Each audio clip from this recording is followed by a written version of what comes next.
Teehee, I'm also doing art, watercolor. Cosmo Wolf, nice man. Yeah, I tried doing watercolor a few times. I'm not super strong at it. Like I can do it, but it's not like not my strength.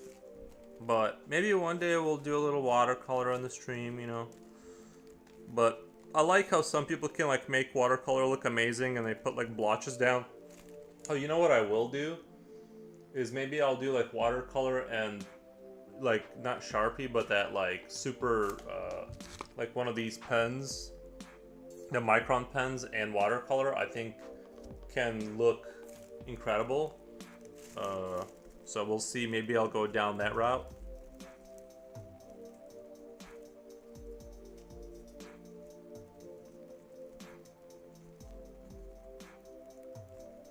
But yeah, I'm a big fan of like people who can do it, but it just seems like kind of a not easy.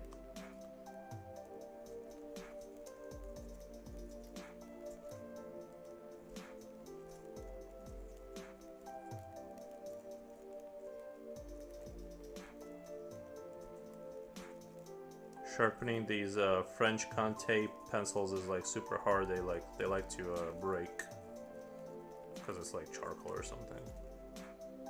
I don't know how they get white charcoal though. Like, how do they get that? What the? Charcoal's supposed to be like black. I just don't get it.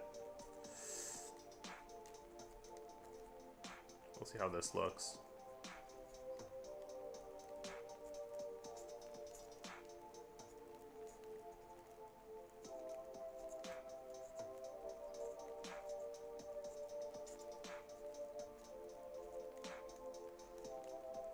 Sounds like a pretty, sounds so pretty already. It's lonely combo ID. It's a, oh, lovely, sounds so pretty already. It's a lovely combo idea. Yeah, I've seen a dude do like horror art, and it's good because like the watercolor kind of gives you that little bit of randomness, and then you can like put the little bit of randomness kind of gives you a look. And then you kind of go in with a pen and just kind of work with it. So it's pretty cool. I want to try it, but I gotta, you know, I gotta try it out.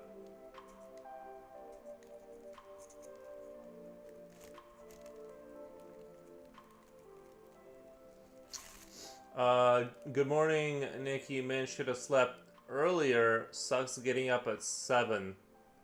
I woke up at like around 5-ish, I want to say, and maybe late. I can't remember. I've been waking up pretty early, feeling pretty good. I can't complain. I've been feeling pretty good. Like I said, not telling any. This is not medical advice. I'm not telling you anyone anything, but I've been taking handfuls of melatonin, so that's been helping. Just awesome sleep. Someone advised me to be very careful about saying stuff with like anything related to like medicine or anything. So I'm like, this is not advice or anything. Don't, you know. But yeah, I've been sleeping. So I've had like a real dream. Stayed up till 2. I've had like a real dream every single time that I've like been sleeping for the last like week, and it's been crazy. Like, none of them have been like super crazy. They've been like pretty chilled out dreams, kind of like about real life and stuff. I'm a big fan of pencil only and maybe some inking, but I'm trying something new. If you don't mind me asking, how do you GWT into all these art stuff? Get wobble toddle? I don't know how to translate that. I'm a big fan of pencil only and maybe some inking, but I'm trying something new. Oh my god, you're also on Twitch. Hi Twitch chat. Yeah, I'm a multi-streamer, they call us.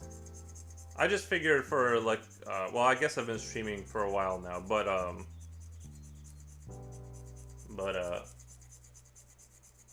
it's my fault. Stayed up working on painting. What are you painting over there?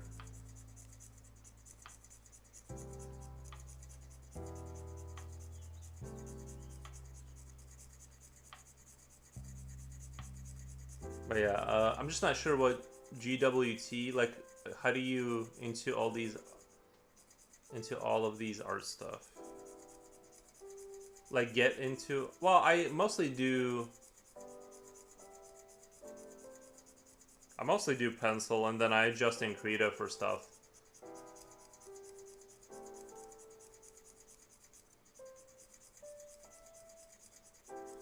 Alright, I just want to try out how this super fancy pencil is going to perform in terms of...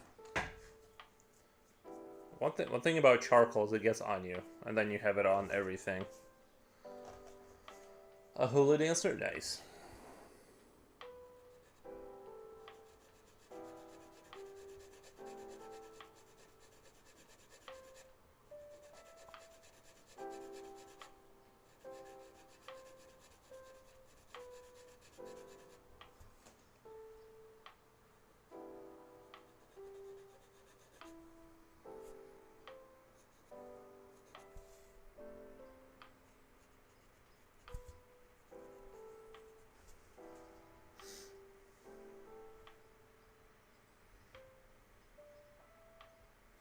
How do I get into all the art stuff? Well, I mostly draw pencil. I mean, most of my work is just pencil. You know? But having said that, I do other stuff. Well, it's just I don't know. I'm probably just older, and I've tried more stuff over time. But right now, I'm very comfortable. But I'm very comfortable where I'm at. I kind of want to keep exploring, getting better with pencils. I'm not super into, like, right now. I'm not feeling like trying, super different things.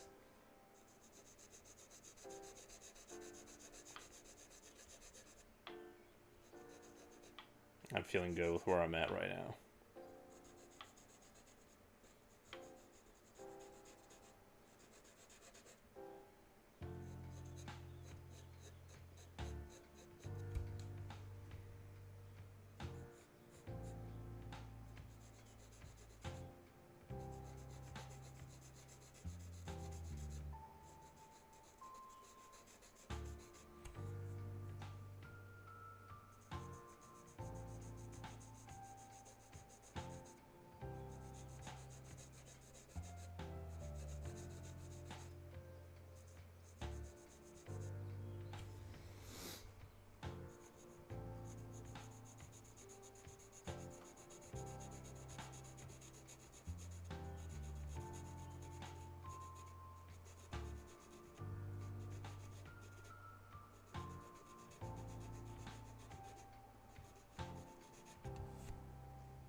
With your art skill, I thought you were also an architect. No, we have an architect on Twitch. There's a future oil painter. I think he's an architect. Old super smart anyway. The dog is asking to get back in. Let me let him in really quick.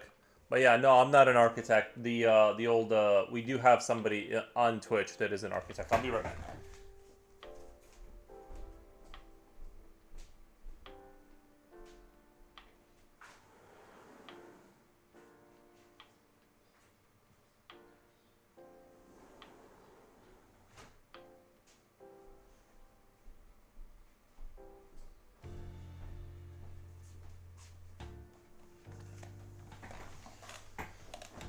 He says, "Yep, architect here." Yeah, if you look at the Twitch chat, you'll see.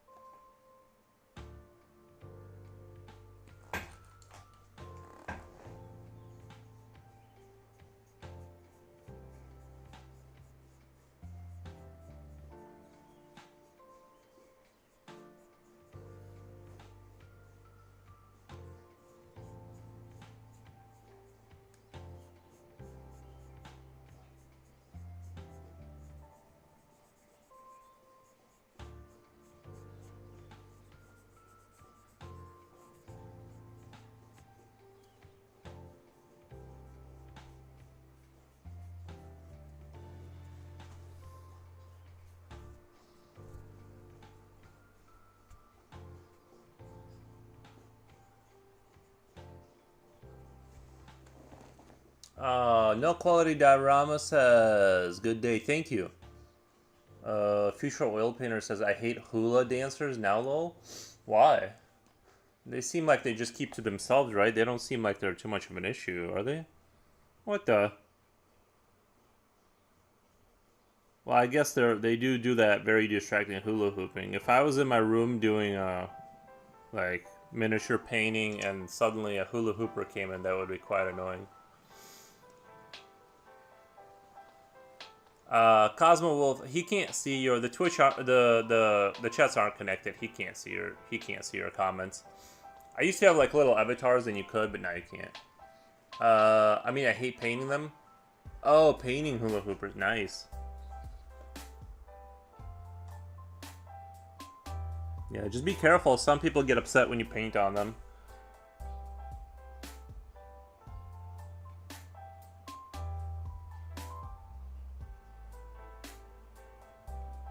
I played some video games already this morning. Oh, guys, I got some super rares too on my Hell Dives. I've been getting really lucky with that.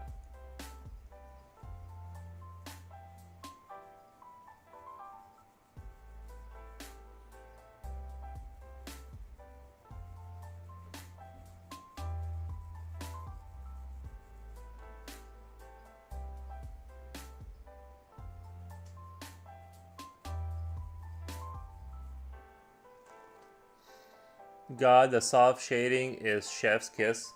Yeah, I'm trying. You know, I'm trying to bring it in, because this has to be like, this is like where the people live, in also very unwelcoming circumstances. But beneath all that is a machine world that sort of controls everything. I was thinking it's sort of like the AI is sort of went completely haywire, and now it's built a bunch of factories everywhere, and like the people just remain in the sewers and hunt giant rats. That's the future. That's the like post AI kind of like setting that I've envisioned for people. Why is he asking if you have any architects here? No, he was just saying he thought I was an architect because of my drawing. I said no, but we do have an architect in chat. I don't know anything about architecture. Can you, if you're an architect, do you have to be able to do, I imagine you have to be able to do like those kind of render 3D, you know how when you do a blueprint of the house, you should, isn't that like you should be able to like draw a 3D house perfectly from that blueprint from any like angle? Like I've seen some architects and it looks like what they're doing like is like very mathematical, if that makes sense. I don't know how to explain it, but it looks like they're like, with a ruler, they have like some sort of calculus formula to like making a 3D object from a blueprint, if that makes sense. I don't know how to explain it, but I need to like look into that, like how to technically draw a building. Not like artistically, but like technically. Like, you know what I mean? And then I've seen some people do like crazy technical shadowing, you know what I mean? Like when you have giant concrete buildings and they like do some of the pillars and the shadows, and it's like, it's very like crazy. There's another French, yeah, you go through drafting in perspective, yeah, but it's pretty old school and probably last generation that did it by hand. I just think it looks very neat. I'm a big fan of the way it looks. I kind of like it.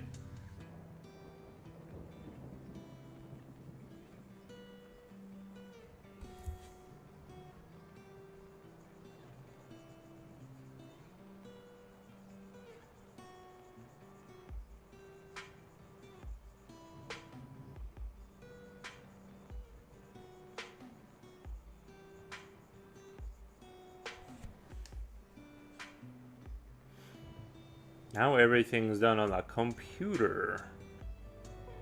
Which I have. I have a computer. I'm new here. These for like stories. I'm new here. Are these for like stories? No, I'm just kind of making stuff up. Right now I'm kind of working towards like, my mom, she was like, she's an artist, and she was like, you should like make like 24 of these kind of original pictures and make like a book, and we'll like sell it on Amazon. And I'm like, all right, that's fine. For some reason she thinks this would be a good coloring book. I'm not sure how you would convert this into something that can be colored, because there's so much shading, so it's not like a traditional coloring book. But I guess there's a pretty big like market for like not kids, but like adults that want to do coloring. I'm like, yeah, let's do like an art thing, whatever. I'm like, so that's kind of what I'm slowly working towards, is like once I get things I own legally of my own, I'm gonna post it, and I'm going to basically, do all that. Yes, as in Archie, I have to draw a lot, sometimes perfectly, sometimes loose urban design, but they are not as detailed as yours. Yours are so well detailed, lovely. Oh, you are an architect? As an Archie, you are also like training to be one, or you are one? Because that's crazy. Yeah. Oh my god, I also did it by hand. My professor said technology is good, but we should be perfect with hand drawn too. Yeah, the world is changing. It seems like. Well, yeah, it's. I do wanna like learn to draw on a technical level like that.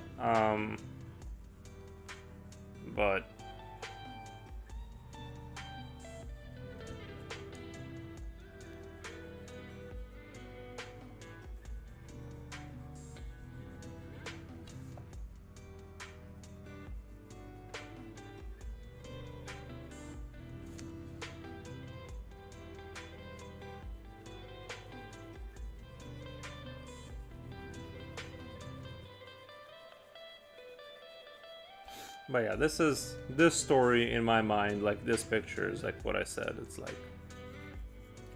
post AI nightmare kind of world.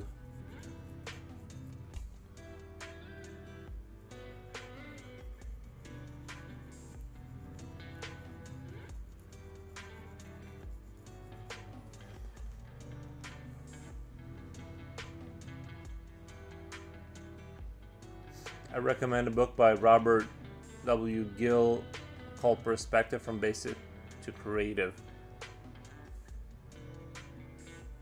I got a couple perspective books I bought, but I went through one of them, and it did help me.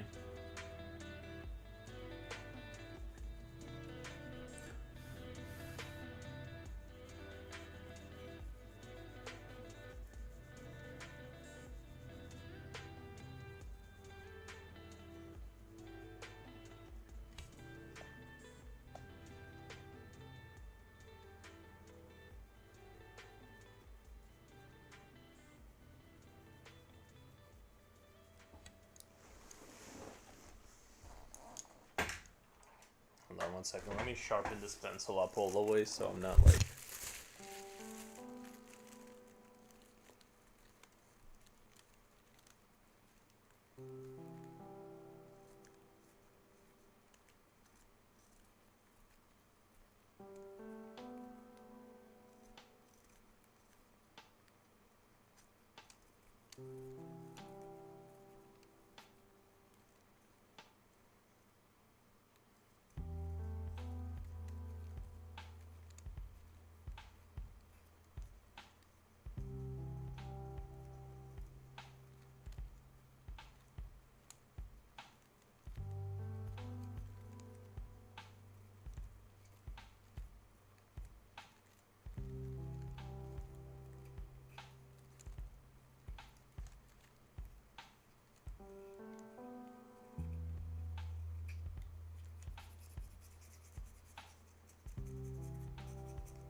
NecroTech wrapping commercial for Vimo. Nice.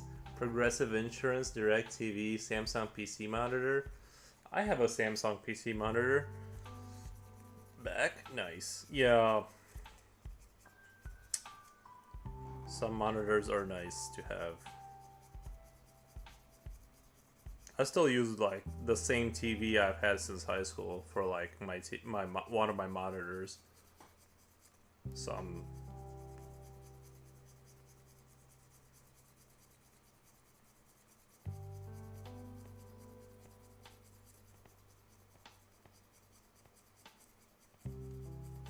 so hard when you have to sharpen a whole new pencil from beginning when it's like been broken. You gotta like do the whole thing. It's like takes forever. But it's okay. It's a sacrifice I'm willing to make. I could have done this before stream, but I had I wanted to play Path of Exile too, so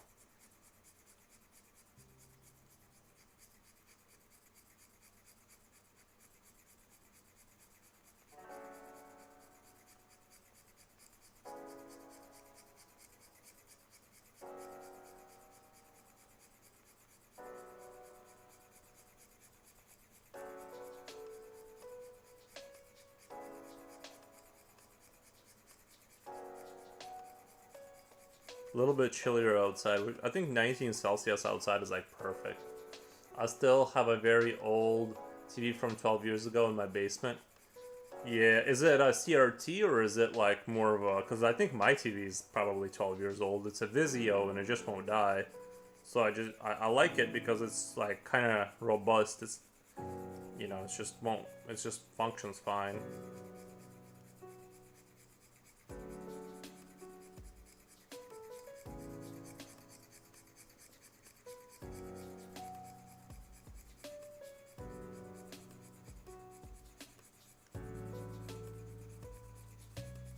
I used to play a lot of Call of Duty on it.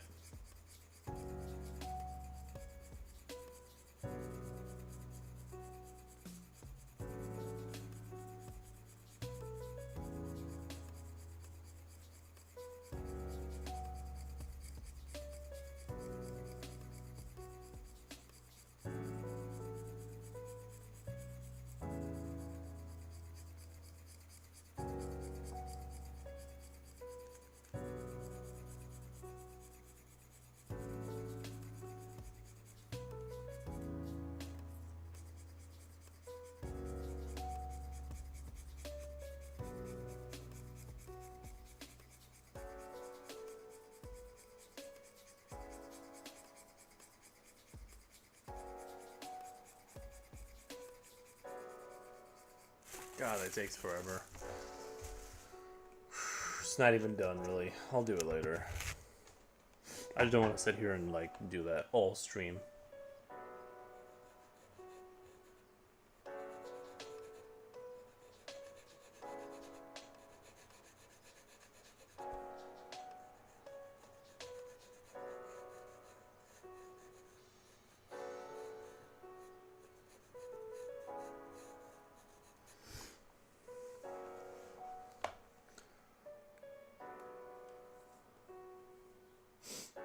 When I get in this house, I got a really nice OLED Sony TV. My then 3-year-old broke. It went through a Hot Wheel car at it. When he threw a Hot Wheel at it, $2,000 down the drain. Got a new 85-inch screen for less than... It cost $1,000. Manol TV, old TVs and LG. Used to have a Vision before that. I think Vizio is like the best brand of all time. They just don't break. They just keep chugging along.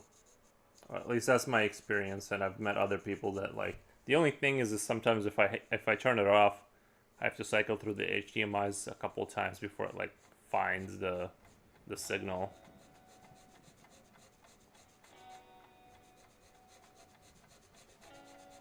We just gotta like warm up.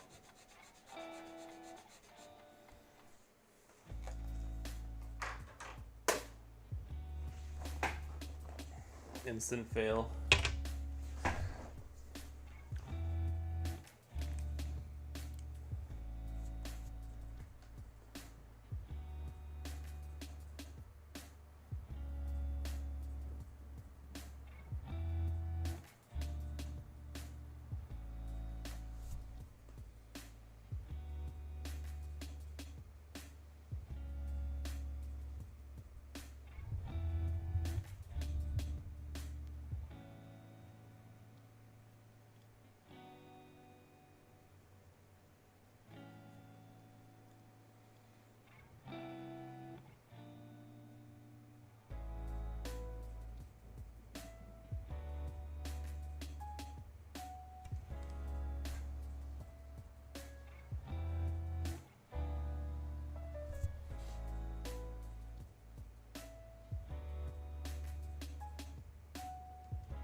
I used to have a vision before that. Yeah, I gave my old Vizio to my youngest brother, painting a hula dancer for a coworker who's retiring.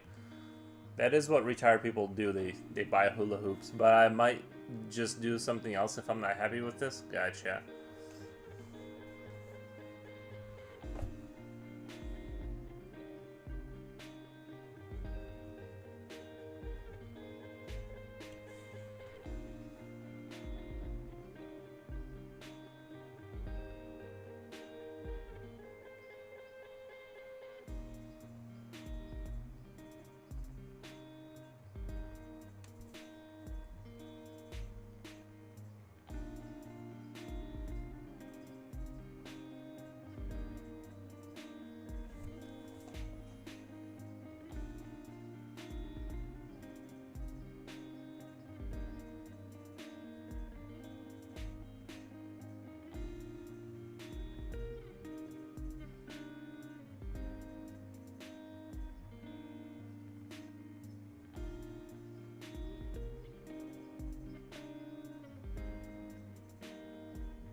He's been saying he's gonna retire since 23.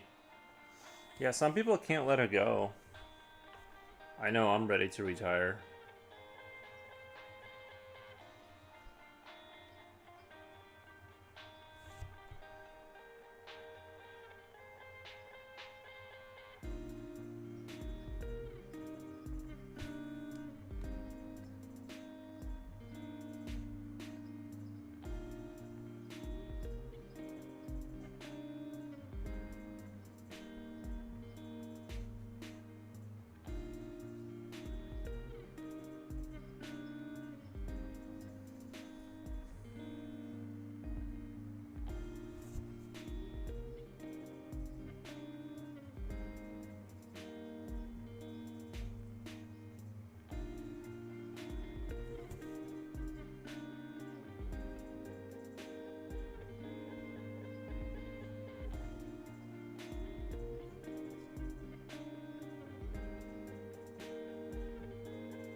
But like I said, check out that book by Robert W. Gill. Perspective shows drawing techniques.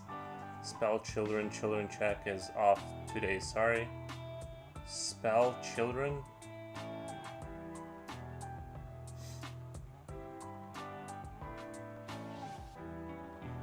I don't get it. Children.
Spell check, there's AI for you in action.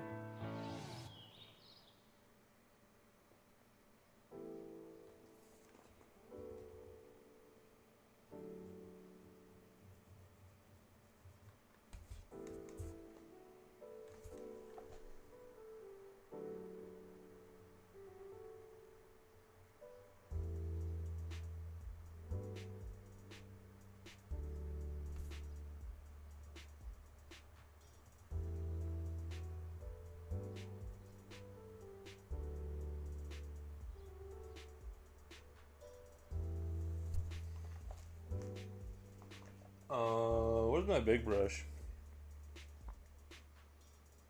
There it is. It's on the floor.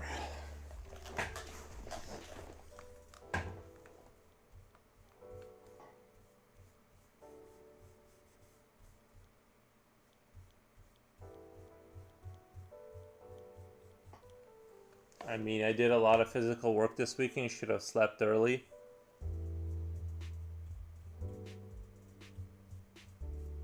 Dude, sleeping is definitively like one of my favorite things to do now. I feel good, a little sleepy. Yeah, and if you don't have caffeine to like kind of jolt you out of that feeling, it does feel pretty terrible. You almost have to wait till like 5 o'clock till you start feeling normal again.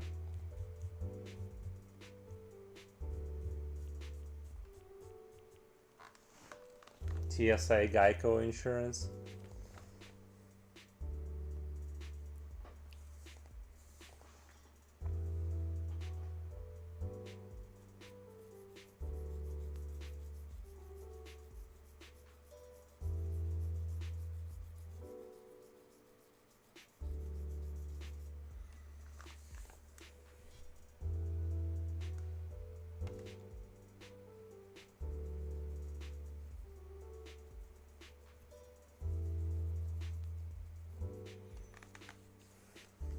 IHOP pancakes. Haven't had one of those in a while. Does sound kind of good right now. Doing some IHOpping does sound pretty good.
Time for more water.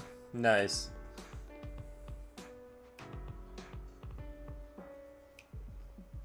Today it looks like it's gonna be a pretty cool day where we live.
I'll post Hula Dancer progress on Insta. Alright, I'll check it out for sure.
Oh, she just does traditional stuff.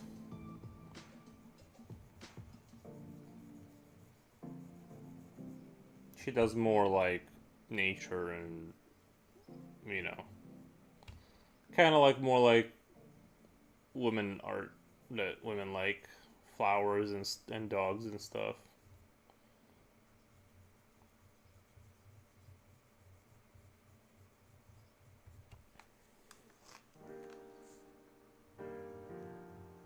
Generally speaking.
Might have to go buy a Loctite doorknob to keep my 5-year-old away from me during work hours. Yeah, I would. I would definitely,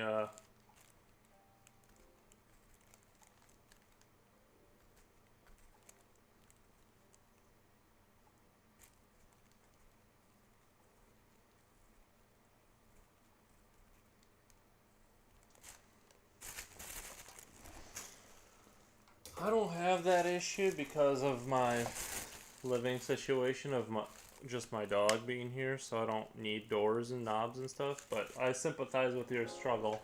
I hope you figure that out.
It's nice. It's gonna be a nice day today. I might actually do a short stream and go for a walk.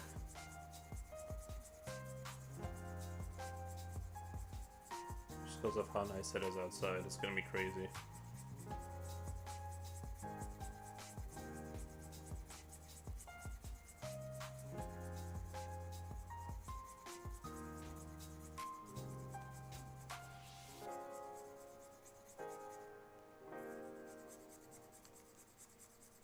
Yeah, you definitely don't want your 5-year-old randomly walking in on you while you're trying to work.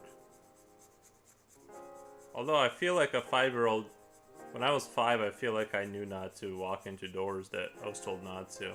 Maybe once in a while I would crack the door open and make sure, but...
Have you been to Home Depot lately? It is really, really annoying at the self-checkout cashiers.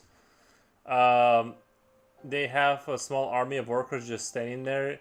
They don't do anything except talk about personal stuff, but it is annoying that they keep staring at you the whole time like you're a shoplifter. I think that those machines have a lot. I think what's happening with those is that you still have to, right, because the original dream of the you doing their work was that they could just fire those people, but then they found out that you can cut out a lot of the cost of buying things by not scanning them. So they realized, look, we need cameras and we need people staffed, basically making sure, because it's a lot easier to steal, right, if you're doing the scanning. Because like I don't know how they don't lose like 20% revenue just off those. Because it's like you can just be like, I don't know, I thought it did scan, and so they need the army of people there to like create a sense of intimidation. like, like, you know what I mean? Because otherwise it's just gonna be crazy. But yeah, I think that's what happened, is like they realized that the dream of sort of automating of that, getting you to do their job. By the way, I love self checkout lines. I love self checkout lines because like I love kind of getting in there and getting out. There's usually, like, it's getting busier now. Like, it used to be that nobody liked to use them because they were unfamiliar. So you always had you could always go there, get your stuff, scan your stuff and get out of the store, while everyone else wanted, like, to have the person.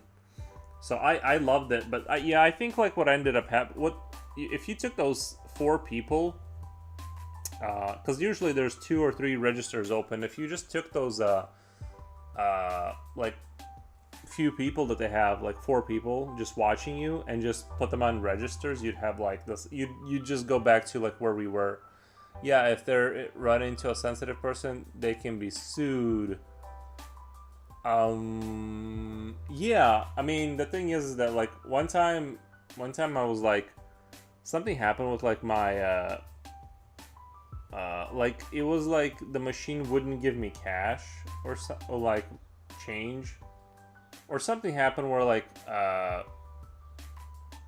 it gave me too much money or not enough money, and I called somebody over, and they were like, you can't leave until we get this resolved. And I'm like, I'm not gonna like not leave. I don't like how like I'm. Anyway, the whole thing is kind of annoying, but it is what it is. I don't know.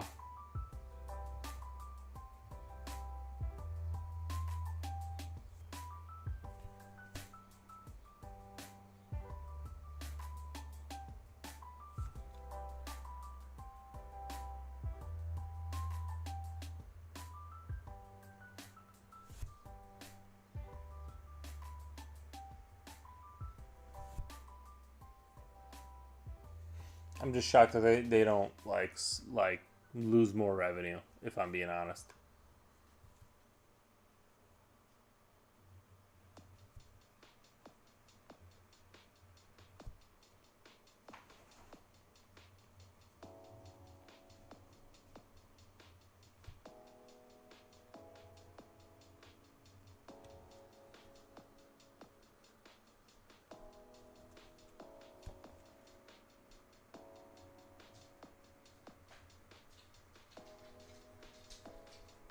But I do like the self checkout lines because I can just like get in there and leave. So I do like that aspect of it.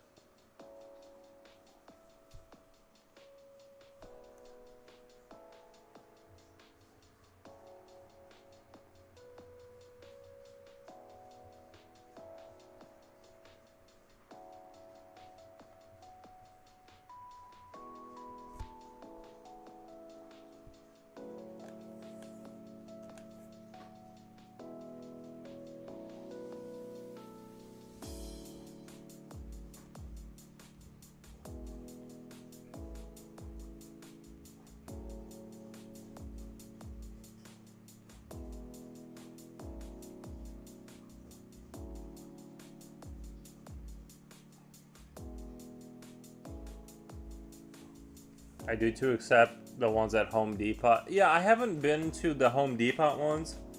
I'm sure that they're extra annoying outside of the regular annoying.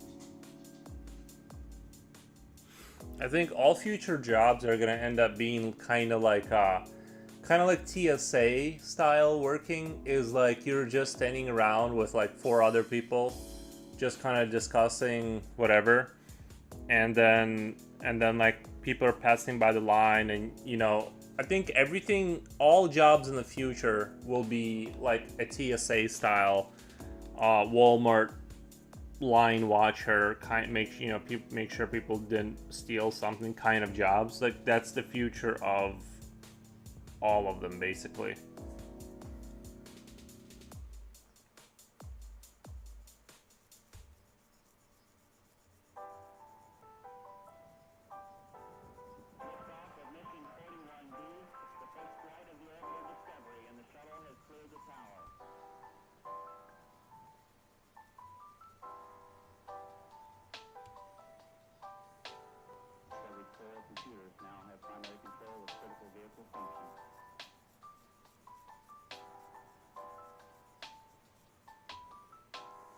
I do too, except the ones at Home Depot.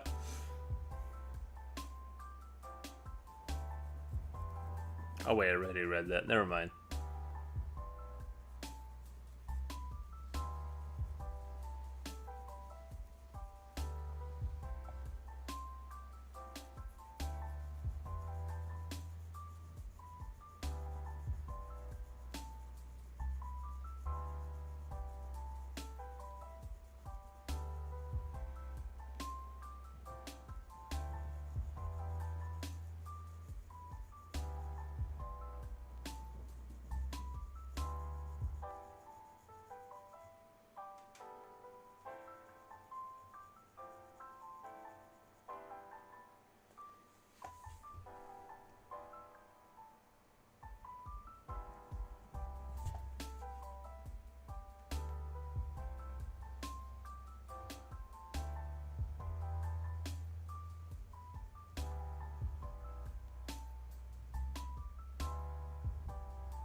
The other thing that's annoying at Home Depot, workers don't know jack shit.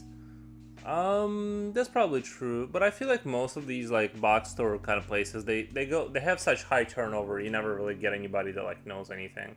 So it's probably a perfect job for my son who's 16. Yeah, it's probably a good like, and I'd remind him not to take it too seriously because those, you know, it's, yeah, like it's just a place that I used to look down on people who would work and like do barely anything, but now I understand the game now. I misunderstood that when you're young, you kind of misunderstand the game. The goal is to do as little as possible and like just stay, like I was actually trying to like work my butt off before, and I was just misunderstood. I misunderstood. I thought you were supposed to like almost kill yourself when you were at work all the time. Well, and I was like looking down on other people who were like laughing and having fun, and it's like being on the verge of being fired. But the thing is that they were actually playing the game right, because what they did was like they would just get another job just like that with the same amount of pay and just start the whole cycle over again. While I got a pat on the back and a attaboy for like the same amount of money. I guess it's like good like long-term attitude to like actually work and stuff, but it's bad. It was like I didn't understand the game.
Another weird establishment is Chicken File.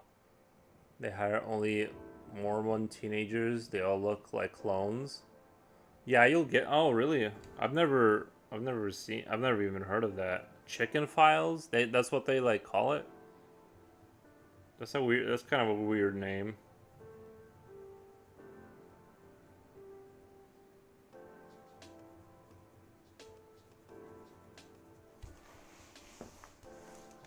Did do they work pretty good though? You know.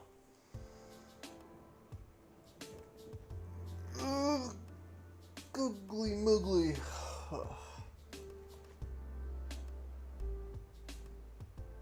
I was really blurry there for a while.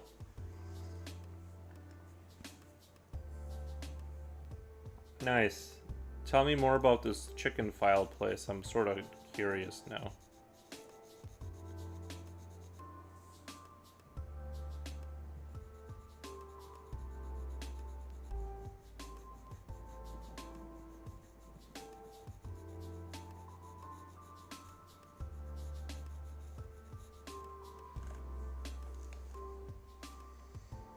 I want to know. Oh, you haven't been to one? Chicken File? That sounds like a fake restaurant name. That sounds like not a like their chicken files like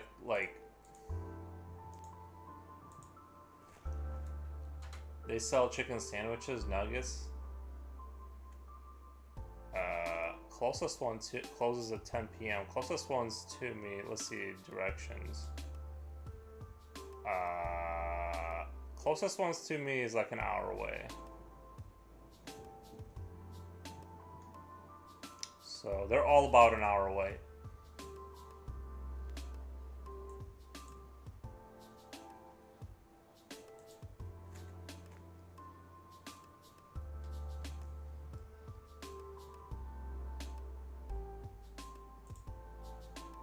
It's expensive as hell. Well, yeah. They got Mormons working there. You gotta... I don't really know. But I'd like to check it out. I just don't want to drive an hour anywhere. Like, that's the other issue. I don't want to spend an hour's worth of gas getting to a chicken place.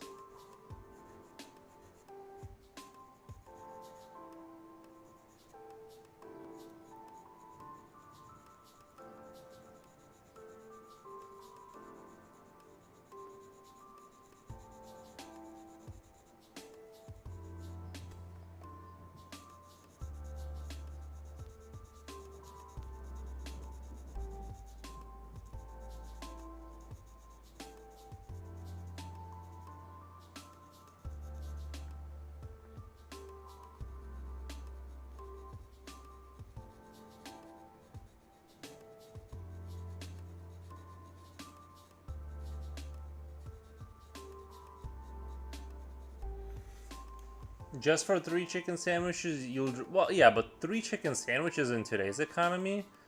I feel like... I mean, what kind of sandwiches are we talking about? Are they like the little sandwiches? Or like normal Big Mac sandwiches? Because in today's economy, 7, 14, 21... Yeah, it should be about 20 bucks. They do taste good. I have a theory they copied KFC's recipe. I'm not actually like that big of a KFC fan. Like, it's alright. Like, I like KFC, I guess, but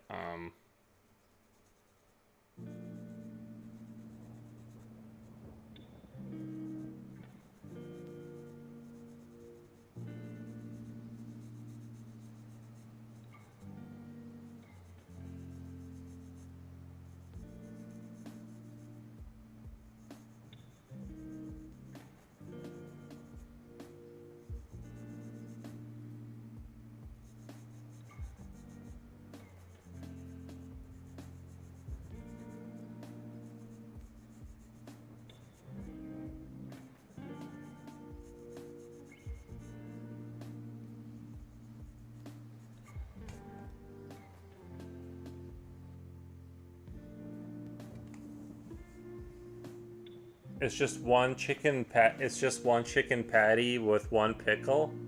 What? They're not big sandwiches? I mean, I don't know. I don't want to be too critical. I've never been there, but I feel the same way about Culver's a little bit. Like, it's good, but it's like, you know, I'm not made out of money like that. Honestly, there's not really a place anymore where you can go get a decent, like, meal for, like, a decent price. Everything is just super expensive now. You have to, like, if you want to have a cheap meal, get ready to enjoy some eggs in your house that you hard-boiled yourself. You need to, like, get ready for that trip. That's the juice. That's kind of how I feel about that.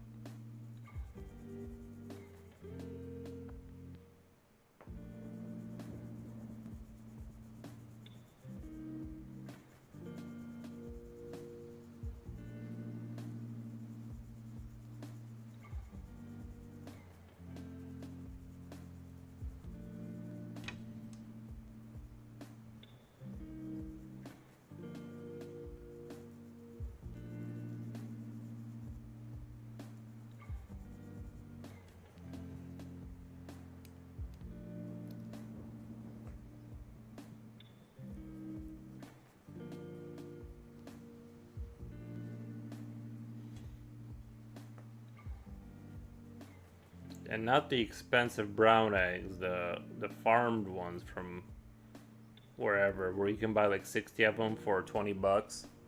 Yeah, I don't eat fast food. anymore, but my kids want some. Noise app coupons. Saves me a ton of money. Yeah. Yeah, the kids want. I don't really. Well, I mean, I did eat out. Now I just stay at home. I'm just trying to save money. The only thing I kind of crave is a little bit of nicotine. Maybe I should go get like pouches or something. I don't know. Just the boredom of eating clean. It makes me want to just like consume bad things. I just wish I had a dip in right now. That's the other reason I quit dipping is because like it kills your like appetite, and then like you don't want to eat, so you end up in the situation where you're like, I don't feel like eating, but I need to eventually, I guess. Japochi, hey boys, how we doing? We're doing good, really good. Kind of a slow morning today, but I'm not, you know what I mean? I'm not super upset. I might go walk in a park later, like, do a self, like a, what do they call it? Like a self meet, like a me day, go walk in a park and stuff. That's going to be kind of fun. I was kind of hoping it would be like uber hot too. But like just like one of those survival days where you're just like walking through muggy.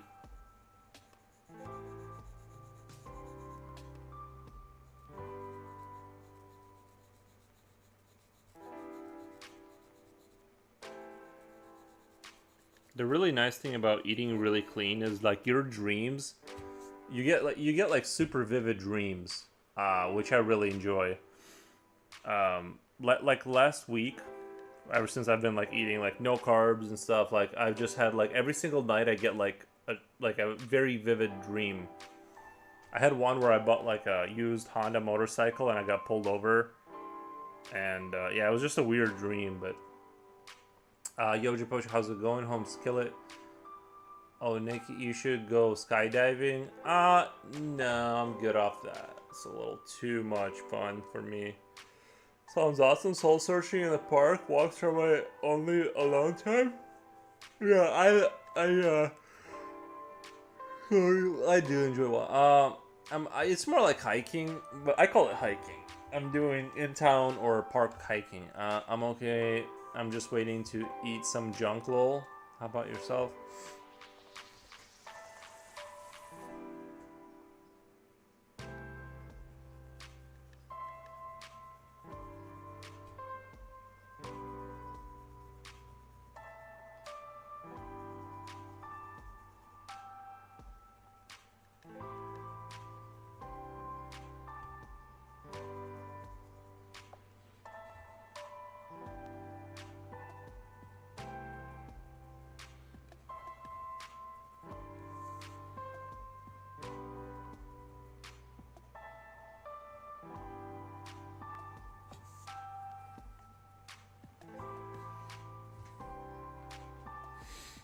A hike. I'd like to go hike in some mountain. Yeah, that'd be fun if it was like a safe kind of like one of those safe mountains. There's a lot of hiking spots in the Philippines, but I could never get myself to go cause of expense, and I'm scared of pooping in the woods. Why is it? Is it expensive, or do you like? Is it because you have to get a guide or something, or?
Okay, gonna go to my favorite store, Home Depot. Nice.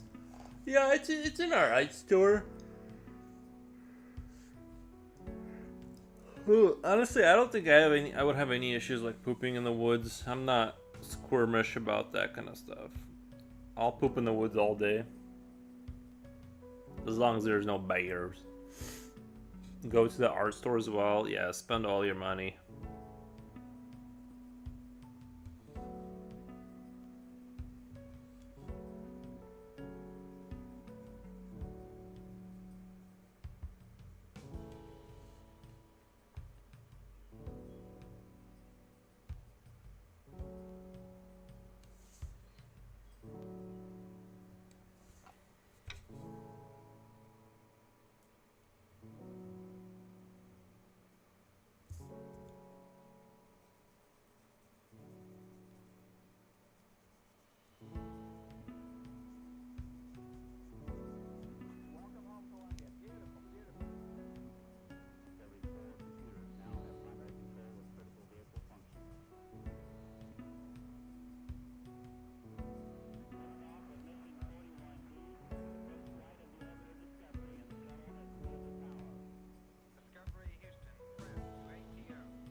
I'm playing Valorant with friends. This destroys my mind space though.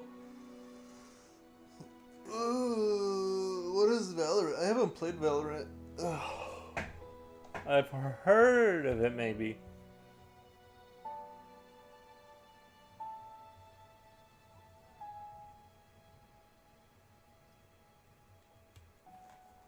Is that an RPG? I don't even know what it is. What the?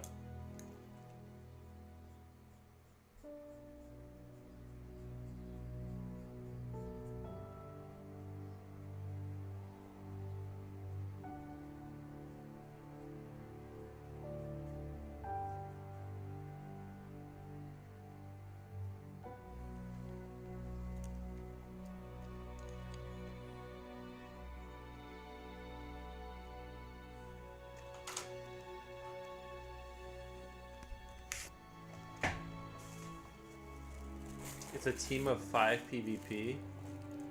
Wow. I don't even know. I'd have to look it up on Steam. I'm not gonna just like remember that. But I've heard of the game Valorant. Like I've heard of that.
Not much fun when you play alone. There are certainly some games I can play alone, like Path of Exile. I enjoy playing alone.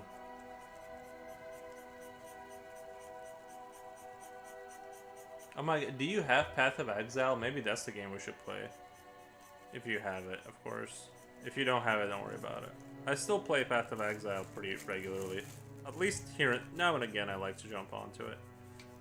It's a fun experience. I think. I haven't heard of it until now. Path of Exile? What the? It's a really good game.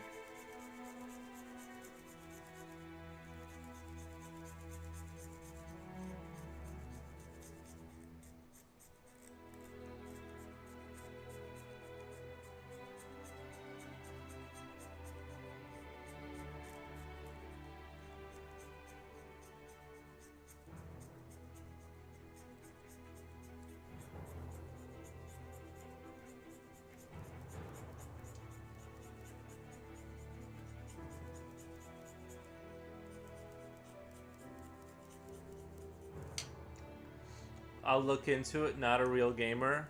No, you're a real gamer. You played Helldivers. That's a real game. That's like a boys game. Power fantasy. Take over the universe. I mean, not take over. Spread democracy. That's a game. That's a gamer game for sure. Maybe you don't have the spirit of the gamer, but you are definitely a game. No, you're a gamer, because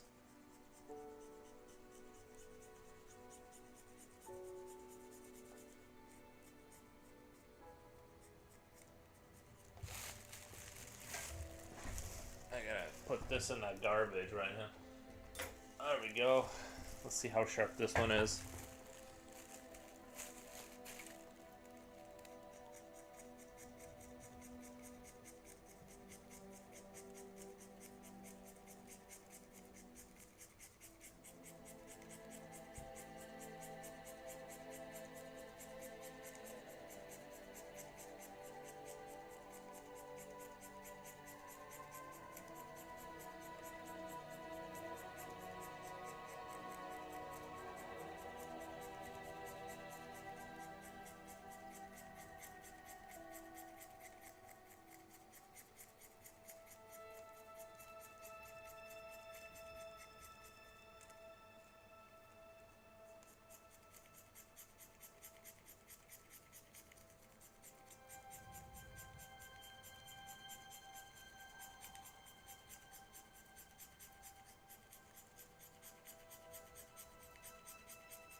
pretty sharp now.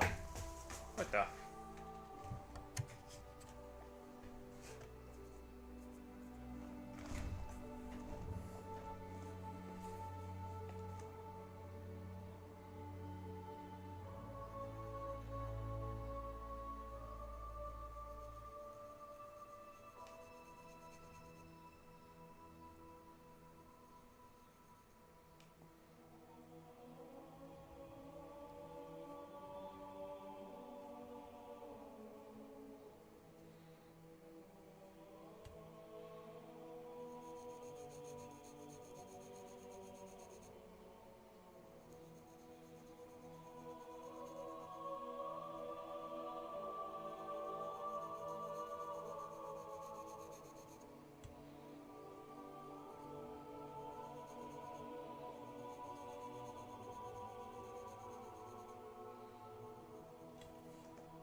Oh my god.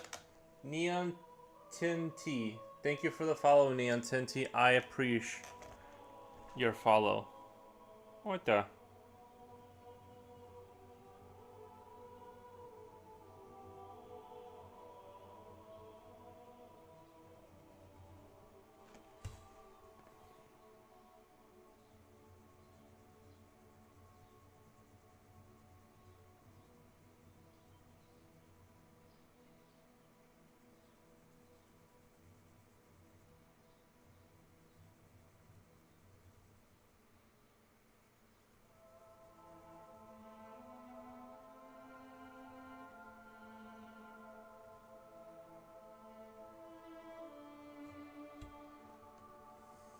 I just found you on YouTube and came over. I'm stunned by your work. Oh, awesome! Looks like YouTube was doing it. Looks like that's good.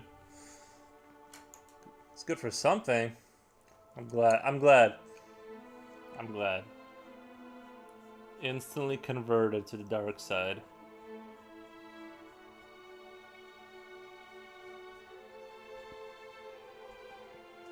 There's also an Instagram. I'm not trying to push.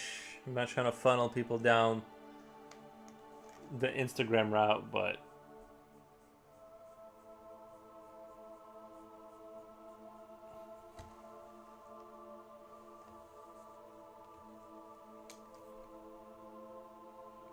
man, rendering these rats is taking a while. I did not think it would take so long, but here they are, just taking forever.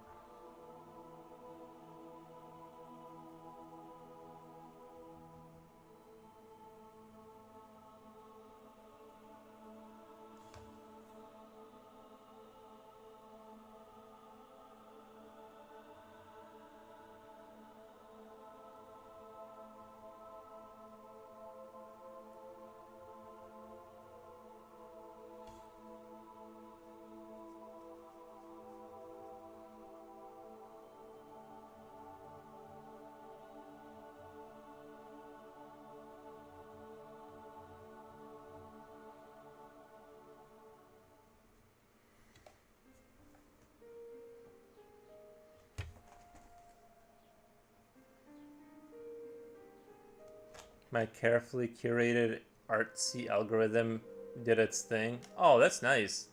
I'm glad when the algorithm finds the right people.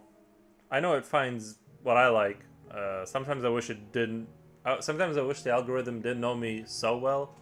Like sometimes it's a little eerie, where it's like, like tone it down, algorithm. I don't want, don't like funnel me down this dark road right away. Like, but yeah, it's pretty good at like knowing who you are. It just feeds you more of who you are. It's kind of interesting.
Yeah, what kind of stuff are you into? I keep thinking Fortnite, but it's Neon Tinty. If you want to share, I just mostly do dark art, I guess. Even though I don't even really think of myself as like a dark artist, I guess it's accurate, you know.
My name is German for neon ink. Oh, nice. Oh, interesting. Cool. What is it like? Hold on, I gotta read neon tinty.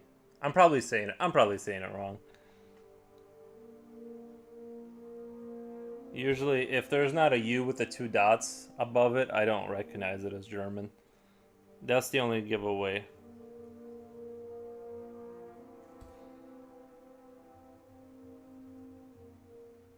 This is, by the way, this is like a post AI world where humans have de-evolved back into herbal. Oh my God! Thank you, thank you. Appreciate for the subscribe. Sorry, I just had an ad. Oh, nice. I forgot what. Oh yeah, this is a post AI world where humans have sort of live in the sewers of like these giant cities that the machines have made, and yeah, it's like it doesn't even care about the humans, and it just like lets them kind of like dwell in the under the mega cities that it is sort of building infinitely. That's the lore for this picture. It's a little grimdark, you know. Beneath is the where all the mechanics are for everything. This picture went through a lot of iteration. I wasn't originally going to be doing like this wasn't the theme. Like this was sort of off the cuff kind of ideas, and it just eventually evolved into this. Which most of my pictures aren't like that. I kind of have a more concrete idea of where I want to go with it.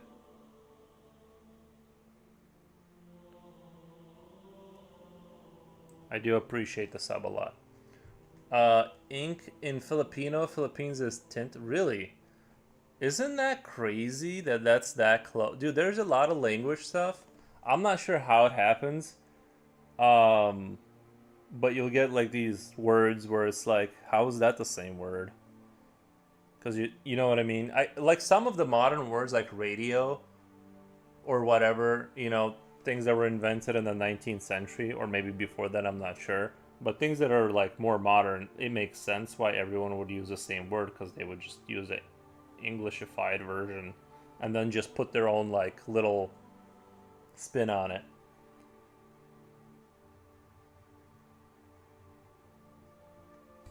Um,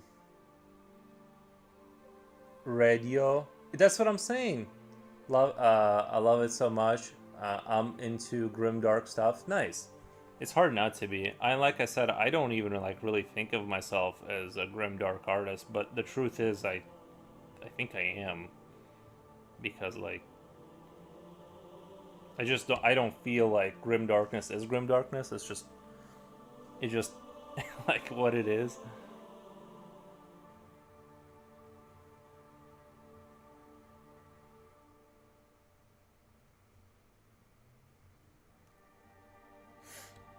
Radio. Yeah.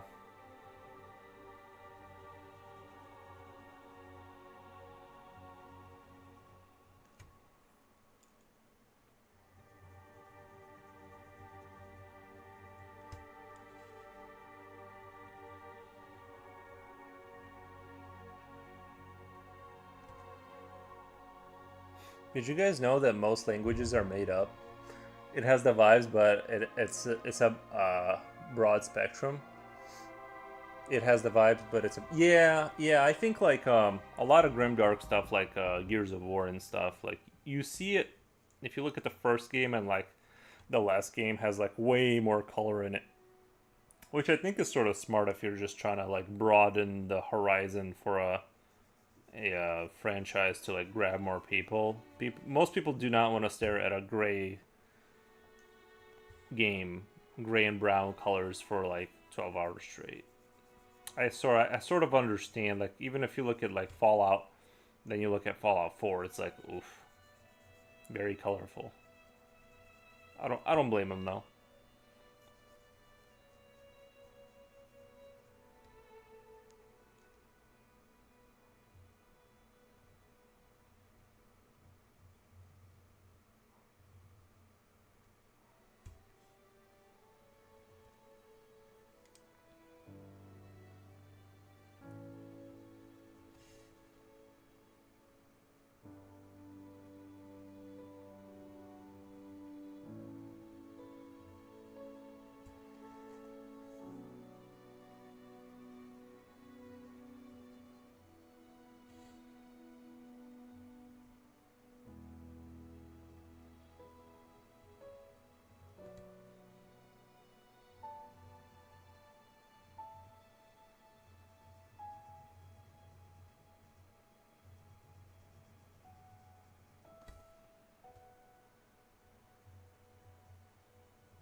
The metallic corridors of the future. I can't wait.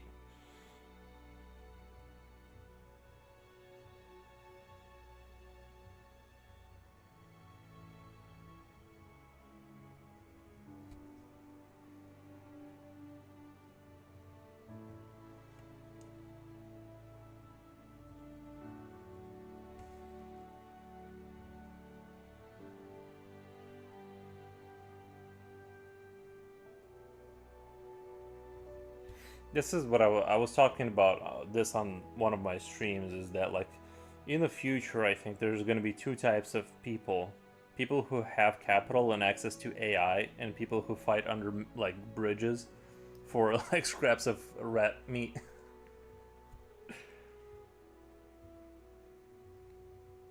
The division between the poor and the rich will be like like it's bad now, but it'll get way worse once we get this AI thing going. I'm kidding, of course. It's all jokes.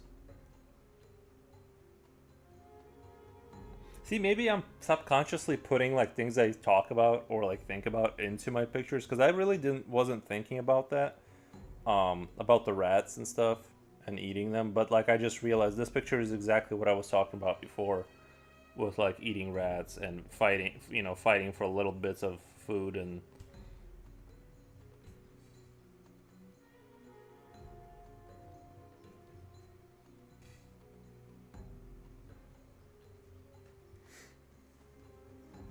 I'll be under the bridge then. Well, I have ChatGPT, but I mean, people who have like for right now, because I keep thinking about like stuff like what happens when like most people can't participate in the economy because Tesla bots are like, doing all the warehouse jobs and the driving jobs, like taxi jobs. Like once that's all automated, like, you know,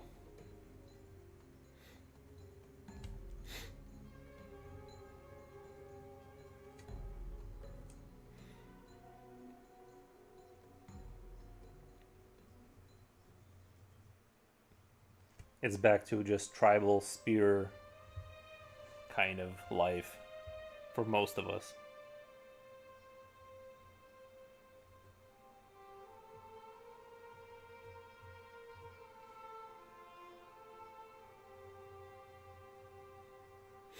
I'll definitely be drawing like cave paintings on the metal corridors. Eating rats was a common thing in Germany during the 30-year wars.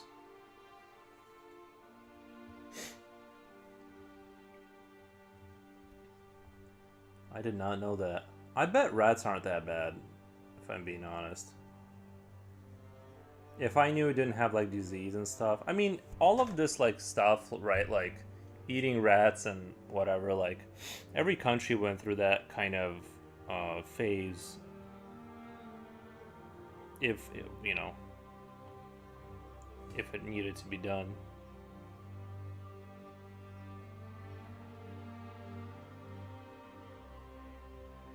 Who did Germany fight for 30 years though? That's why there was plagues. We had them as pets, great animals. Yeah, they're like they're wildly smart, the rats.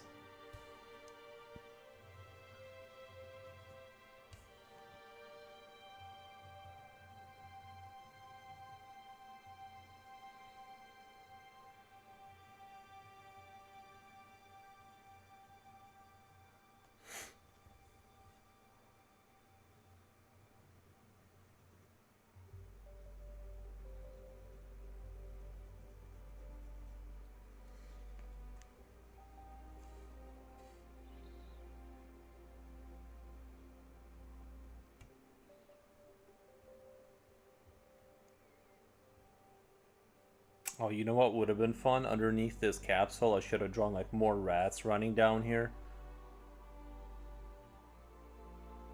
But I didn't. I still could and just add like a crap load of rats within the machine gears kind of thing.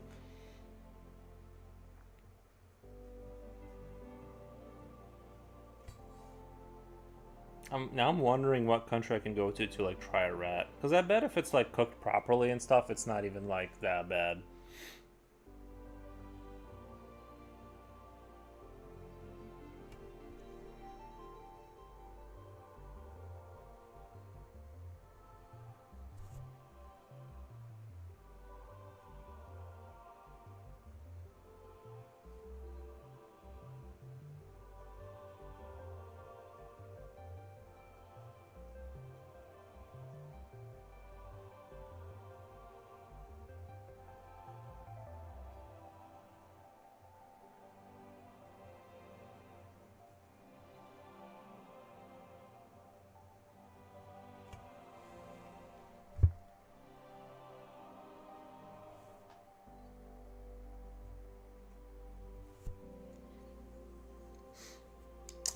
1618 to 1648, Protestants against Catholics. There were multiple conflicts following each other and one of the most brutal time periods in Europe.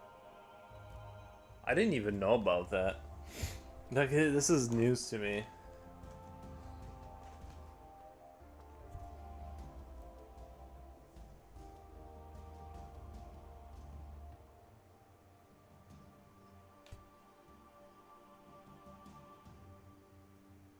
Like, I knew about the Black Plague. I almost bought a T-shirt that had like a giant. Um, I had a T-shirt. We'll get back to your question. I had a T. Well, I didn't have a T-shirt. I wanted to buy this T-shirt that had like this crazy red on it, and it said something like that. Like, I can't remember the exact years, but it was during the Black Plague, and it said the Black Plague, the European tour. Like, it's a band, but it's actually the plague that killed all the people. And I thought it was like hilariously dark. I almost got it, but I didn't. I'm like that. I just also like knew that like nobody would get it. They're like, "What are you talking? Is that a band with a rat?" I'm like, "No, it's a reference to the." Um, I know. I want that shirt. Yeah, yeah, yeah. I want. Yeah, you know what I'm talking about. You had to have seen it. I know it's probably still out there somewhere. But I didn't end up getting it because I knew my American they just wouldn't. I think they just wouldn't get it, or whatever. So it's like just something that would be a waste of money. But as far as where I'm from, if you mean originally, the origin story is from Belarus, and then I came to America when I was 9 with my parents, and have been living pretty much in the same town forever now because I don't like to. I'm not a big travel guy. Like, once I settle down, once I'm comfortable, I'm like, I'm good. Because I bought a house to stop having to go places. And it's awesome.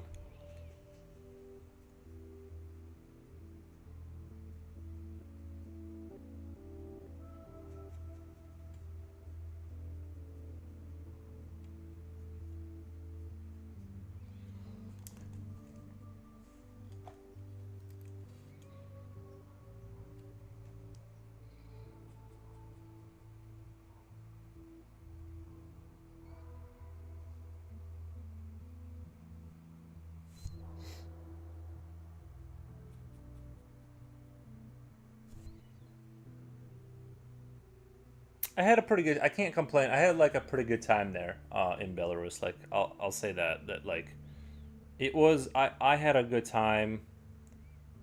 You know. So for all the negatives of Slav brother, I'm Polish, by the way. Nice. Yeah, I for all the negatives that people say about Lukashenko, not to get into politics, but he was actually like in terms of like he is like, let's say, like he's got dictator vibes, um but he does care. You know what I mean? He's not just like blowing the money on, like, I don't know what people spend money on in government, but you know what I mean. Like, he does seem to like care about the people. So like the diet was really good in like kindergarten and stuff like that. Um, so I had a good time in Belarus, hanging out with my friends and stuff. But Slav brother, I am Polish. Yes, yes. Yeah, Poland, very nice. I've only been to Poland once, but only for like document stuff. Like I forget why we had to go there, but I remember finding it really odd that I could like not understand it. But like when I was a kid and I went there, like I was like 9 years old, and I was like, this sounds super familiar, but I don't understand what they're saying. So that was odd. But yeah, Poland. I from what I remember there's like this old city they have. It's like a medieval part of the Poland. I forget what city it was in. And they had like this medieval part, and I really like that. That was really cool. Really, you know how medieval towns are. They have a charm to them. So my experience of Poland is not vast, but it was temporary. But I have nothing bad to say.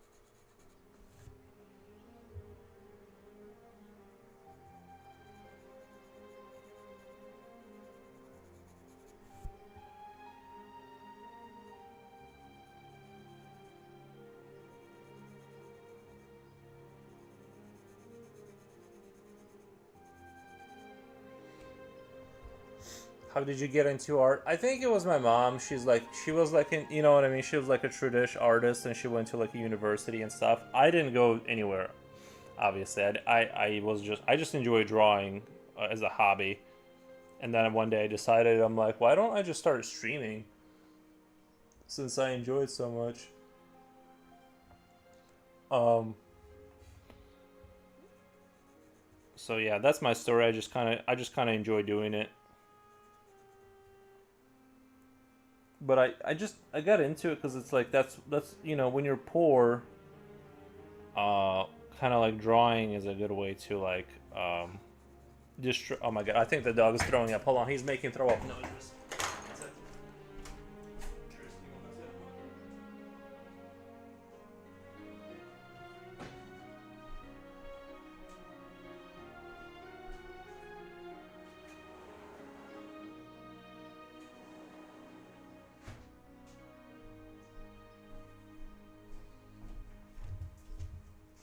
So he wasn't actually going to, but he did that cough. You know how dogs start doing that like little cough where they exhale the oxygen, and it sounds a lot like he's about to throw up. So I'm like, I can't let that happen.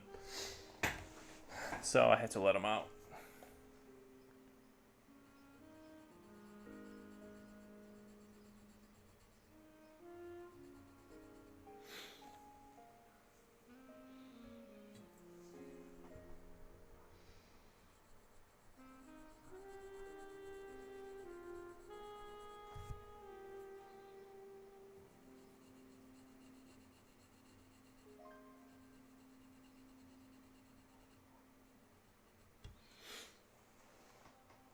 Is Dogo okay? He's sick or he ate something? No, he's you know how dogs they'll sit there, and then they'll like make a coughing sound, and usually that's the prelude to like the throw up. And so as soon as I heard that, I just let him outside for a few minutes until he wants to come back in. He'll bark. He'll let me know. But yeah, the dog is fine. He just I still wanted to let him outside just in case he is going to throw up. You just gotta catch it fast enough, and it's good.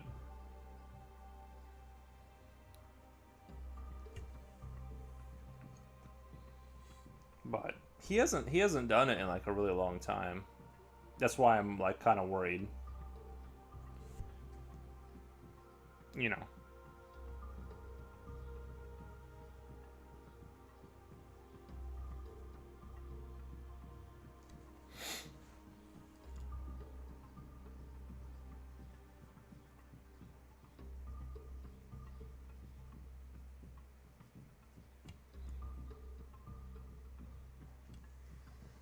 Good to hear you're doing fine as a fur parent.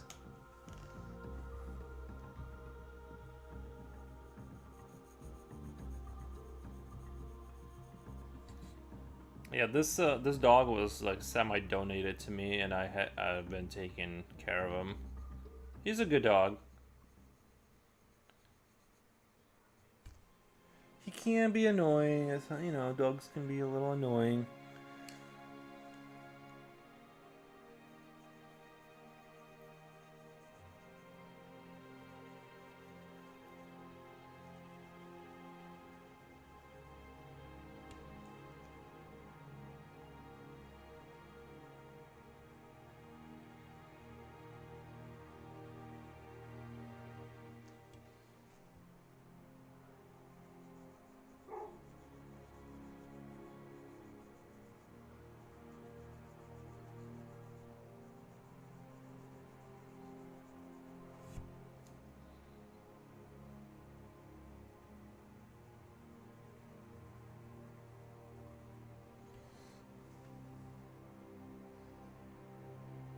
I think that this is starting to shape up into something. I wanted to get this background dark enough to like start kind of shading the rats in a little bit, giving them that like they're in the shadows kind of look, but it's gonna take a while before it really looks like that.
Oh, Neon Tinte, if you have an Instagram, I don't know if you want to share your artwork with us, but you're welcome to do so.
Just followed, but my profile is empty now. Got scared from AI and not sure how to handle it. Just followed, but my profile is empty now. Your profile?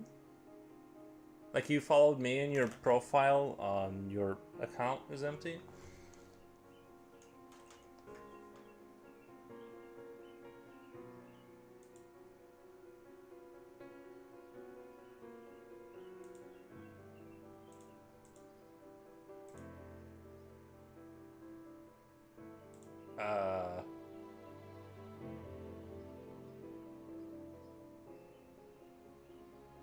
What if I click on your name? What's it gonna do? I mean, it says like your account exists. It says 4 followers. Offline. I mean, it says it exists. Same techie. Also put AI in my messenger. I feel like I'm gonna press something random.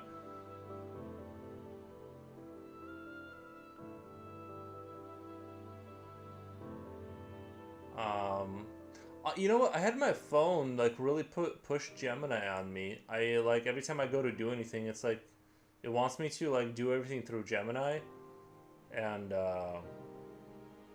yeah.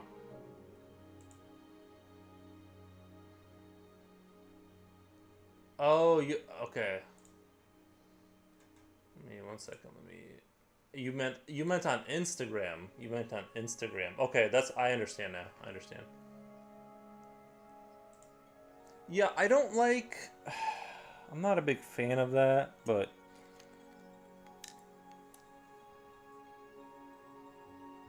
I want to use the AI when I want to. I don't want it to be like randomly...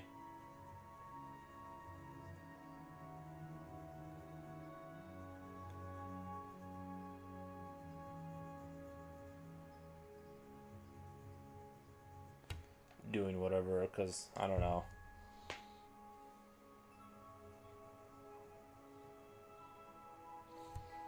I don't want the algorithm knowing me any better than it already does.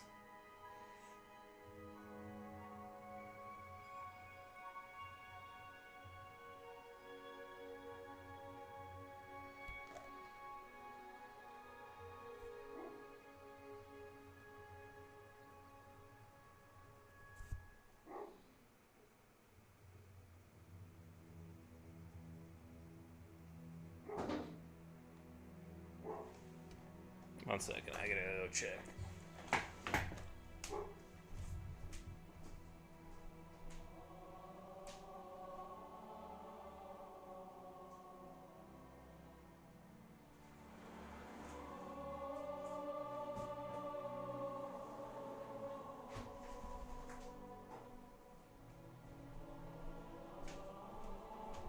There was a dog barking match going on. I had to put a stop to it. I don't like being pushed into everything. Yeah, I feel the same way. I'm not a big fan of like. I mean, I think it's inevitable, but yeah, I also don't like it.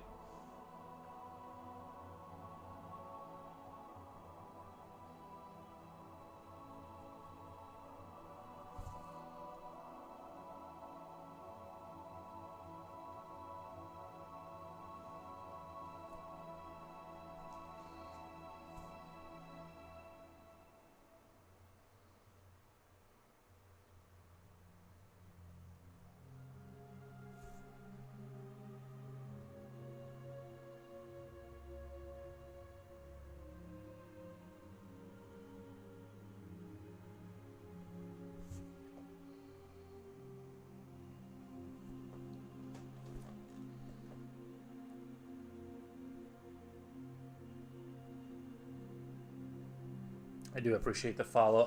Grok on Twitter is kind of good for fact checking. I never used it. You know, I don't like how Grok can like run out. If you use it too much, it kind of just runs out on you. That Meta AI thing is on my Google too. Meta AI is on my Google too. It answers all my searches. I only use ChatGPT, and that's about it. All the other, I can only handle like one thing at a time. You know what I mean? That's just how my brain works. Like once I once I trust and talk to one AI, I don't want more of them. What do you call those animals that only like have like one partner? I'm whatever they call it with AI.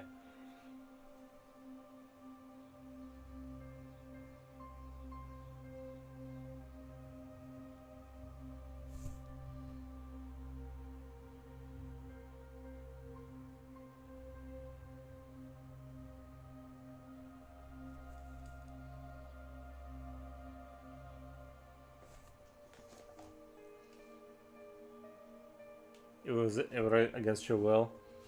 Eventually they'll all merge, probably.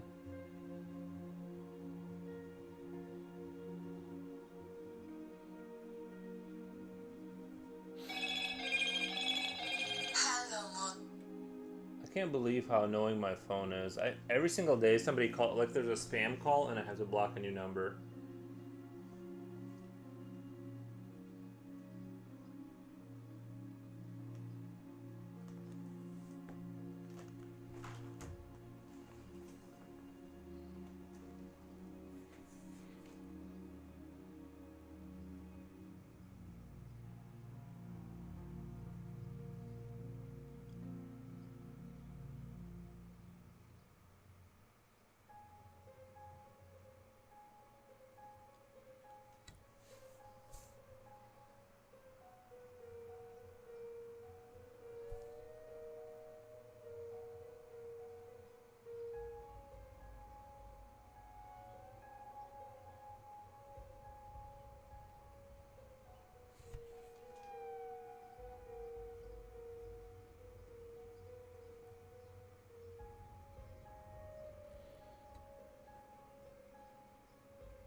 I've blocked numbers, foreign numbers in general, need my peace. You know, I block every single one that comes in as under spam, and then they come up with new numbers, and it's almost every day, like, they just have a new number that calls me. It's gotta be like an automated kind of a thing, where there's something creating new numbers constantly, because it's like, too crazy.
Uh, yo, hey, what's up? I forgot how to say your name.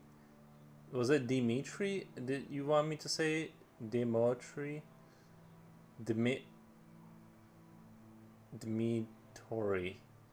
Yes, sir. Okay, Dimitri. Okay, Dimitri. That I sort of remembered, kind of, that you said that, but I didn't exactly remember because there's a lot of people that have like weird names, and then I have to like translate, um, or like remember like what they told me to say. You've made a lot of progress on the drawing. It's turning out very good. Thank you. I'm trying to, like, I'm hoping that it kind of comes more together. I think this is like one of those pictures that's going to need a lot of shading to like come together and like really be kind of like have the epicness I want. So there's just a lot of work to do. There's a lot of things that like look a certain way and they don't look right if you don't give it the right amount of sort of shadow and sort of like that kind of like epicness. So it just needs a lot more work. Jipochi, I don't know if I'm gonna play Helldivers after the stream or if I'm gonna go for a walk. Yeah, I feel like this, honestly, in this picture, I could do today's stream and then I could put another 8 hours into it and it would still, and you know what I mean? Like, I could put another, I've done 8, 8, if I do 16, 16, that's 32. Yeah, I could do 40 hours. You definitely should go for a walk. But what about my, super rares? Then play Helldivers? Yeah, I'm thinking about going for a walk in a park. We have like good parks and stuff. I just like I've been lazy. Like the other day, I went to walk my dog, and I saw like the sun was setting, and I saw like beams of light shooting like through the trees, and I'm like, it reminded me of like those like kind of like the park walks, and I'm like, oh my god, I haven't been outside in so long. Like, I felt like it was one of the rare times that I felt like I wanted to be outside. And I was like, I should probably, if that's happening, that means you like really haven't been outside a lot. So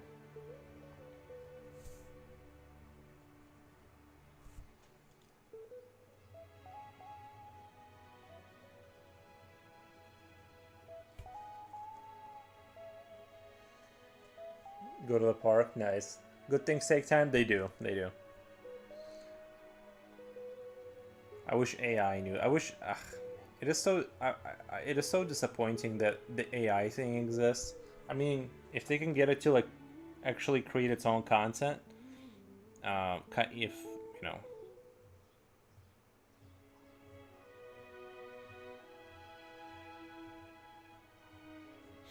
The depressing thing is, even if I draw something spectacular, that like you know, all it does is train more AIs to like draw better. I mean, it's not really drawing, but next time AI will be running us. Can't wait for that time, lol. All of us robots.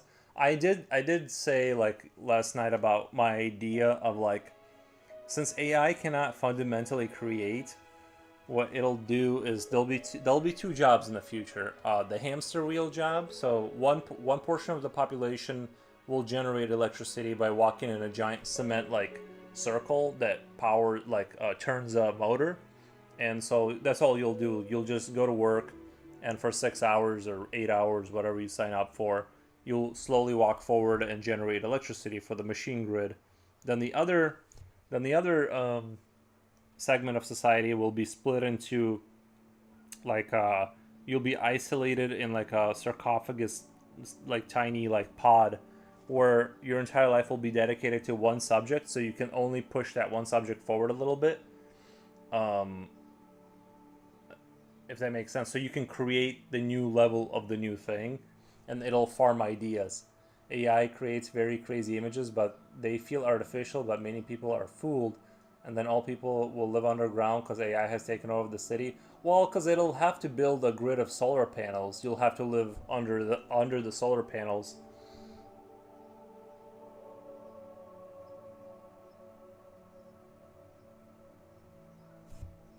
So, like I said, the late stage AI will be people living not even under solar panels, but it'll just be like so many cities that have been built on top of so many cities that there's not, they'll rarely see the sunlight.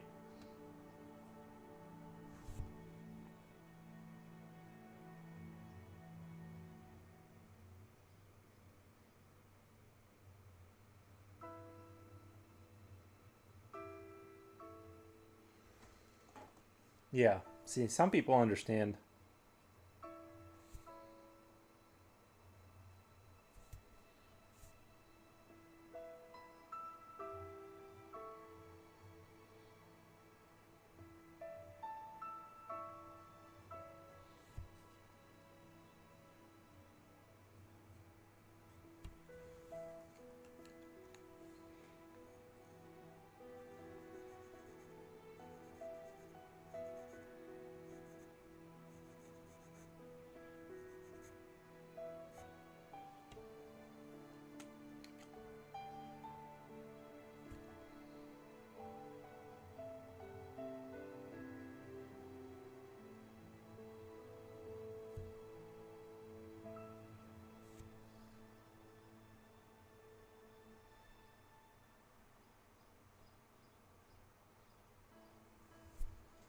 Suddenly Matrix. Oh, I know. Um, yeah, I think.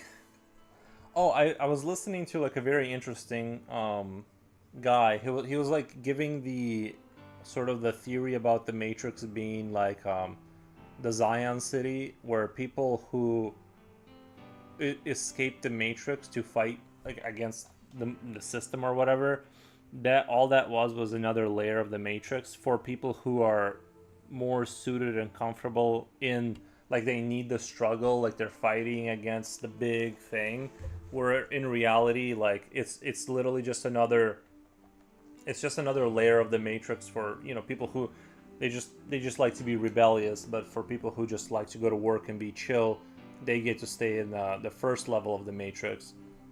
And I thought that was very interesting, because if you when you see Neo stopping those like flying things, and when Agent Smith can go into the real world, it, those were clues, that basically, uh, it's all the Matrix. You can never leave them. You're always inside the Matrix, or at least they were.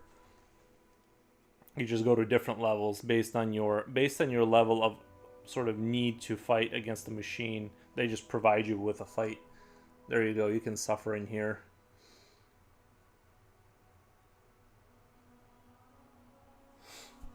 Um, I don't like that theory. It's a dark theory. We're gonna have Avengers.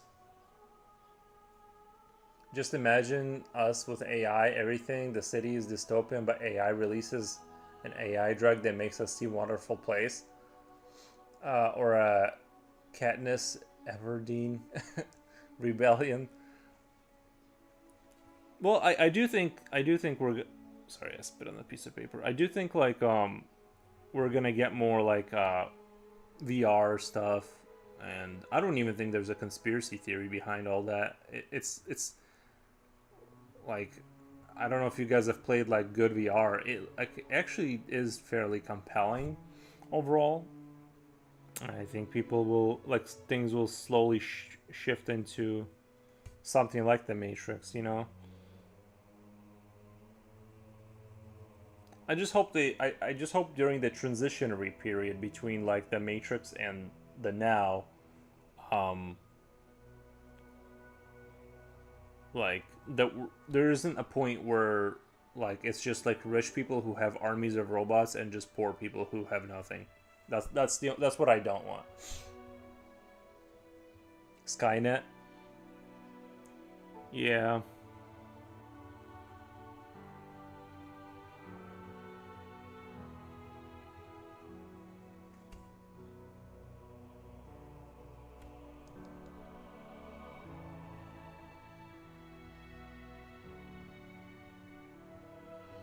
It is crazy, because like if I were to think about like artificial intelligence, like when we were kids, like when we saw the first Terminator movie back in Belarus, if somebody were to seriously sit here and talk about it like the way I'm talking about it, it would sound like the dribbles of an insane person that's like standing on the street corner with a bottle of alcohol. Um, that's what it would be perceived like. But now when people say stuff like this, it's like, well, it's not even like really that far outside of possibility, right? Like that things can go really haywire for a while, or maybe forever. We don't know.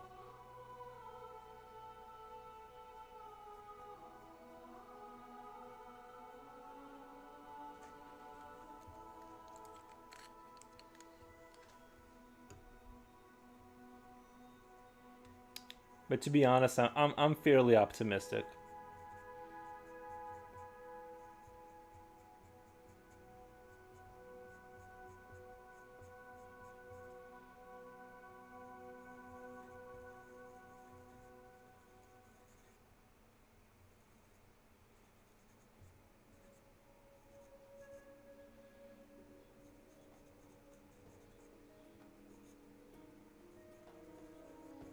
I like to say things like that, but I'm pretty optimistic about the future.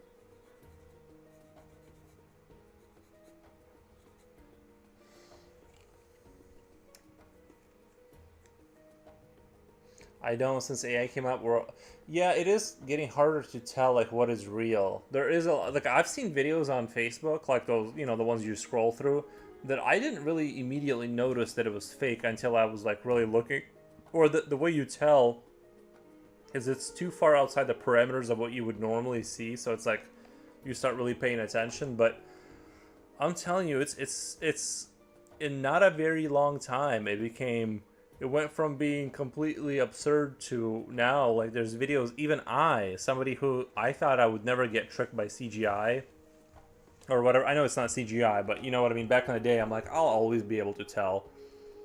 And now there's these videos where you have to be really paying attention. And I'm sure in the next decade, it's like you're gonna meet a woman one day that like you love, and you're just gonna find out later she's been a robot like the whole time. Like you got a robot pregnant and everything, but she didn't disclose that. And like they'll have like full, like it'll go from you can't tell the difference between like an AI videos to oops, I accidentally married a robot.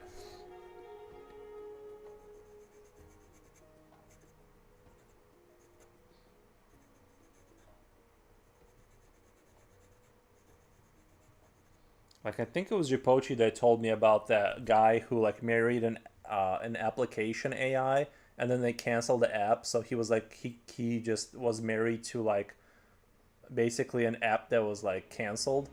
And I wonder how that's going to. I wonder that's how that's going to like play out in the future. You know,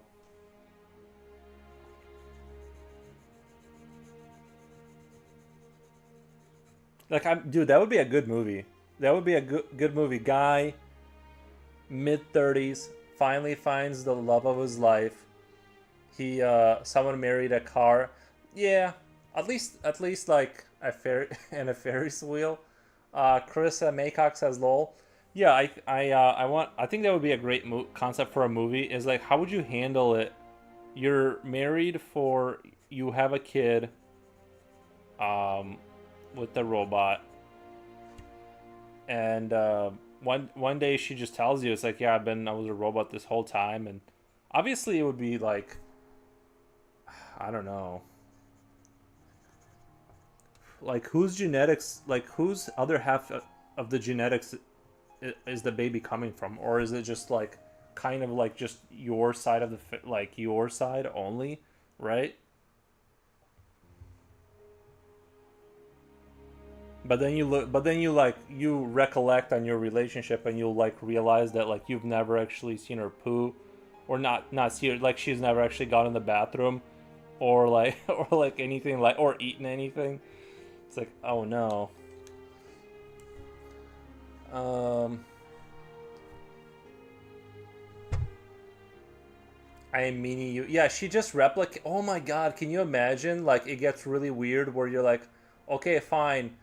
Like, or the child ends up being like that. Have you guys seen Trivarium or Jipochi? What was the name of that movie that I really like? Not Tiberium. It was like Trivarium, where like they have that like little alien kid who's like super creepy the whole time. Vivarium. Oh my god, imagine that kid. And so when she brings you the kid that's like yours, and like it's like your genetics, right? But the kid is like super weird, like in that movie where oh my god, that would be so like the longer you go along with it, the weirder it gets. That would be so funny. I think that would be a great movie.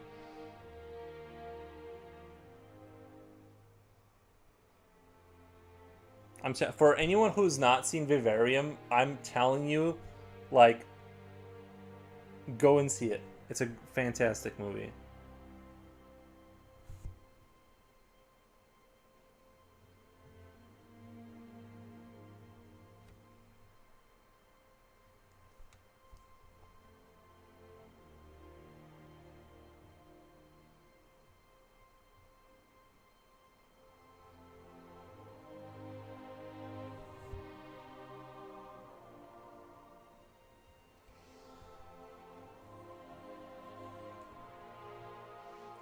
Probably changing batteries at night, or her bedside is an induction charger. I guess they could have her. They could have her eat food, right? If it's a really advanced robot made by like the AI, it's gotta be. It's gotta be like accurately simulated enough to where you're not gonna notice things, right? If she's just not eating food when you go to the restaurant, that's gonna be really sus, and you're gonna be very suspicious. If you just never catch her eating, eventually, right?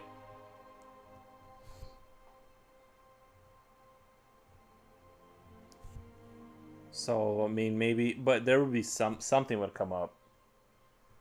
Oh, Chris Maycock, the movie Vivarium. I thought I was gonna hate that movie, but then like it's such a strange. I mean, I'm gonna Control C, Control V that for you. Vivarium. Go check out that movie. You will not regret. If you like creepy horror that doesn't lean on being creepy via like aesthetics, it's just creepy because like it's so like the concept of it is so dark. It's a great movie. And it almost gets bad to the point of like hilarious. Um, I would add ChatGPT in my apps on my mind. I feel like I'd be successful as hell by the time someone implanted ChatGPT inside my brain. Probably. Uh, Downside is there's ads. Oh my god! Can you imagine if like when you went to bed, instead of like having dreams, you had like these very vivid like you just see like the Toyotas like you just see the like a logo of like Nike and like it's just burnt into your brain like for 9 hours straight. You just see the logo with like nothing happening. It's just like it's just beamed into your mind for like 9 hours straight. You just wake up like Black Mirror has done that movie. Oh really? They did like the dream commercials? I bet they did, yeah. Your brain got ads. Ah man. The future is grim. They're already putting commercials in like Black Ops 6. Like it's a fully priced game. And I guess like I've stopped playing it for a while, but I guess when the game is loading, they now have commercials. And I feel like that's so disgusting. I can't even like I'm never going back to Call of Duty. Even though I really like the gameplay, I'm never gonna watch commercials while like the game is loading. That's so insane. I thought it'd be kind of hilarious if they had like if you were playing Quake or something, matchmaking, and they had like it was free, but you had like commercials on those big like TVs in the background. That would kind of be interesting because it's kind of like it's kind of like I would understand that more because it's like it's with you could like shoehorn that in with the lore or something, but when it's just like the way it is, it's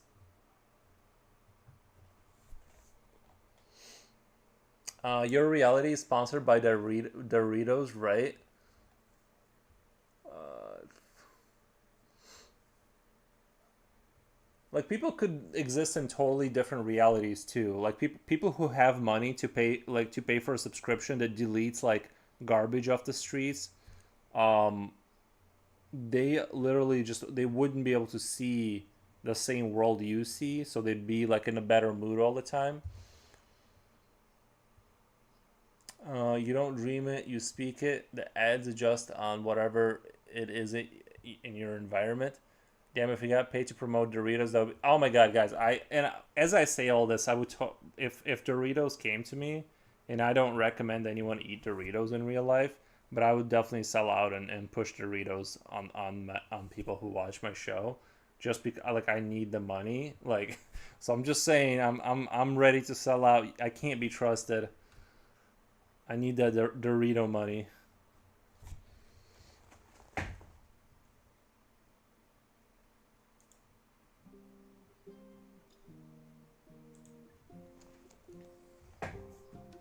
Yeah, I would sell out. Yeah.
Doritos are definitely harmless. They are worse things than snacks, right?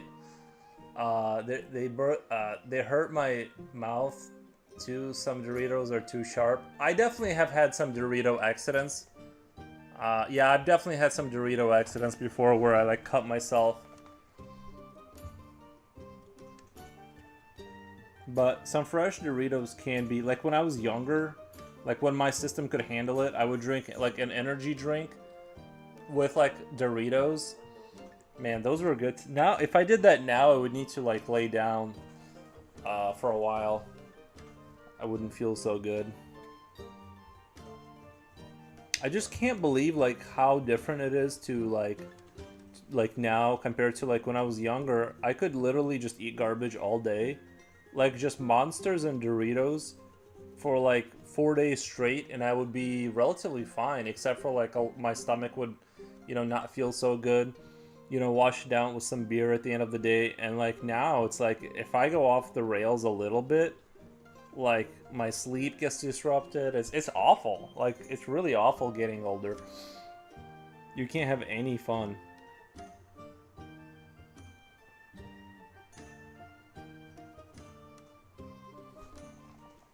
Do you guys feel the same? Same energy drink gives me short energetic rush, long tired feeling. Yeah, but they taste so good. I just wish I could get that same taste somehow, minus the consequences.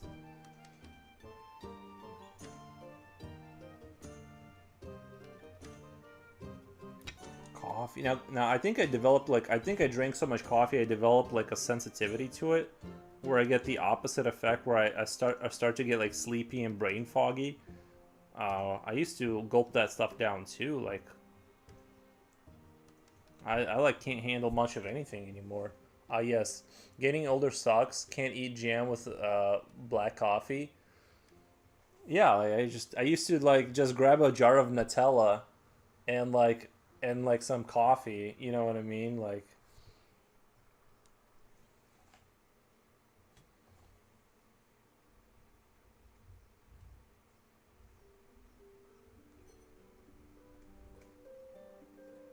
think because I've been up there so much, I'm gonna go down here and just kind of shade this stuff a little bit, just because I've been up there for a while.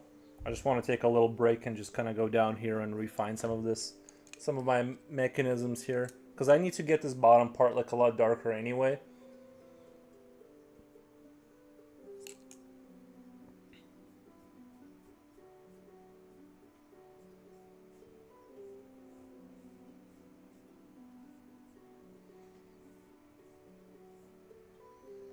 Love the details. Thank you.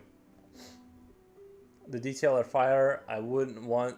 I would want this on a T-shirt. I think it would be. I think it would be like an interesting T-shirt idea. Although I'm not the best T-shirt designer.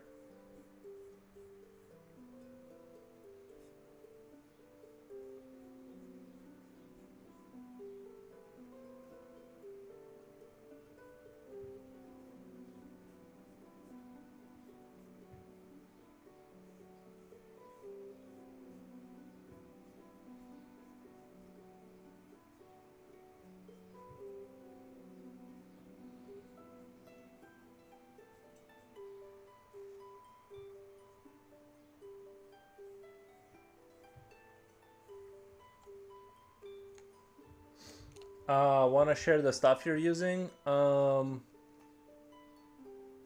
Like the kind of like the pencil I'm using, or is that if that is that what you mean?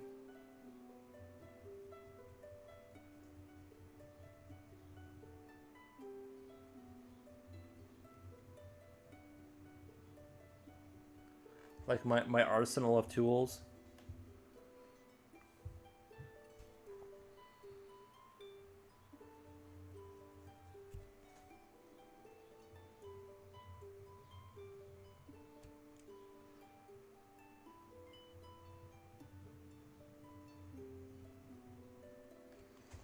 Art supplies in general. Yeah, like like this is like my main pencil, and that's a Graph Gear 1000. If I can get it to, I guess it's a Japanese pencil, 0.03 so I can get like the crazy details. This is a graph gear. This is like what I mostly use for everything. This is like the most enjoyable one. Then you got your, this is kind of like for late stage, kind of like towards the end when I need to get like pitch black like this right here. I'll use these are like from France, I guess. I think they do have a factory in the United States. I don't think they actually ship them from France, but this is compressed charcoal and it's called Conte Paris or something like that. It says Paris Noir on it. And so yeah, these are like for like when you need to get like pitch black. I really like to use these. They're like really thick. They're hard to sharpen though. But yeah, so that's like for the end game, and this is kind of like in the middle. It's like an 8B kind of like a regular standard pencil, but it's just like a very, very soft lead that lets you get darker than, say, like with this pencil, I would have to do like 80 passes to get as dark as like, you know, anything else. Then I also have just a regular white charcoal. These range in quality. These are actually cheaper ones, and I really like this one. Unfortunately, I don't know what brand it is. Like I forgot. I need to like rediscover. Didn't I sharpen like one of the thicker ones earlier?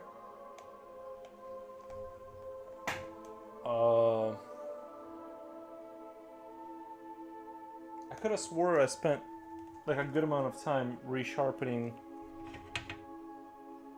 Well, it disappeared, I guess. But yeah, I need to find it again. Anyway, yeah, white charcoal, and this is, and then I do basically like a little brush to kind of smooth things out, and that's basically like to maximize the detail, because I can like do something kind of wrong, like kind of smooth it out, and then it lets you kind of redo the detail again without like erasing. So it's like it's a good little buffer tool, I guess.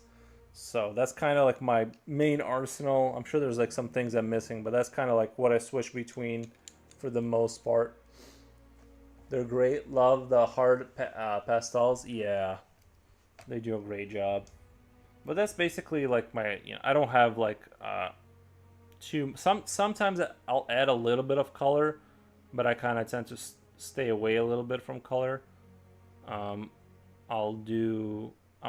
Well, I did like use yellow on this right here, and for some reason I didn't think it would look like this. I was expecting it to look a little different, so I'm a little disappointed. But this was like yellow, and that's the color I chose for this picture. But I will get more into it. Just right now I'm not super concerned about color. I'm just doing a dash of it here and there.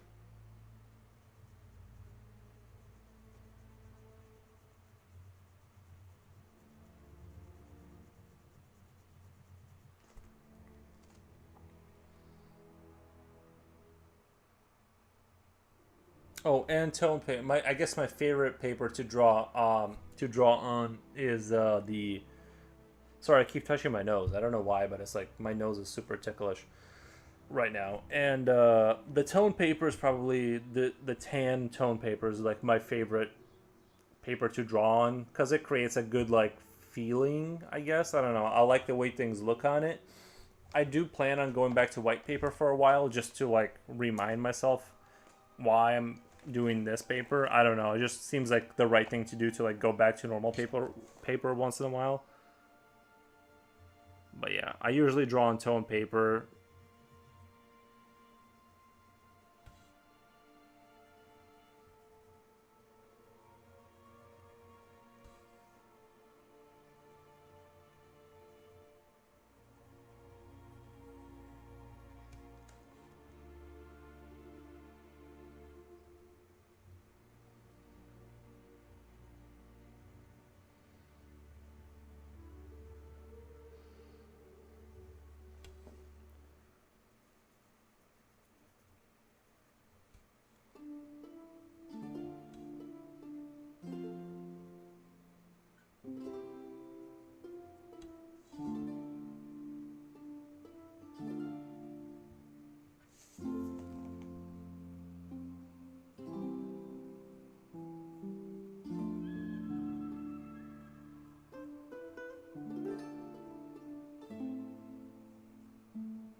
What about changing colors of the paper?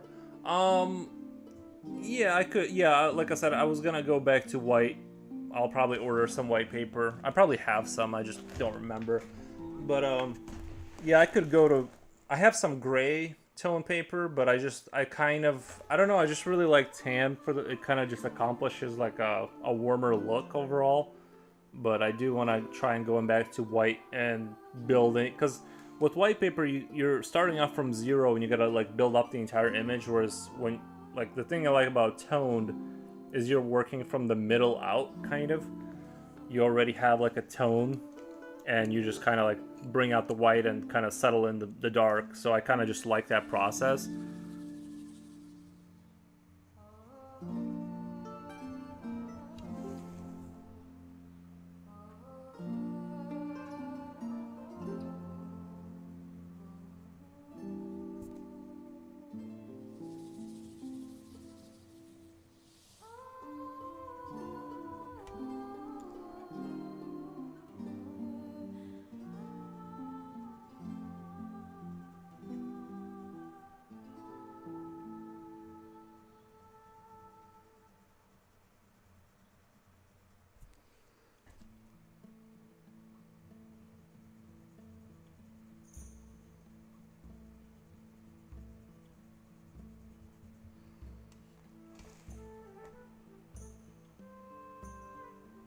But yeah, I feel like you don't have to spend a lot of money on art. Like I really don't think you do have to spend like a crazy amount of money getting a good result. Like any other hobby, like such, let's say your hobby is drinking alcohol, infinitely more expensive. Like you could like especially if you go to the bar, you're gonna spend like in one night basically a year's supply worth of art supplies. Starting a vehicle project, really expensive, and will let it's something that may not even get done. Art is very, I feel like it's relatively cheap.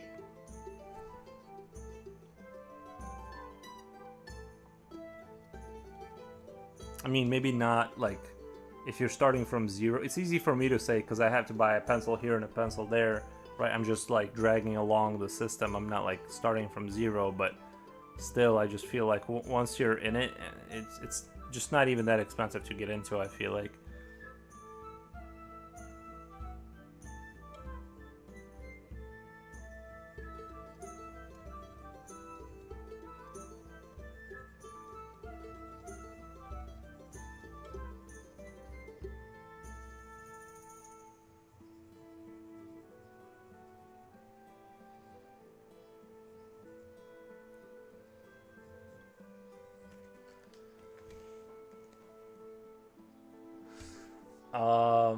I use colors. That's definitely more expensive. I have an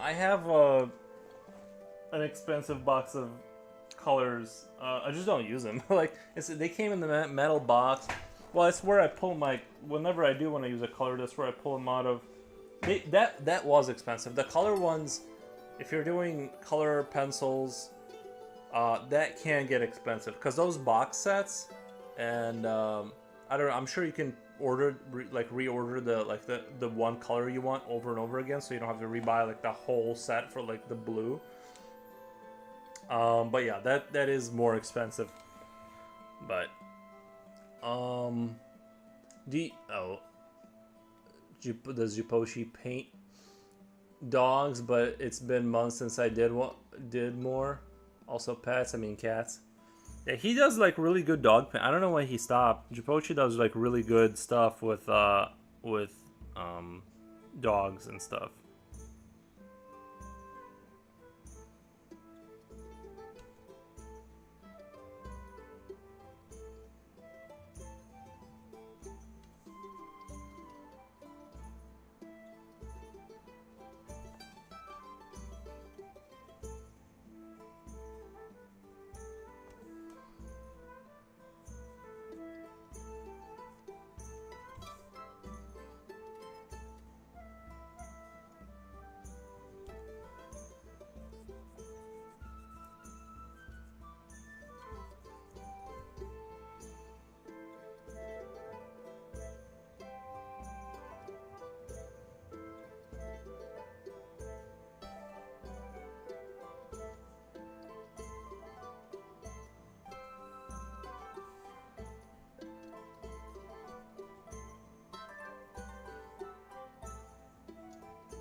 Yeah, Fiber Castell. That's what I have. Yeah, Fiber Castell wood set.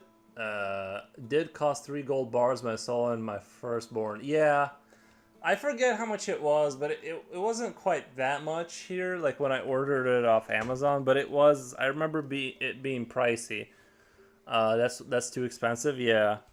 Is that in Germany? You said. Is that where you live? Like, is it pretty expensive over there? Cause I forget how much I paid, but I mean it was pricey, but I think it was like maybe 50, yeah, the biggest um polychromos set in a wood box, almost 300 euro. Wait, oh, maybe it was a bigger. Maybe you had like a bigger set than what I had. Mine was.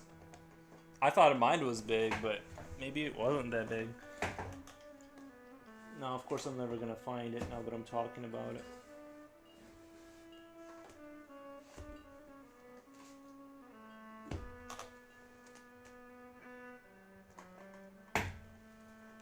Is it behind there? I probably put something on top of it, and now it's like lost forever. Anyway, you're just gonna have to believe that I do in fact own pencils that are colored from Fiber Castell. I just can't seem to find them.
I feel like my dog over exaggerates how much water he needs.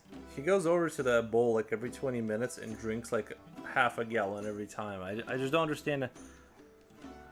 He's still going. He's just being very like dramatic about how much water he needs.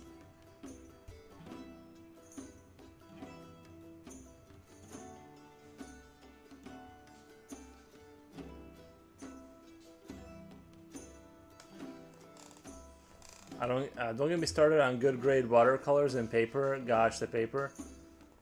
Somebody on YouTube says They Live also great. Yeah, They Live would love to see a reptilian shapeshifter drawing from you.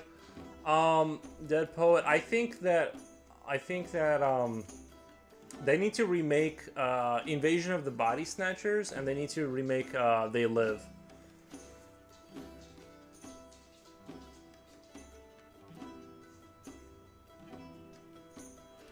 Actually, I think the way the original They Live ended kind of like really opened, really didn't actually solve any of the underlying issues in terms of with the aliens, because like they have technology they can like hide their sort of the way they really look via like a satellite kind of energy beam, right? And they can teleport. They're like way more advanced than us, right? I feel like they're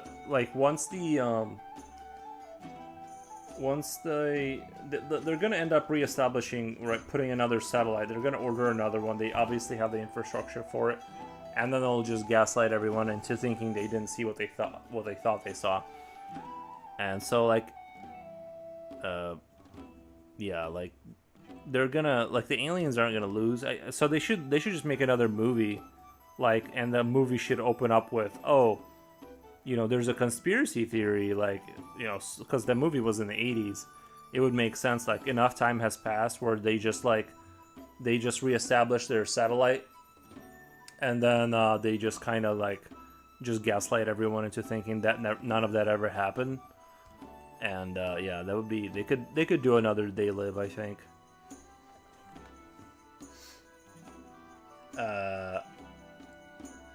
Yeah, then Curtis Connors in Amazing Spider-Man, for example.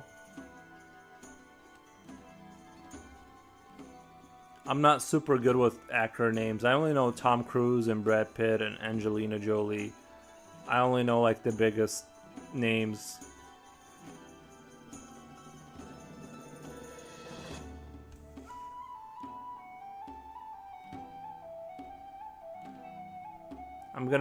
I can draw like a normal human for you, and then say like this is a reptilian shapeshifter seconds before he turns into a reptile.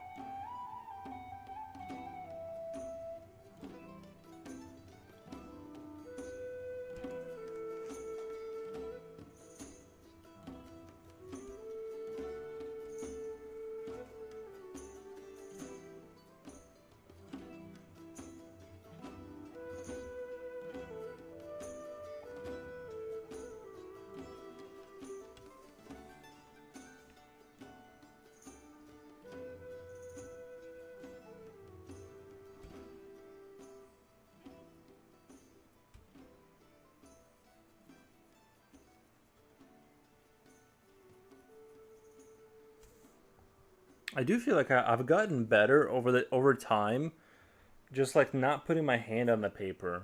Like, look at my hand. There's like no graphite on there. I used to just have graphite everywhere, like on my face, on my hands. I would leave like drawing like I walked out of a coal mine. But over time, I did like kind of get better at it, like just not slopping myself into it.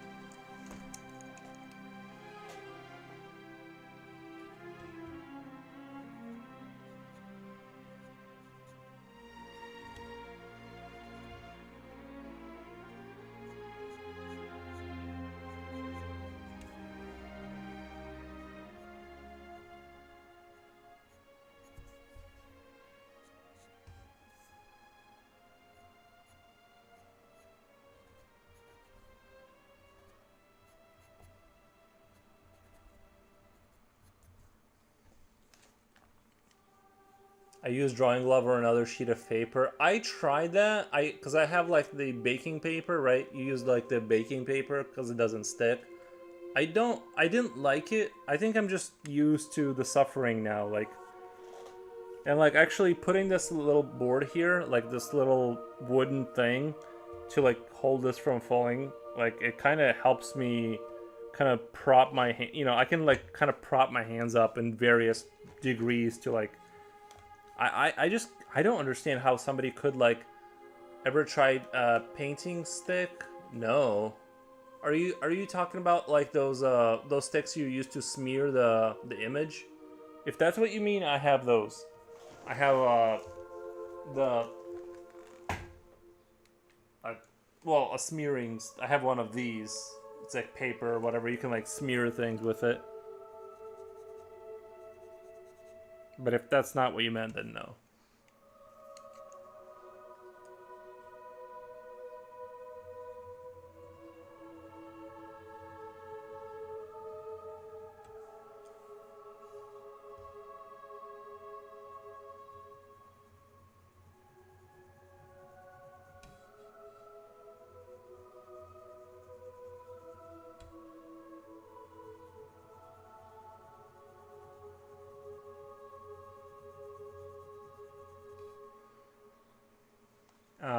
No, it wouldn't stick with a soft ball end to support your hand without touching it. I need some. I need that. What is it called? A painting stick? I need that. Cause like I was thinking about almost building like a contraption, like you know how people who break their arm, it's like it's just sitting there, like it's like there's a wire, like not a wire, but like some rope going to like the back of their head, and they're just like sitting there so they can't move their spine or whatever. I'm like, I need that. Paintings. Let me look it up. That's what I told you. Well, I thought we were. What you said was like, build a contraption. I just used my other hand. Yeah, you have two hands, bro. The problem is my other hand, like my left hand can barely do anything useful. That was for your camera. Like my left hand can basically do 1/8 of what my right hand can do in terms of like skill. Just in general, I can barely like I can hold things with it like a claw. Painting stick. Let's see what comes up.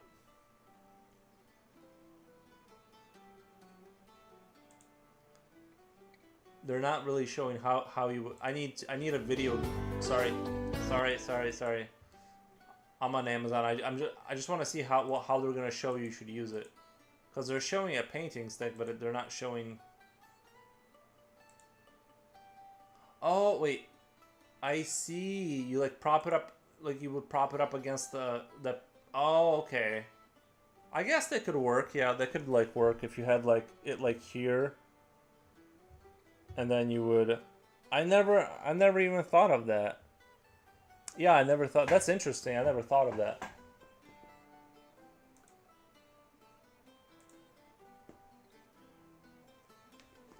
Dead Poet says, your art amazing. Wish to draw like that. Left a follow. Thank you so much for the follow. Let's see. I think did I finally hit 1080 on YouTube? I'm trying to hit 1100 on YouTube. Oh, nice, 1082. Yeah, today's been. Good thing I renamed my stream to the machine. Thank you guys. Ever since I hit 1000, I do feel like my YouTube's been growing a little bit faster. So that's very nice. I appreciate that.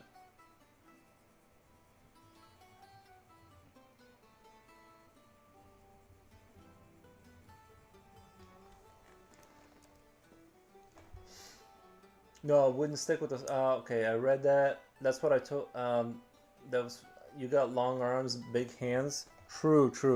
That is true. Maybe I guess I could like just do like this. I don't know. I'll have to try the draw stick, because for some reason it never occurred to me to prop my arm that way. I thought I was gonna have to build like a whole like a little table, and then I would have to like modularly move it around, and the ideas I had were like way more complicated than a stick.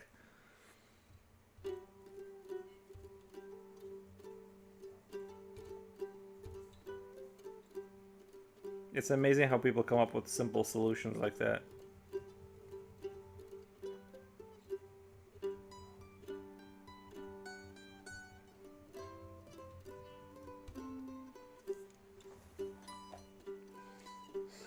Because I think like I was told on YouTube that like for realsies you're supposed to draw just from your shoulder and just sit here and be like this the entire time. And I don't see how that's even possible. Like especially with like little details like this, if you're just shading this in, that would be really difficult. I would almost have to stop breathing to like make it happen.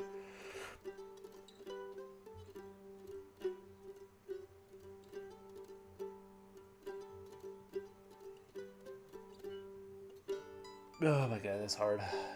Try it out. Take care of your hand. It's life-saving for pastels and oil paints. It smears even when you stare at it too intensely, right? Yeah. Yeah, the French pencil I was talking about, the compressed charcoal one, it like, yeah, I have it all over me, basically. Like, that stuff you cannot avoid.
I do kind of feel it. I feel like I want to push this picture to the max and see how far I can get. Like, in terms of making it look cool with just adding more shadow.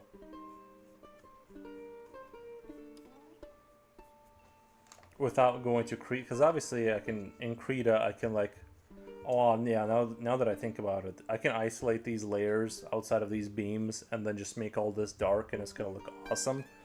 But there's something I think that's like lost when you do it through a computer for some reason. I recognize this song. Are you an enjoyer of, if you enjoy this song, you're probably an enjoyer of Stronghold Crusader. Because that's where it's from. I am also a big enjoyer of a Stronghold Crusader. By the way, they're gonna be making redoing the game. They're adding 8 new units and they're redoing the Crusader one, the one that's in the desert. Brian Boros March is one I'm trying to learn. Brian Boros March. Yeah, I just know this music from a video game I used to play.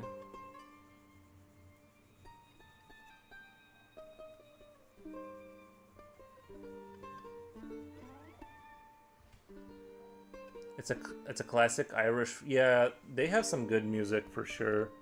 The Irish, they're a fiery, passion-y type people.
There's this song I really like. I don't know if it's Irish or exactly, but there's like if you go to ODST trailer, back when Halo 3 was, well, it came out, but there was like DLC with the ODSTs, and the trailer for the game had like some kind of, I think it was like Gaelic or something, like one of those languages, and or something, I'm not sure. But it had like a really beautiful song in the background for some of the trailer. Yeah, so.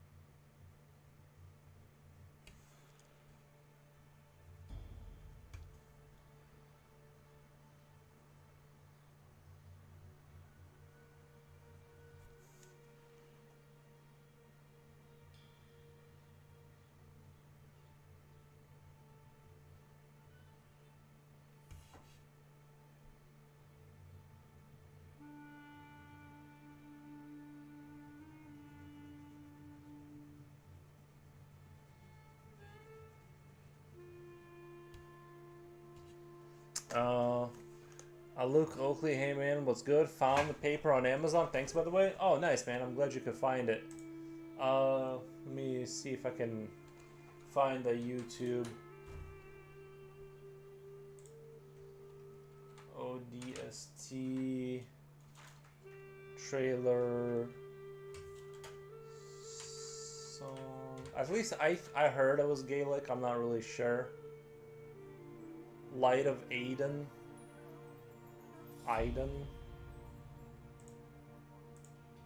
Actually, let me just. I think I won't get in trouble since.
But anyway, you guys heard some of the way it sounds. I just wanted to.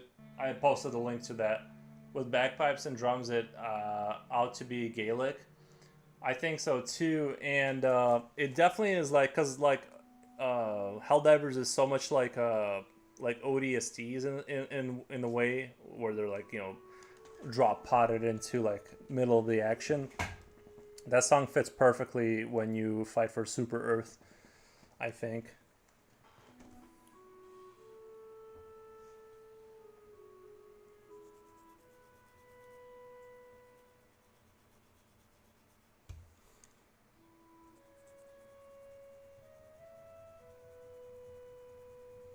But yeah, I really like that song. I wish that somebody would have like remastered it and like put it out there as a like this is like what it's supposed to sound without like all the background noise and stuff like that. Because I could never, I don't know why nobody like re-recorded it as a standalone like really epic music. Reminds me of Hellblade. I did play that game in VR. I think it's where you're like a woman, right? And you go through like demon stuff. I don't remember. It's been a while since I played that game. I don't think I beat it or anything, but I remember it being pretty interesting. It had like really good sound design. Or it was supposed to. That's what I was told.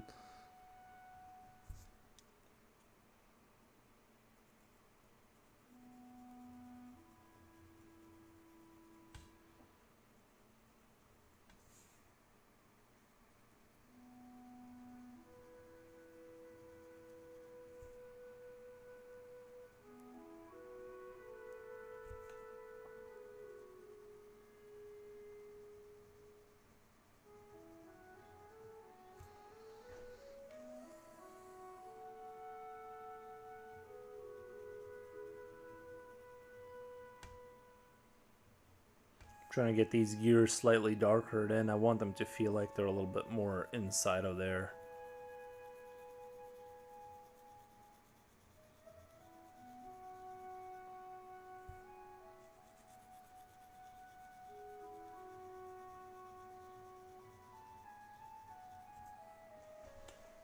I usually don't do these like sideways type pictures, so I thought that was like pretty interesting to like break away from the norm and just do like a side kind of view, like a platformer kind of.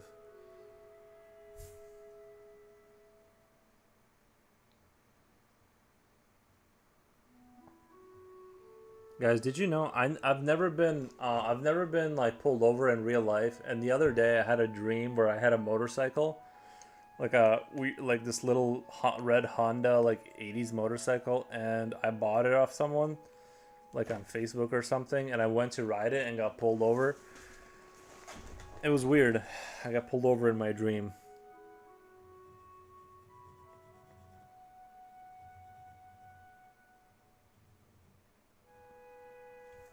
I love that game. There's a second part too. I thought the second part was coming out. I thought that it. I didn't even know the second part came out yet. I thought it was like one of those they kept delaying it games.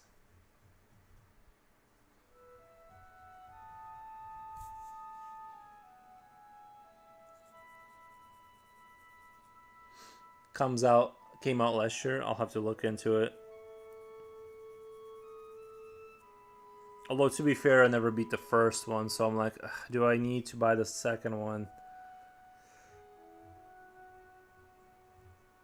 I didn't even buy Doom: The Dark Ages.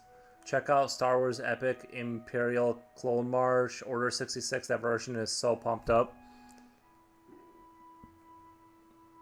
Is that music from a video game? Because I have to make sure that it's. I can only get away with playing music that is from video games because of copyright.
Alright, we're gonna try it out. I feel like no Krutikov music. I feel like this is going to be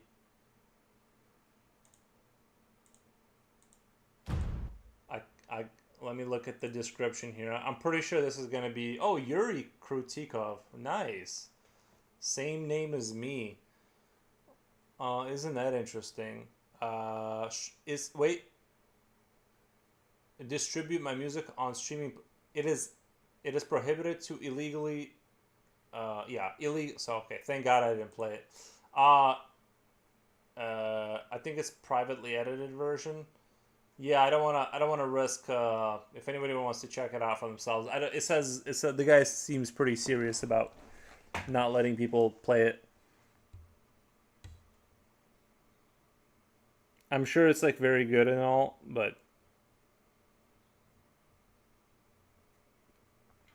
if it says illegal and the guy is like, I'm going to sue you, I'd rather not create problems that don't need to exist.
Got it. It's cool though. Check it out later. Yeah, I'll check it out. I'm sure I'll like it. It's just I can't. For the sake of my channel, I gotta be kind of careful about what I play. Sometimes on YouTube I won't care because like most of the time if you play like a company's music, they just like take down your monetization for that video and that's it. And I'm just like, since I only make like 12 cents whatever a stream, it doesn't like, I don't like really care about, you know, losing that 12 cents. But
Wondra has a good song too. I do you, I think I know the band you're talking about. Leo Reed.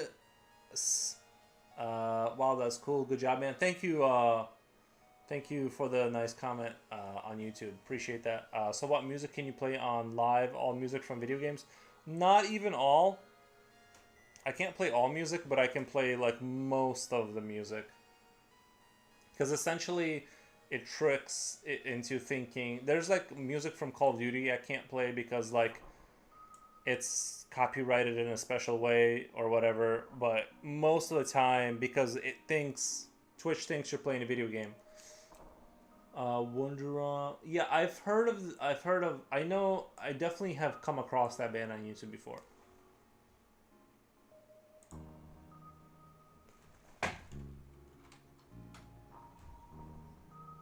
Aren't they like pagan kind of like?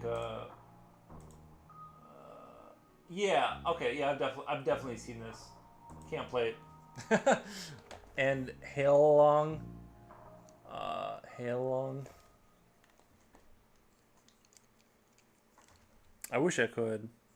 I wish Amazon, since they own Twitch, could like work out a deal like that, where I could play music.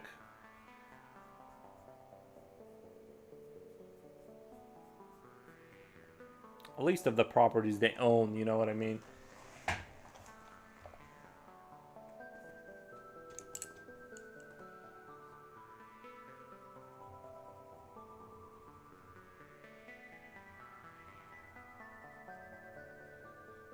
Like if Amazon just took all the properties they own and just gave me a playlist on Twitch that I could play freely, that would be amazing.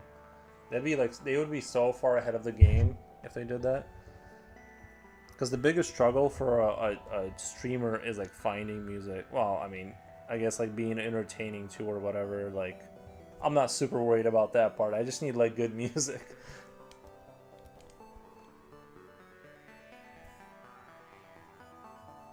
I need to entertain myself while I draw.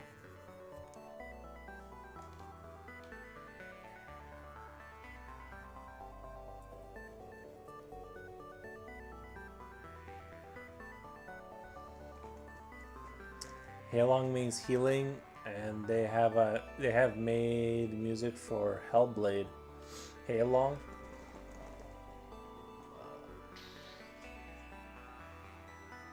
Fantasy or medieval ambient music is always a good option. It is until you start to look into like if you're talking about like for streaming, then the good ones I found that are like one of those radio channels where they play that kind of music ambiently.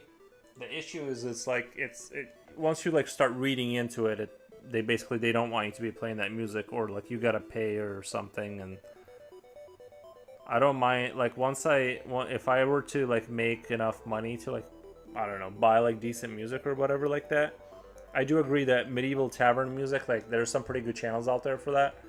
But I'd have to be able to like pay for that and all that.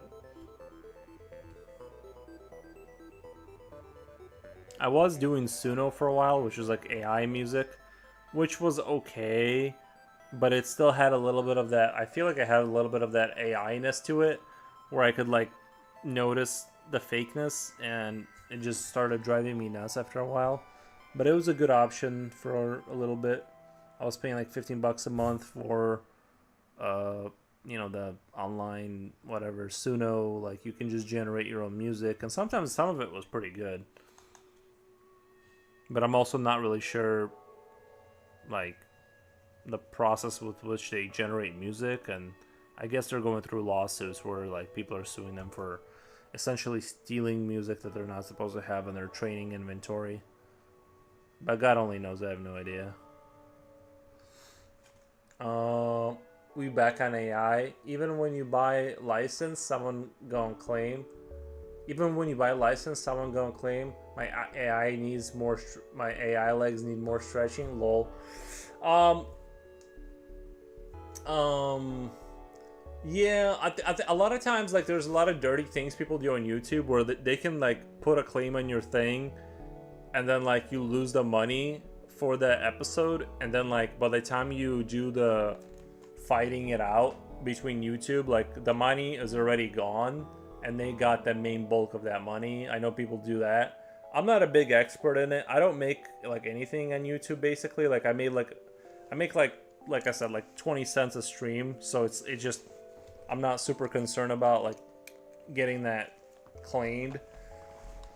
But that's just my take on it. Right now, unless if YouTube blew up for me, then yeah, I'd be like a little bit more worried about it. But then I would go to a company that like makes music.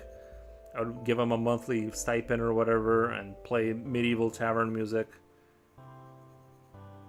so I could like be safe for.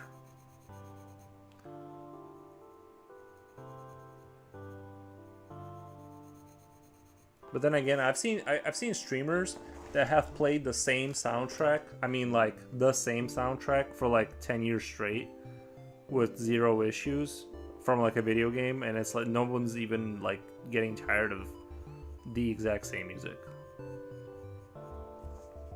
I've used that music too, by the way, and it's Skyrim.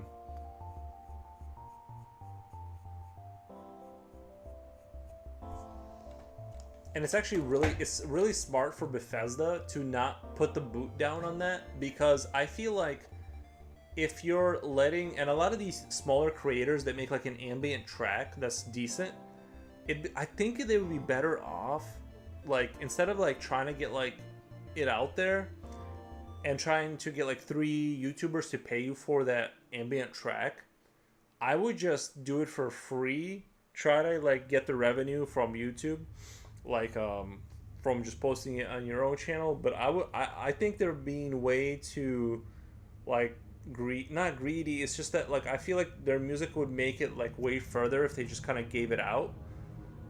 Like Bethesda with the music for the Skyrim, it's kind of like free. I know this is the wrong. People shouldn't be using that music anyway because they don't have the rights to it. But it's like by default because they never like really went after anyone for using it. I'm sure people have, it's made sales or it's made Bethesda more like talked about. It's I don't know. It just seems like if you can take the hit and just make money later. I will be walking. Might be back in an hour. Gotcha, buddy. Thank you. Here's a huge German streamer on Twitch. He told how much money he made. He how much? Sorry. He told how much money he already spent for music licenses, and still got claimed every time. Wow. Yeah. Maybe that's, yeah, I don't know. Maybe then I don't need to worry about licenses if they're gonna claim it. 5 figures, not funny. Yeah. Well, maybe I should just not worry about it. Because I know a lot of companies will do like the claim trolling, where essentially when you do that, you're redirecting your, like if I make a video and I put a snippet of music in there, and some company goes and says it's theirs, for those first like 48 hours when you're getting most of your views, they're getting all the revenue, and you can never get it back. So like even if it's false and you can prove that it's false, all that's gone. All of that's in the fog now. So you just have to like survive off of nothing. And there's nothing stopping them from doing it.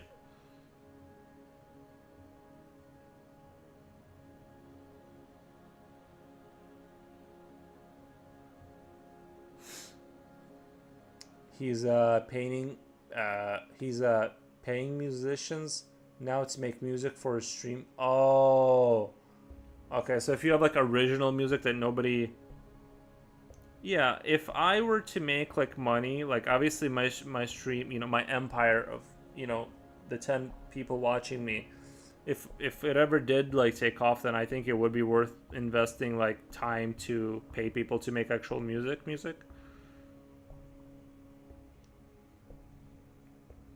I'd be more than happy to if I was making like good money and stuff.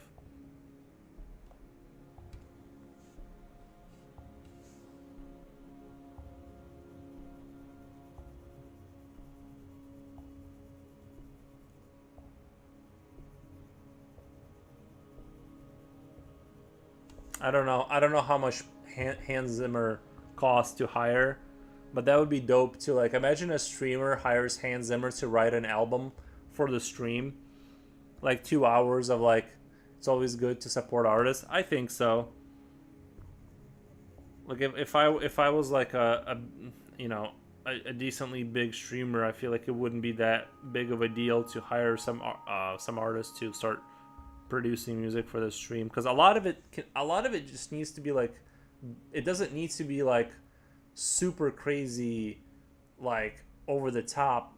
It just needs to be like background music that's kind of decent, keeps the mood up, kind of thing. Like 80% of it. Sometimes you want a little bit of music in there. But I think it would be dope if I had the money just to hire Hans Zimmer. I'd be like the first streamer to like do that. I feel like my art kind of fits in with a brooding darkness. I think one of my favorite ones is like his. If you look at his Batman series of music he made for those films, with what's his name? I forget the actor's name, but Bale or not, I don't know. I forget his name.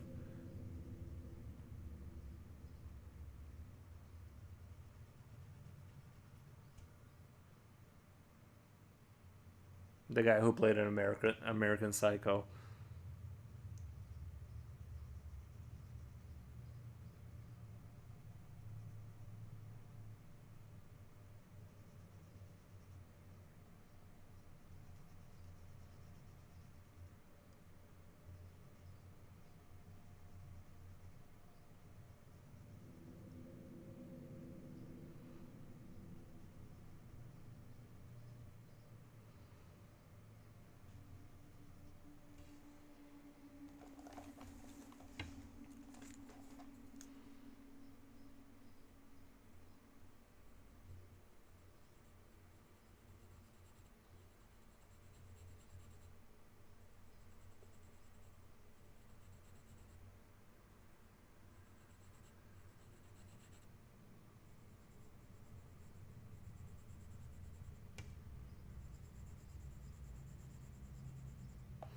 There was also a case of a smaller musician who got his own music claimed on YouTube.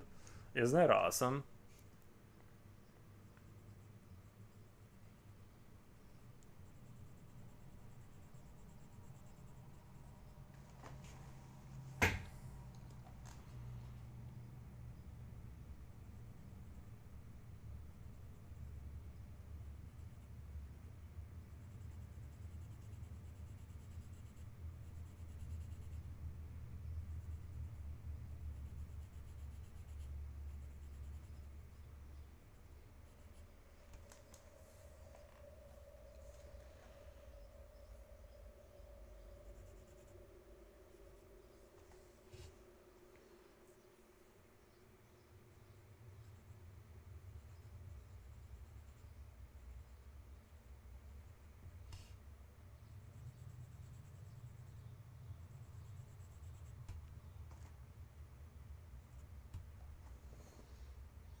Alright, I just want to prepare that zone for making it even darker down here because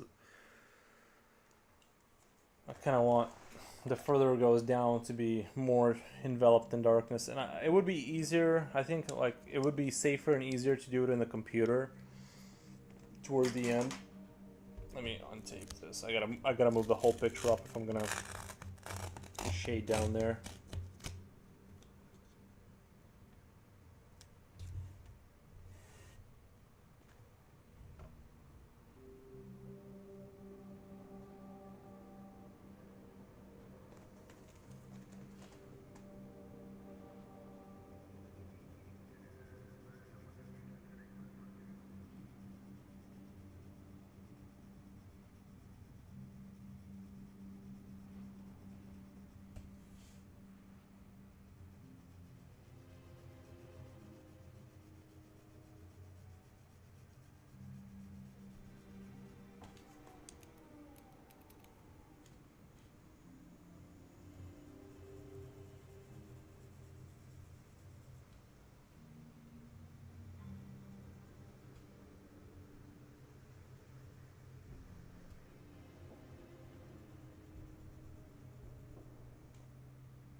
How much time do you spend on a picture? Usually like 4 streams, and each stream is like between 5 to 8 hours. So I would say, it's probably getting closer to 40 hours, but like I think probably usually I'd say, like 35-ish, maybe 40 sometimes, depending. Like this one might be 40 just because like I'm doing the whole page.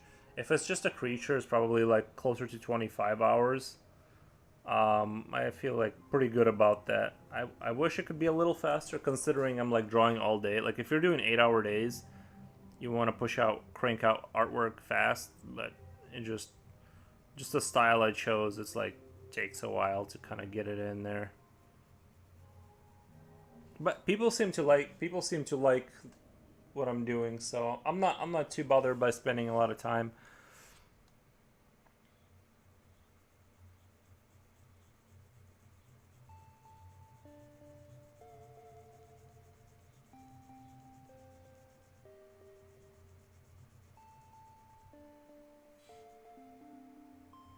But I know some people that spend like up to like 600 hours on like a single picture, which sounds crazy, but I kind of get it. If you're into rendering out like hyper realistic photographic kind of stuff, then that's just what you have to do in that scenario.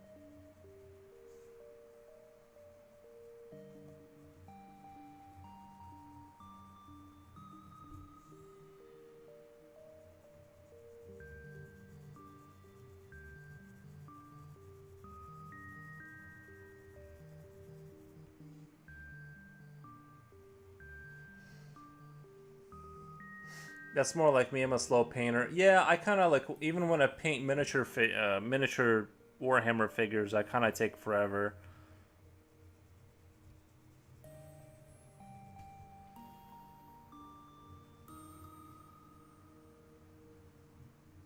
I'm sure some people can go a little bit faster, but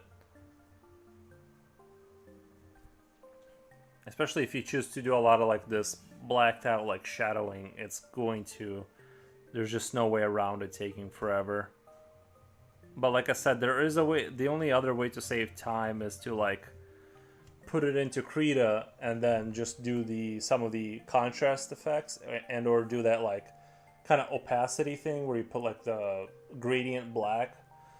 I could do that, but there, if you do it too much and don't do the pencil work, you kind of like, it kind of erases something out of the picture. It kind of looks more digital then, and I don't want to go too far with it. I'm still going to do it like a little subtleness of it, but I want to mostly do pencil. What about classical music? There's no copyright on all pieces. Yeah, classical music is in that weird zone where it kind of doesn't, but it does. Like if some movie used it recently, it's in a weird legal territory. You're right in that it should be like public domain kind of stuff, but not all of it is. I would play around, and let's say you wanted to find out for what I had an issue with music is like I would play, let's say, some artist, and then I would get banned in some like not banned, but like that episode would get banned in some country. Not on Twitch, just mostly YouTube, because they would put they don't like him, right? And so they don't like that artist or whatever their internal politics are. And so you're just more running, not that, like, it really doesn't matter if you get banned in some random country, right? But like, or at least that episode. So it's not like a huge deal or anything. It's just, it has its own nuances with classical music. And it's not necessarily all free domain. Like I would have thought also that would be the case, but it's not.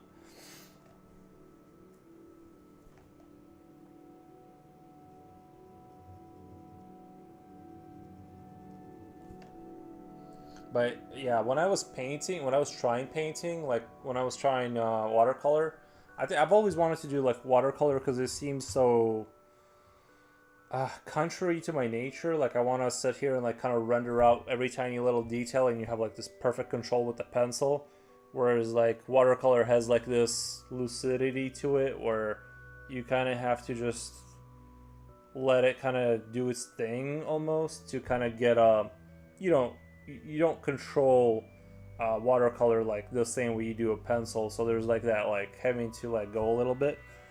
So yeah, I like seeing like really great watercolor. I don't like really fundamentally understand like how they're making it look like that, where it looks like they just kind of painted a bunch of random blotches, but then it like looks like something. I don't get it, but I tried, and for me, I end up just doing what I'm doing now, whereas I kind of just water it down more and do like little strokes until I'm basically rendering kind of the same way as now, just with watercolor.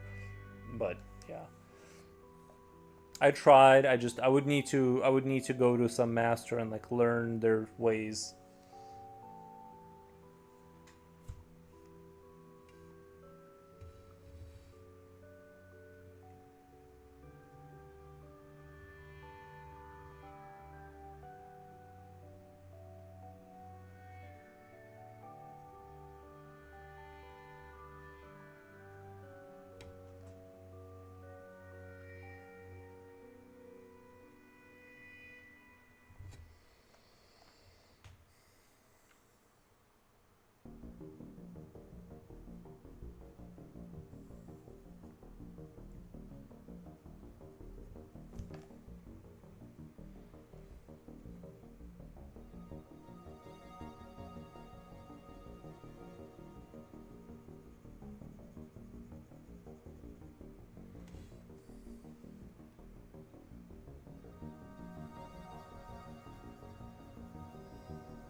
You can't control it, it controls you. Yeah.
is let me come right back. I'm gonna go get some. Be right back.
I know it seems like down here it's like pitch black, but it's actually not. Like, it's it's like impossible. Like every time I think I got it to pitch black, and then I look back and like an hour later, and I feel like it, like some of the pencil like slowly like finds a way off of the page or something.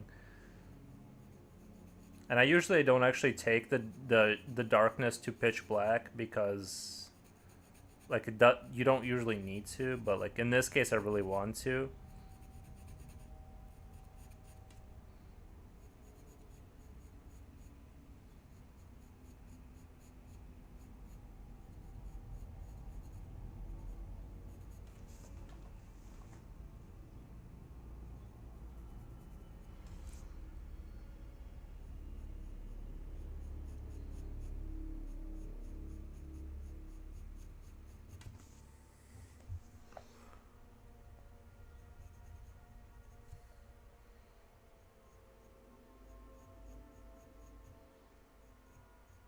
Because I want to create, like I said, I want to try and create like a gradient darkness kind of going up, which is harder than it.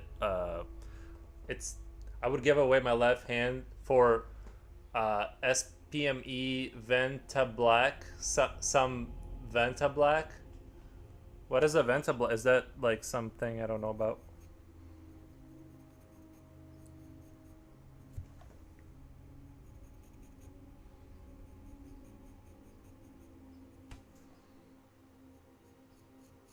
See, I feel like right here, like maybe this would be an area where like maybe like introducing like if this was a tougher piece of paper, like I could like do some paint, like do some very watered down acrylic or watercolor, and then just like create the gradient that way. But I feel like because I'm not good at it, it would look like a mess.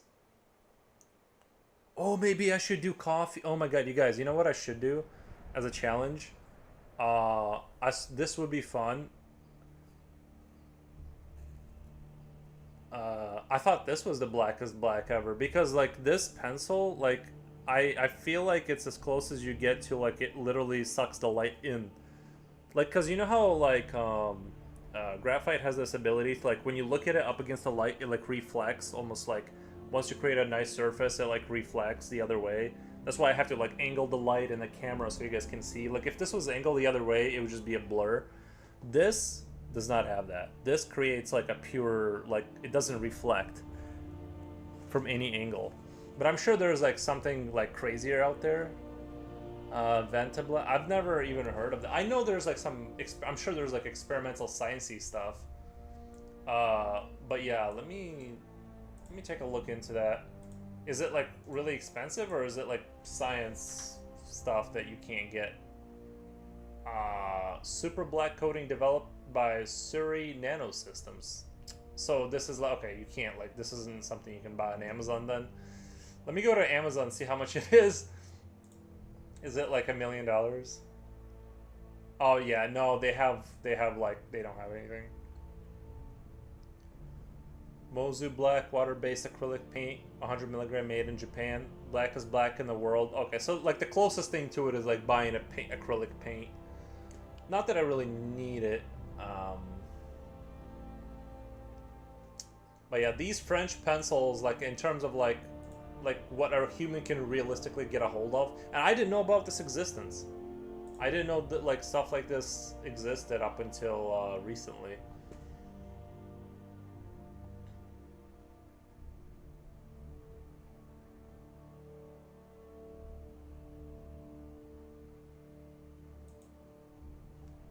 You can't use it because one artist claimed the rights to use it exclusively. Oh, really? I can see that.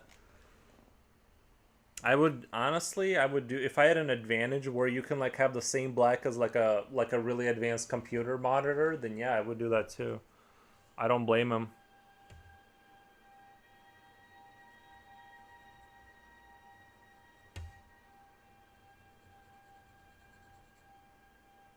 That must have been a costly deal.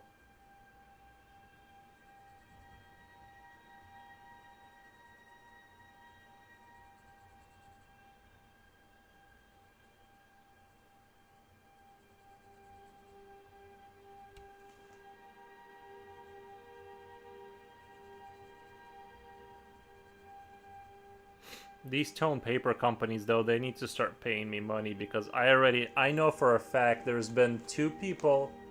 I know for a fact that there are two people who have bought tone paper exclusively because of my stream, and I'm gonna need money because I need these companies to start paying out cash money. They can just deposit it into my bank account. I'm just kidding, kind of. I would love to get sponsored by like any kind of company. I'll push their product hard too. Stuart Semple.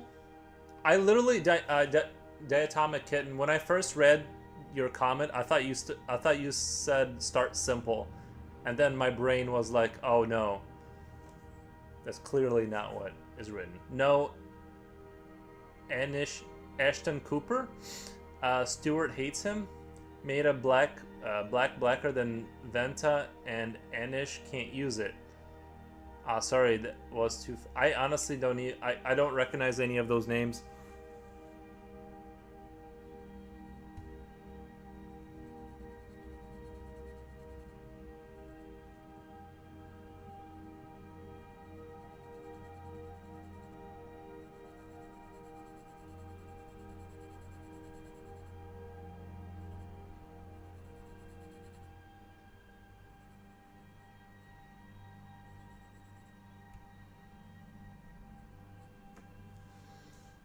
Future oil painter, yo, home skillet. How did your Home Depot adventure go? Did you get stared at like you were a shoplifter, or did you have a better experience this time? Lol, no problem. I have slippery fingers. Me too. I can't type or spell to save my life. I swear I have some sort of a disease called being stupid. Or whatever, maybe it's like dyslexia, but I just can't spell. Thank God for spell check. I can appear between ChatGPT and spell check. I can appear semi-literate. I went to the human named a human man cash register. Nice. Did you have to do the whole rigmarole where they ask you if you have the discount card and you're like, no? Would you like to apply for one? No. Did that happen?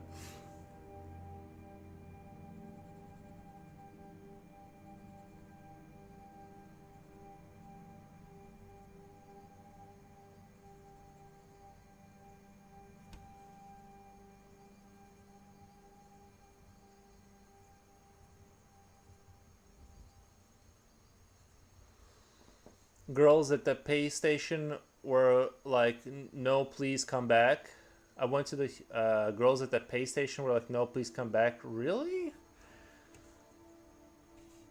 The women were fawning over you? I understand that. I understand.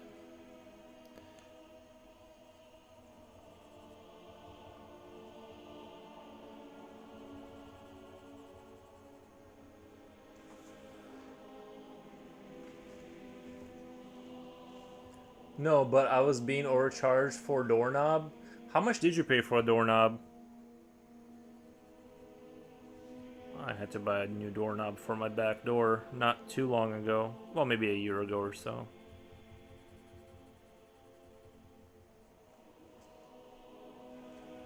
And then the cash register broke or something? I hate that, yeah.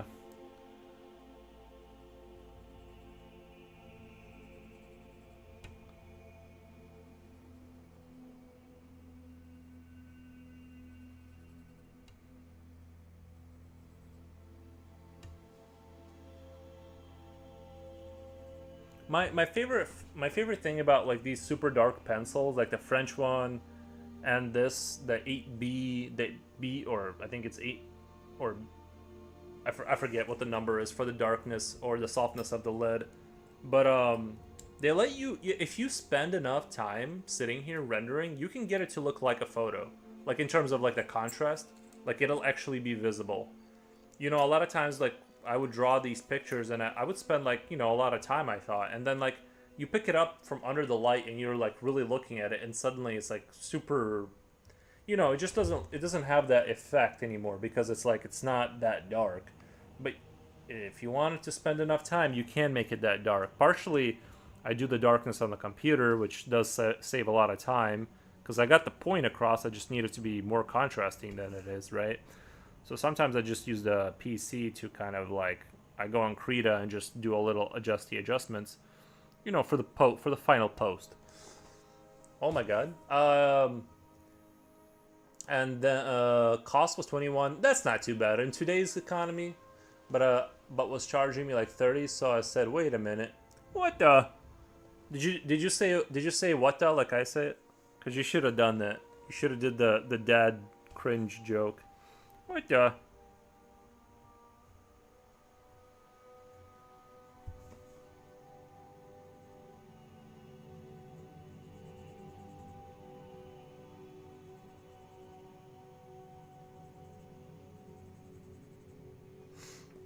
I said what? Okay, good. You should do it in front of your kids when you pick them up from school. Just do it really loud in front of their friends. Make sure to spread the cringe around everywhere.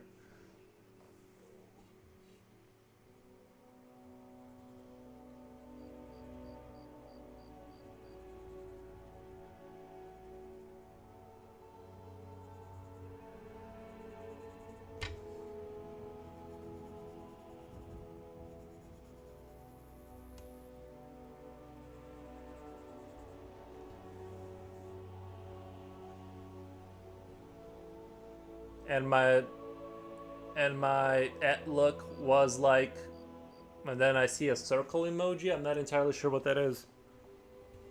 Or a top-down space helmet. I'm not sure what you're showing me.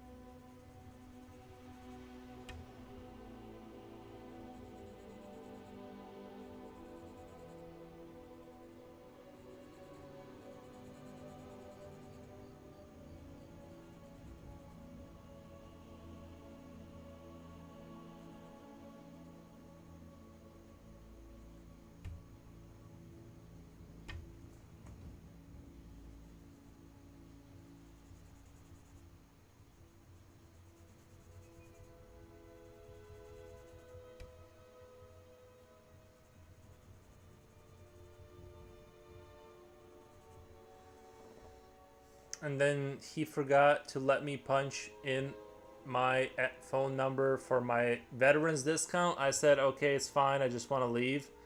Home Depot starting to suck. Ad attack. Man.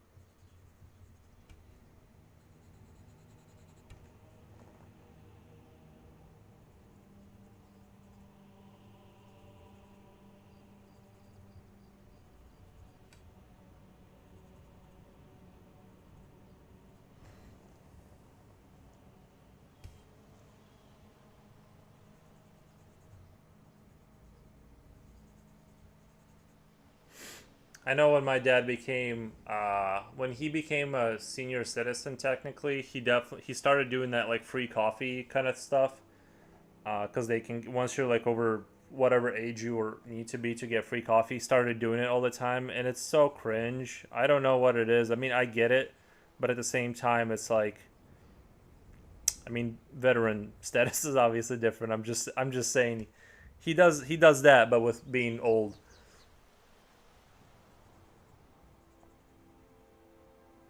I played a lot of Call of Duty though. I could be, could be considered like a veteran of sorts. You know, in my like imaginary.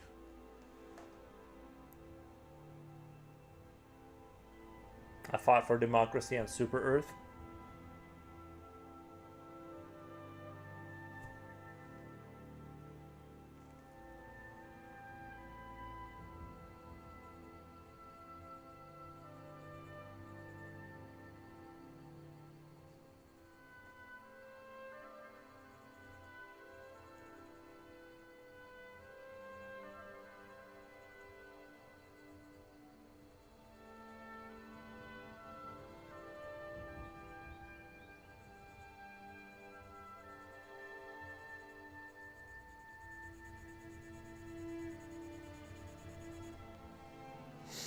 Uh, Home Depot was a bunch of retired people. I almost thought it was a different word. I'm like, oh, retired people working there.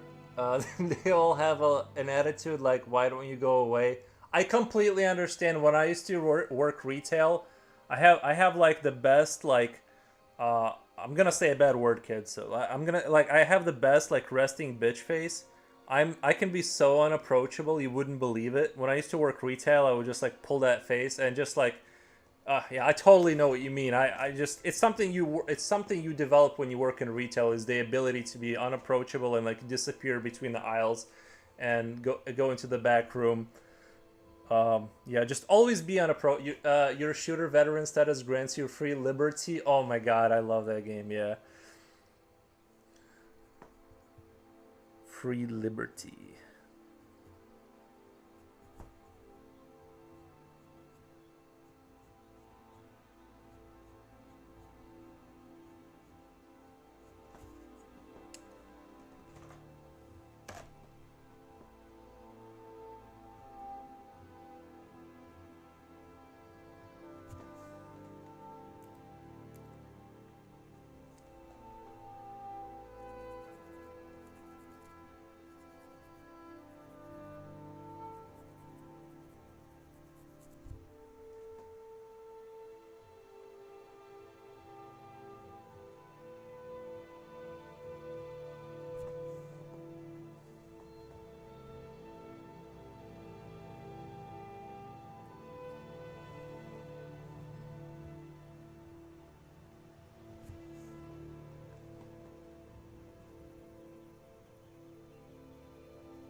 I can't even imagine being like a tattoo artist. Can you imagine like this much needle on you for like it probably takes just as long because like some of those elaborate like tattoos like they probably take tons of hours to put on. I can't even imagine. Like I've never had like a tattoo because I'm a little bit of a like a pearl clutcher when it comes to tattoos. Like I'm not like into it, but just trying to. I've seen it done, and I imagine it's like painful. Sounds like from what people say, like in some spots. I just can't imagine sitting there for like 8 hours of this. I would need like a numbing kind of agent.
I heard that Sony is going to revamp the Starship Troopers. They want to do a movie about Helldivers. That one makes total sense to me. Um, and yeah, Helldivers movie, and then Starship Troopers. They're gonna restart the franchise in terms of like the movie production, which I'm super excited. I just hope. What's that pen called again? I missed it. Oh, sorry. This is a Graph Gear one. If you're talking about this one, this is a Graph Gear 1000. 0.03. The .03 lead type is like the thinnest you can get inside of a mechanical pencil, which is what I use. Just because I like to work in a smaller format and still get the detail in there. If I went to .05, I'd have to have, if I wanted to get this much detail, I'd have to have a bigger piece of paper, which I don't want to do. Although it'd be easier in my eyes, maybe. But I feel like what I would, if I got a bigger piece of paper, I would just kind of like try to get even more in there. So it just wouldn't work for me.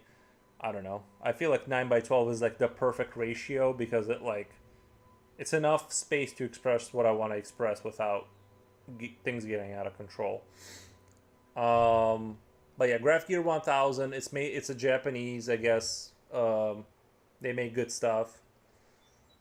.03. You don't have to. Most people do not use .03. Most people go with .05 lead thickness. The only issue is like the .03.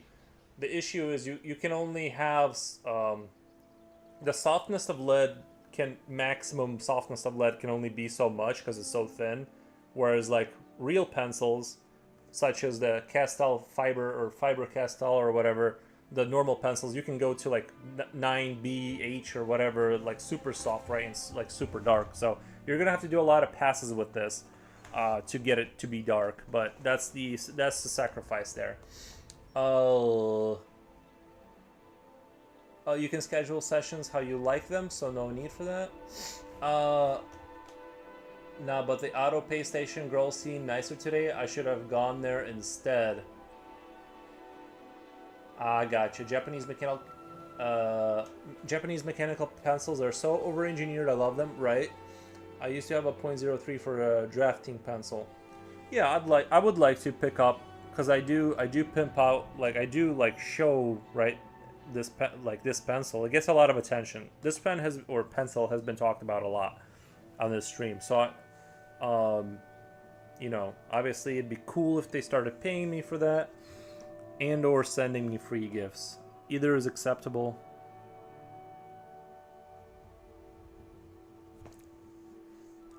It does seem like the Japanese, they take their art supplies like super seriously.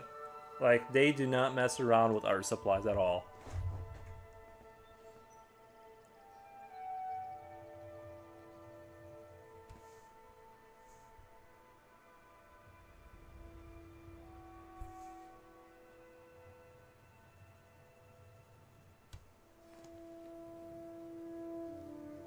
The other thing is like the texture of your paper, Luke Oakley. If you want a lot of detail, what you don't want is a high grain paper that has the bumps in it kind of thing. You want smoother paper to be able to have more. You can do more detail on a smoother paper, and the rougher it is, the more it'll look more like a sketch.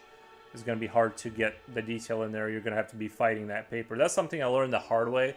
I used to order these like caisson, like super fancy caisson French paper, and I thought I just was so slick.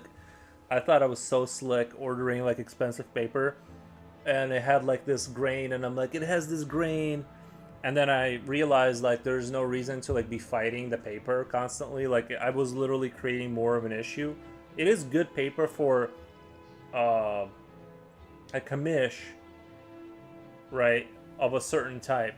What I do, I was literally like I was like playing tug of war with myself. Like I was making it more difficult for me to do my job because I like to lean into the detail, and I was buying paper that is contrary, that fights that basically. So just something to keep in mind. Order smoother paper if you want more detail. If you want it to be like more sketchy and loose, and then buy rougher paper. Once bought crude take watercolor set. Imported it all the way to Europe. Shipping took over a month, but zero regrets. Nice. Is there really like a big difference? I can't imagine like watercolor being like.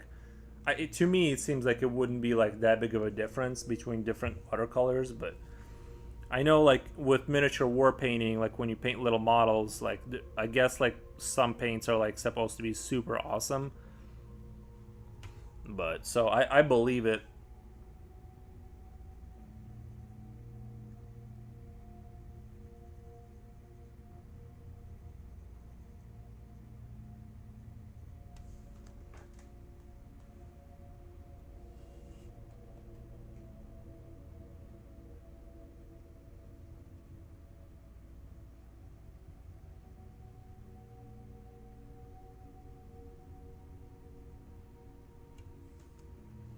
Muzeri, good afternoon. Good afternoon. How's it going, buddy? Thank you for stopping by the stream.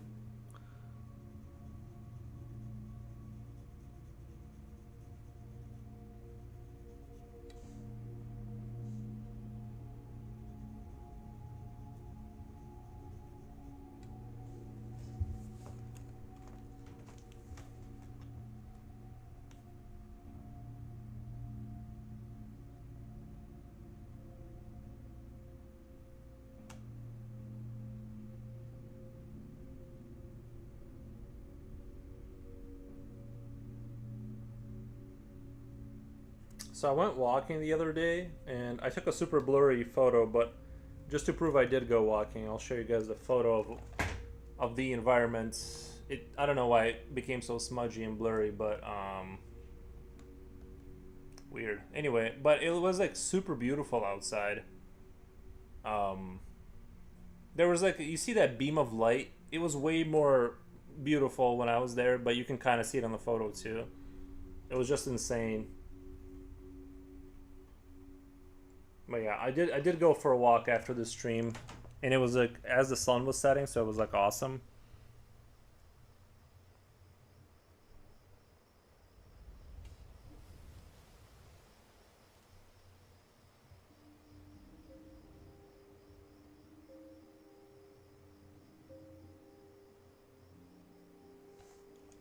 Wow, looks like you were on Mars. Nice, because they Mars has all the trees and stuff and atmosphere. I'm just kidding, of course. The Earth is flat. Everybody knows that. Hi, hi. By the way, it's Misery, as in misery loves company. Misery. Oh, misery. Oh, gotcha, gotcha.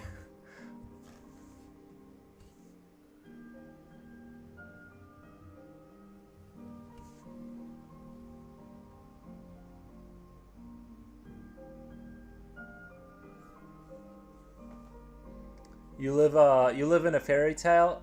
Fairy tale. Nice.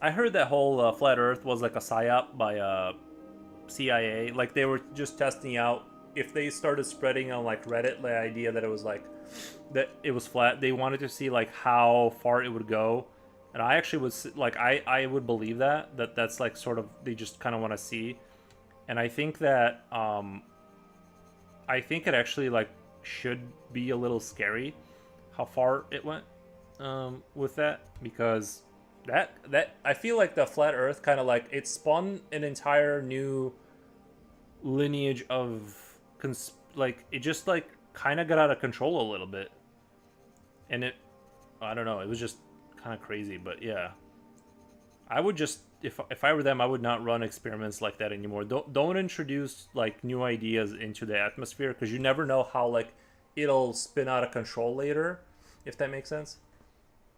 Uh, looks like you were in Never Neverland.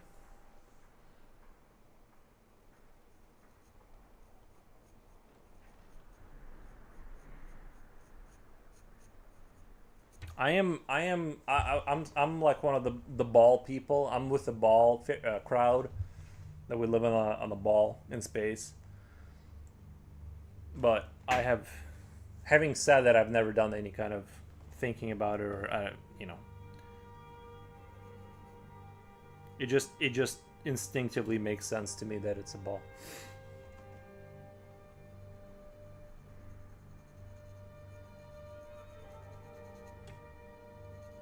The moon is round, right?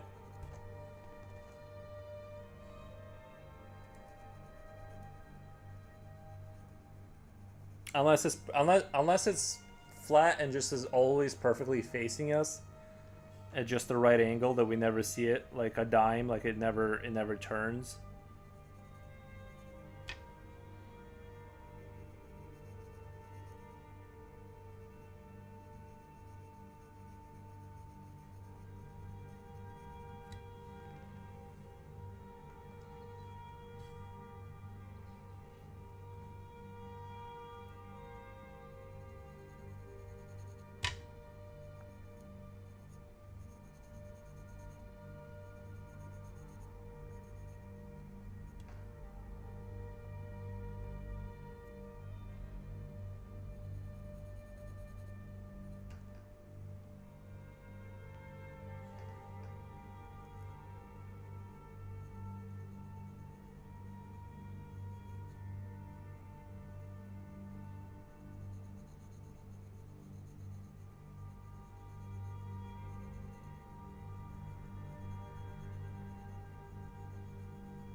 I saw somewhere in the news that the Chinese recently made a rocket that like lands itself like kind of like the SpaceX one with the Dragon or whatever, and then it like land kind of does the backwards flip and like lands back on its tail and it gets caught by the big thing.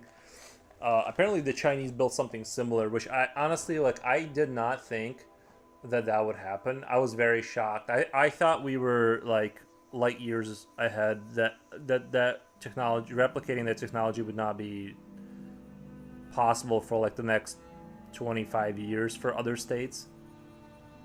So I was a little shocked by that. The reusable rocket stuff.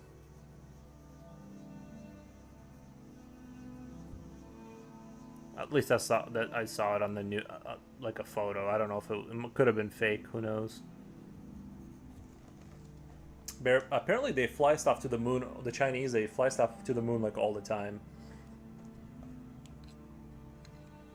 The dark side of the moon, that is.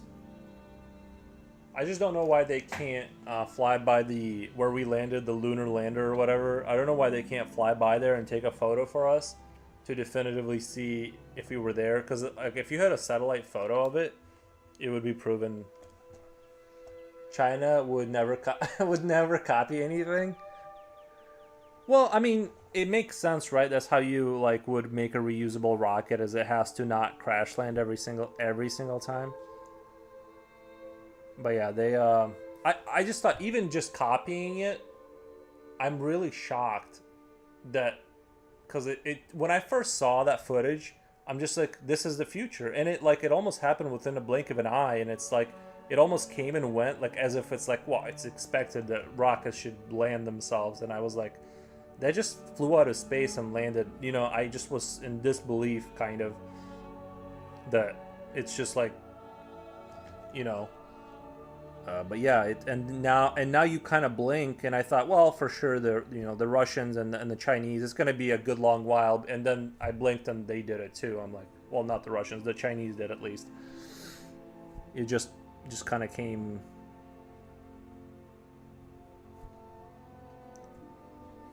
The moon is a spaceship.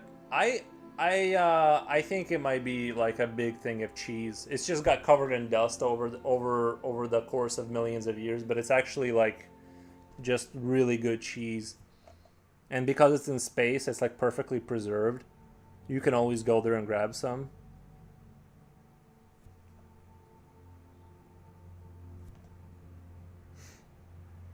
You guys believe in the moon?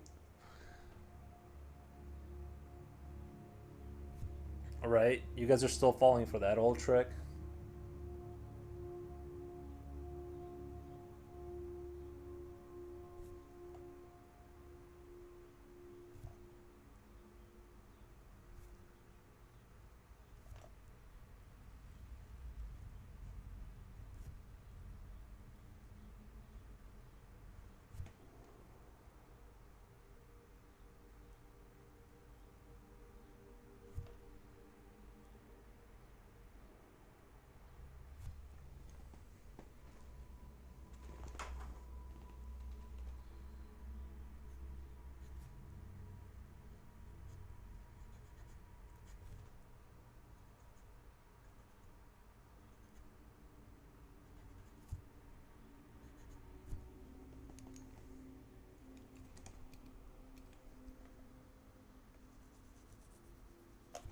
But I've said this before and I'll say it again. I will go on a spaceship to a different planet, but I need like a lot of guinea pigs to go first.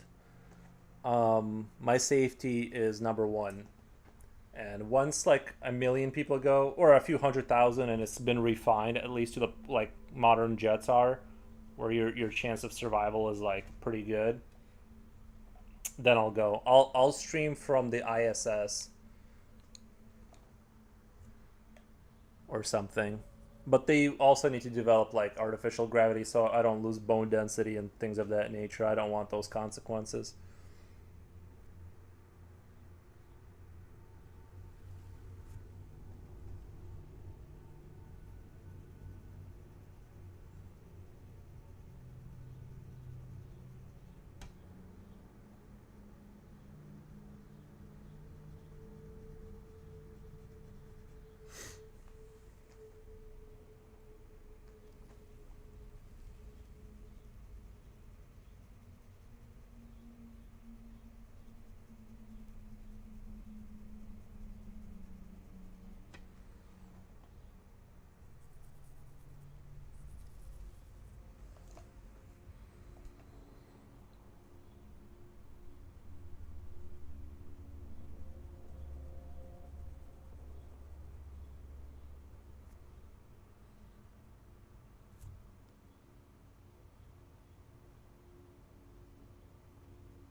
I hate when it's like windy outside and you can hear like garbage cans get knocked over by the wind, and I keep thinking it's like somebody's out there.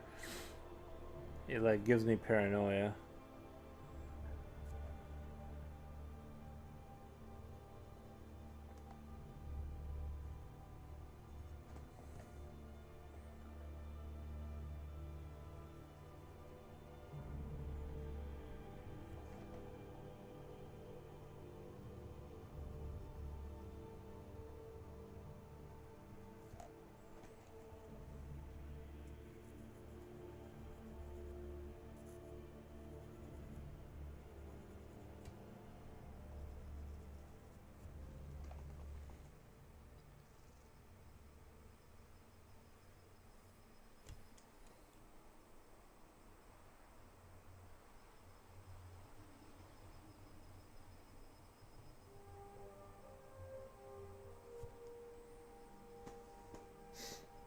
Oh yeah, I hate that. Yeah, I'm not a fan. Not a fan of that.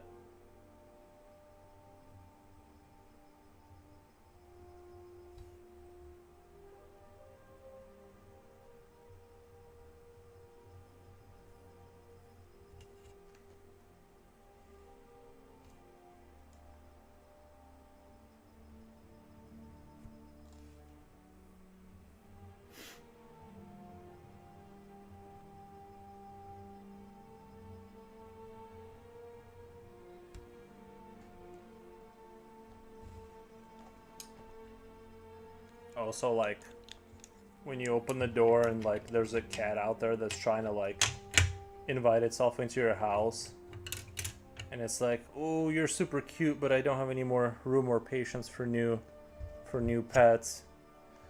Plus, you might be a government informant, so I can't let you in. I'm super sorry. Better not. Humans are bad.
I only have one dog and I'm like completely tapped out as far as pets.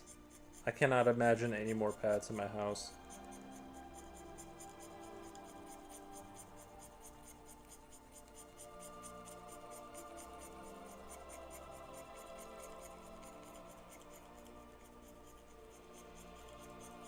Like, I was watching some dogs for my friend because he's in the military, and that was like, I thought it would be super chill because I thought they would like lay around and kind of chill, but it was actually like way harder to have 3 dogs than 1 dog.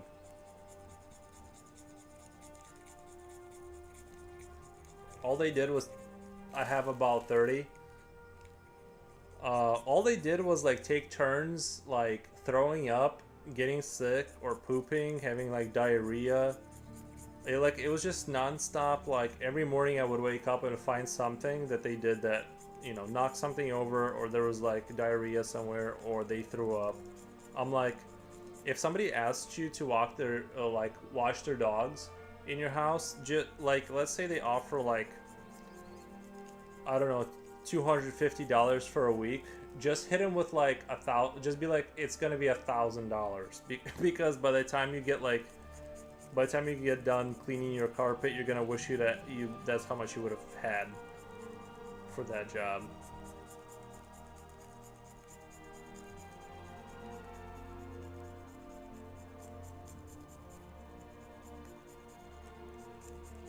Plus, because they were new dogs that I didn't really know. I didn't know what to... It stressed me out, too, because I didn't know if they were going to be chill with my dog. I had to, like, constantly kind of, like, worry about it. But I learned my lesson. I learned my lesson.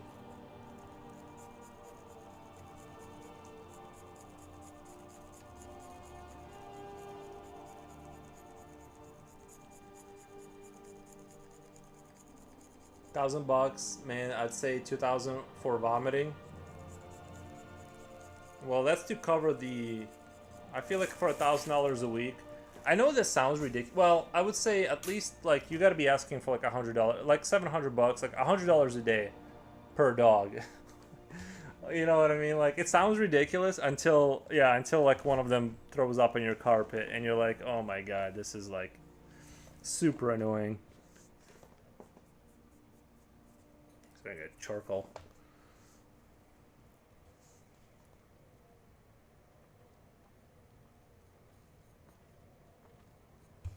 Unless you have unless you got like cages and you know they're gonna be on the floor where you can clean it up easily. It's plus I work from home, so I can't have like a million dogs here. It just becomes unmanageable.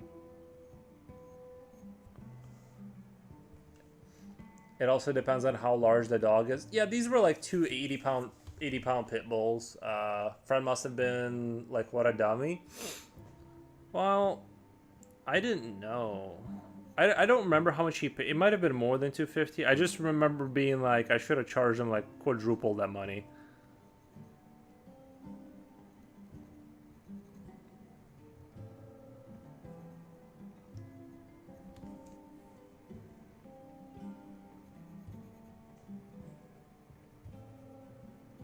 And then the morning walk with the dog, because I couldn't walk all three of them. They were way too like strong and disobedient. And my dog is too, but I can handle like a dog at a time. And actually those 80-pound pit bulls are wildly strong. Wildly. Like crazy. They have crazy strength, guys. You wouldn't believe the strength of a pit bull. Like it's unbelievable. Like it's crazy. I was shocked. Having said all that, so, you know, it takes like, I don't know, 20, 30 minutes to walk the dog around the block or whatever, because you got to let them smell the grass, whatever they got to do. So now you got 3 dogs that have to be walked individually, so now you're spending like an hour and 45 minutes doing all that stuff.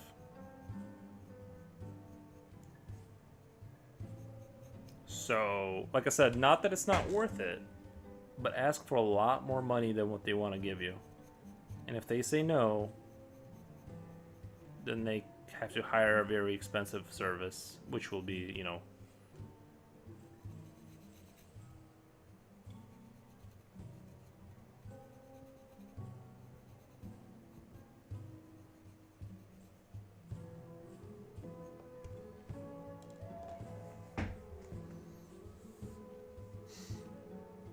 I have a Great Dane. The food costs are wild. Yeah, the food are. The food can get expensive.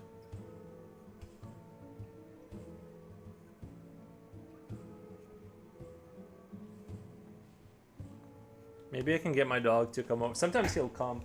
Aries, come here. Aries, come. I think he's coming, because sometimes he won't come. Come here, baby. I'll show you the dog. He's the biggest one out of those 3. Aries, come here. You gotta show you to the camera.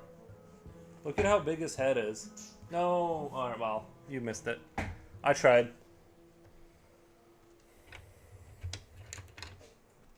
He only cares when I have steak.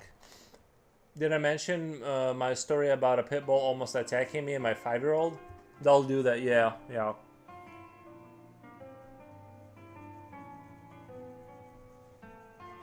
Not all of them, but yeah, I've always treated my, like, when I walk my dog, I treat it like it's a wet, like I basically treat it like, um, you know, like with the extreme paranoia and like prejudice. Like when kids are like, "Can I pet him?" I'm like, "Absolutely not, absolutely not." Like, I'm so sorry, I just cannot risk anything going wrong.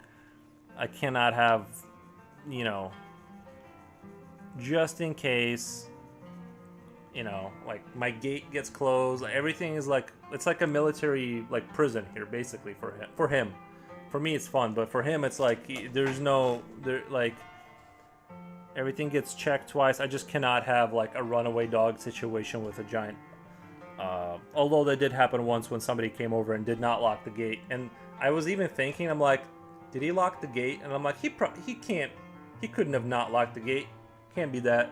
That would be really stupid to let the dog into the backyard and not lock the gate. So surely he locked the gate, and then he didn't lock the gate. And I'm like, but why would you, like, you know how gates work?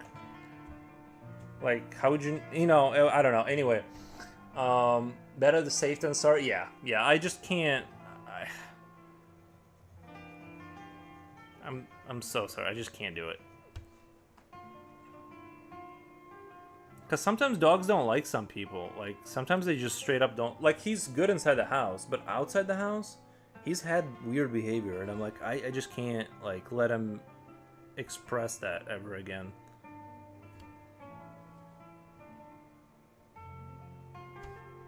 But he is ridiculously cute. I've had people ask to breed him, and I'm like, they got rid of all the equipment before I got the dog, so that's... Oh man, imagine if the pit bulls attack someone's kid. Yeah, I know. That's why I treat it like it's a pistol that just walks around the house, and then I have to, like, watch him.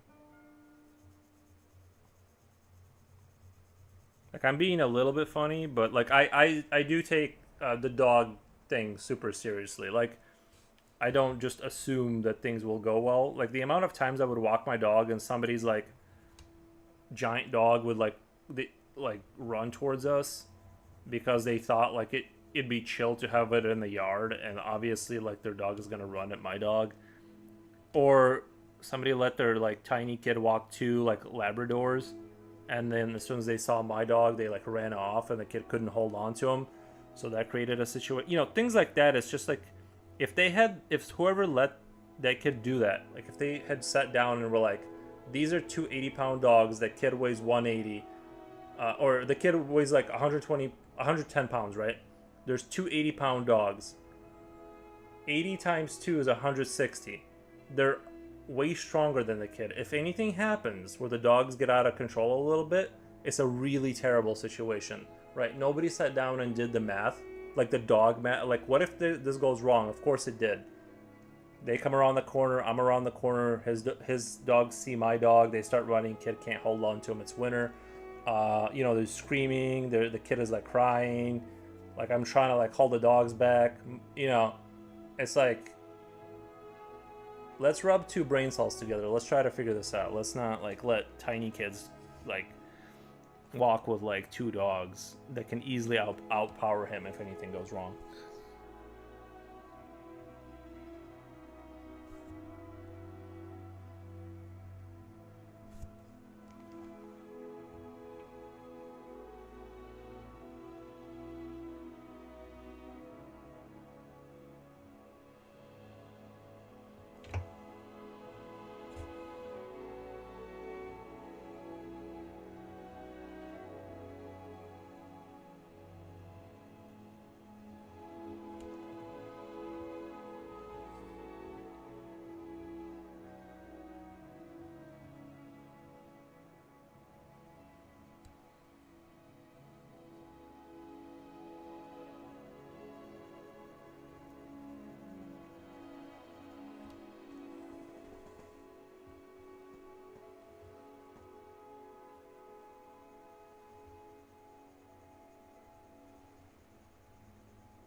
I wasn't mad at the kid. I was just mad at whoever allowed him to do that.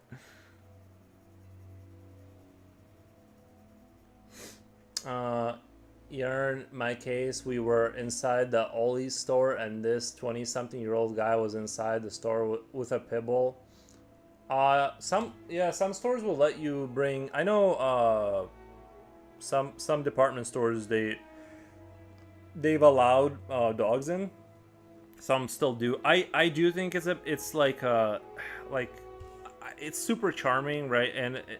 But I kind of it's like it is a lawsuit waiting to happen a little bit.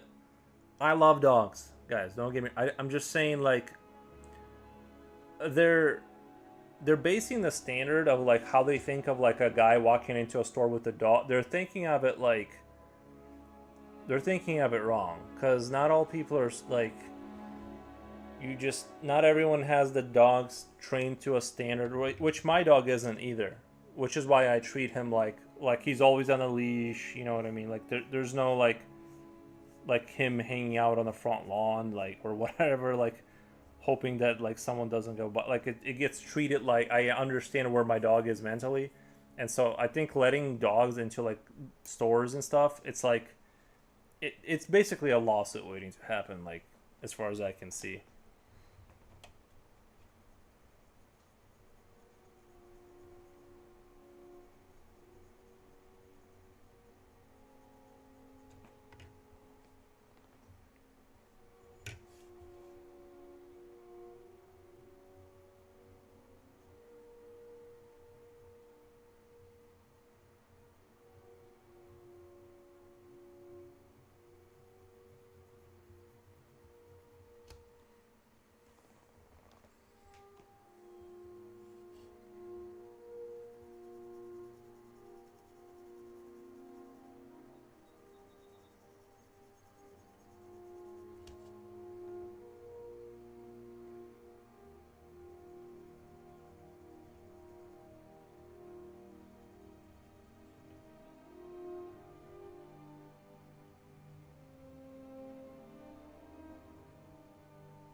I hate to grab my I hate to like clutch my pearls and be the guy that's like super negative about like dogs walking into stores. I just don't see, like, long term. It's just like, you just know, like, because not every human is at the same level. They're not training their dogs like they should and stuff.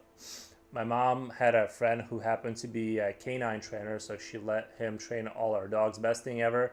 They behave so good. Yeah, if you have that option, honestly, I would even go so. And I guys, I hate to be a pearl clutcher, but I have to be, because owning an animal, I think there should be licenses. I think you should be checked for your financial, like your credit score, your criminal record.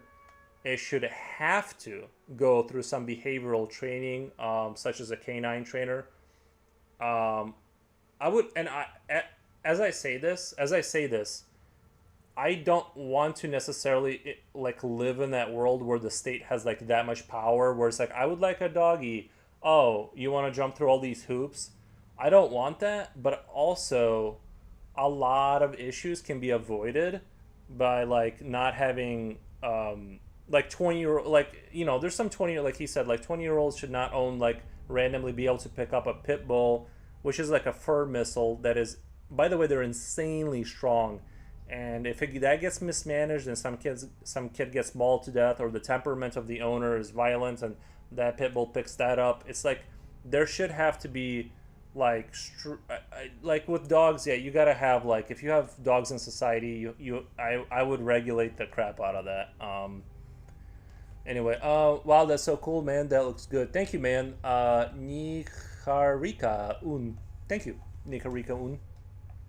But also, certain breeds are proven to be dangerous. There's sounds like a racism. No, I'm just kidding. There are so many stories of dogs attacking kids. There are, but like I said, it should be managed. It should be, absolutely sounds like something something that is managed. But you know,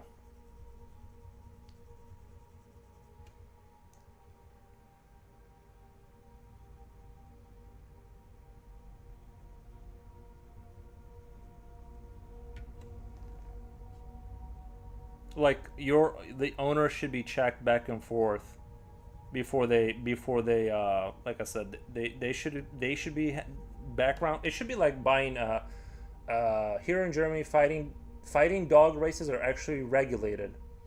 Yeah, I know. I mean, if it is actually true, right? A dog that was selectively bred for many generations to be a fighting dog, they're gonna be more fighty, right? Like that's just the reality. They're gonna be more inclined towards violence or more comfortable with it.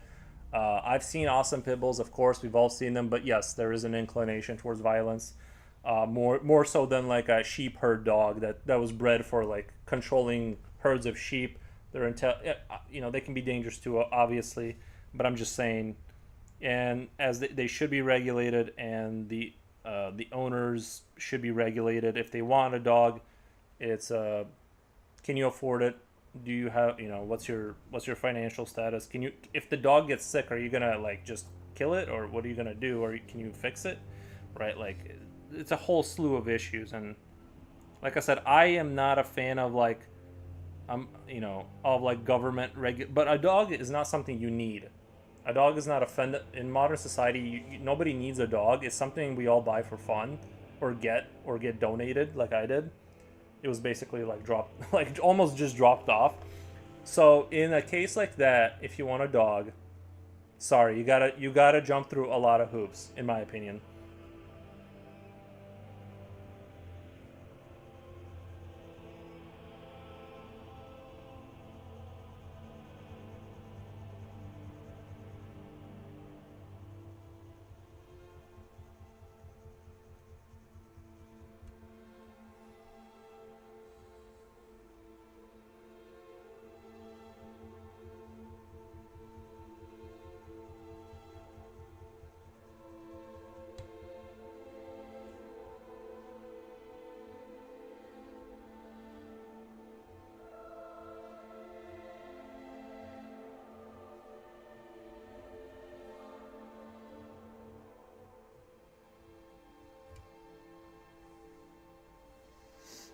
That makes sense. And in America, that's my favorite country, America. We like to do things the wrong way.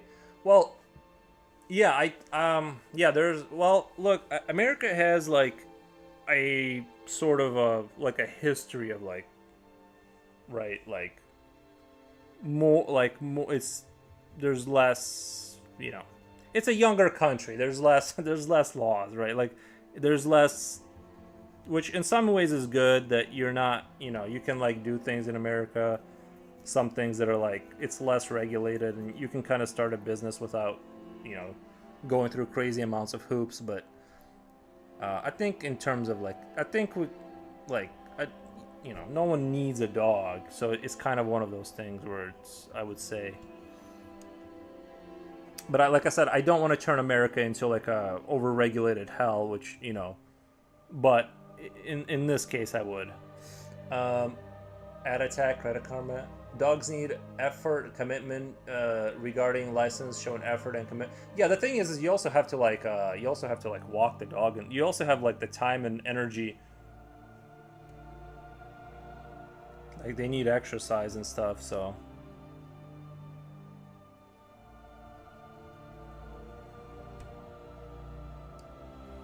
And that's hard. When I used to work 12-hour, when I used to work like 12-hour shifts at the factory, it's not that easy to like, right, go give your dog exercise every single day. So it's kind of like, even in that situation, that should be seen with scrutiny. Like, is this dog actually going to be, exercise, or is he going to just sit inside the house endlessly?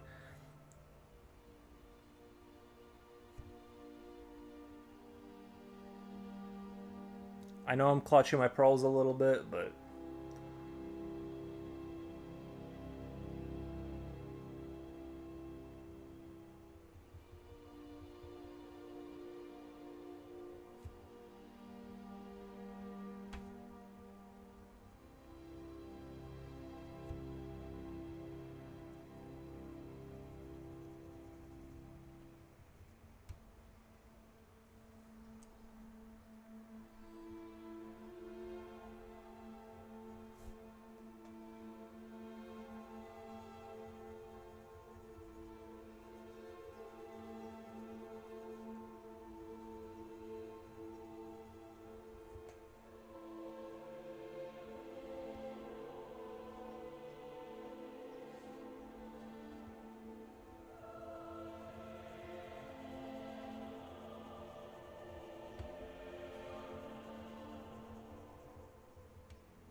oh, no, it sounds totally irresponsible. I know in Japan to get a dog, and I hate to keep. We've been on the dog thing forever now, but in Japan, if you're like a single male, because their birth rates are so low, like you can't even be a single. Like if you're like a dude and you're like, I'm lonely, let me get a, or a woman, I guess. I'm not sure exactly how the rules work, but if you're just like lonely and you want a dog, they're like, but did you make babies? Because if you didn't make babies, you're not getting a dog. Like, cause like we need you to not be like a fur bait. Like I'm like they're at like Japan is like really advanced. They're like, let's make sure you've made babies first, and then we'll get to the dog maybe. So they don't even let you like, if you buy a car, you need to like show that you have a parking space. Japan is like really advanced in terms of like regulation.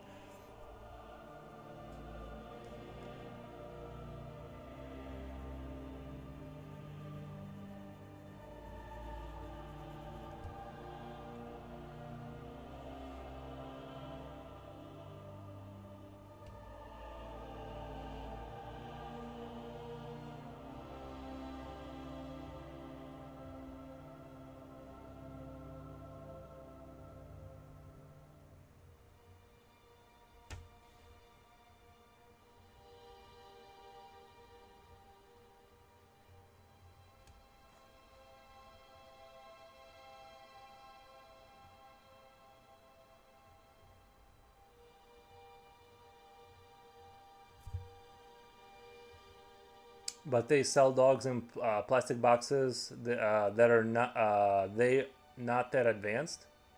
They sell dogs in plastic boxes in Japan. I just saw a segment where this guy was like really into dogs, and he was like one of those hikiramori people. I forget what the exact word is, but like he was like one of these people that like sits inside the house all day. I forget how to say the word, but there's a Japanese word for like hermits. He's like one of those people, and he was trying to get his hands on a dog, like so he could have a companion, because his like mom's dog died after she died, and so he was like he just wanted like a dog, and they're like, yeah, but like you don't, like you can't have one. So like, because you in Japan, I guess they just want to push children on people. Yeah, yeah, that I disagree. I don't think you should not have a dog because you don't have kids. Necessary, you know what I mean? Like, I don't think you should be like forced into spawning people into this. I think you should only spawn people into this world if like you really are into the idea, and you have the finances, and like that's not a depressing thought for you. Then yeah, I think those people should be selected to have kids, not like the general public who are like not into it, because it seems like, you know.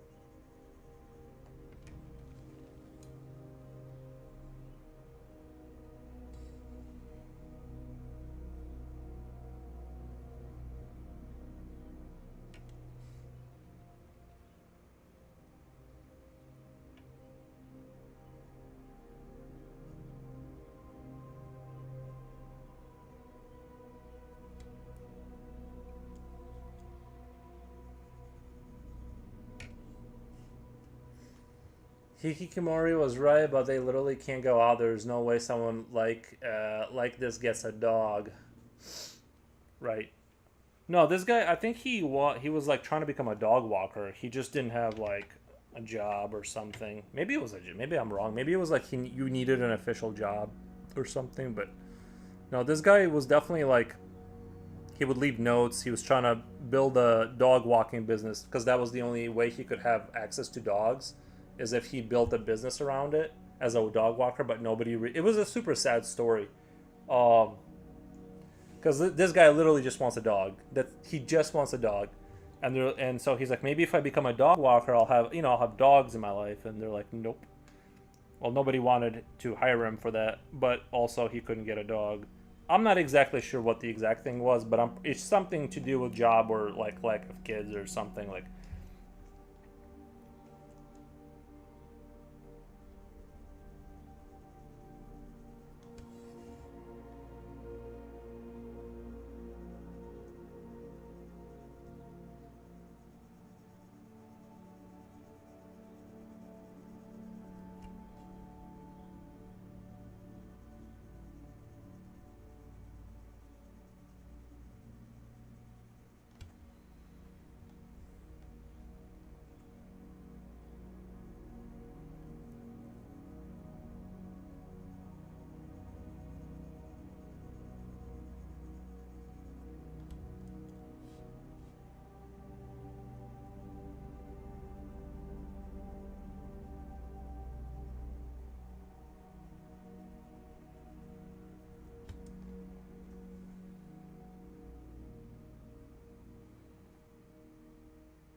Not going out as a not going out as the definition of hikikomori, but yeah, that's sad.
In corporate America, seen lots of married people who have pets instead of kids.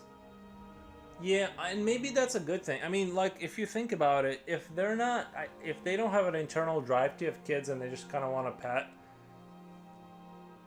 like, it's part of modernization, and I kind of feel like it's not a bad thing because it's like, do you really want people who are like kind of neutral on kids to have kids? You know what I mean? Maybe industrialization slows down population growth, but maybe it's not a bad, like, we keep trying to like course correct the like the population downfall, but maybe like it's not a bad thing. Like, it's a literally the population growth is like a self-correcting issue. uh so I don't know. So I don't know. I don't have, I think it's fine, like, kind of, right? Hey, it was very fun to join. Love watching your work, but my bed is calling. Long shift tomorrow. I'm looking forward to your next stream. Thank you so much, Neon. Appreciate the follow and everything, and the subscribe. So yeah, I did have fun convos. Super appreciate that. Yeah, you have a good night over there in Germany.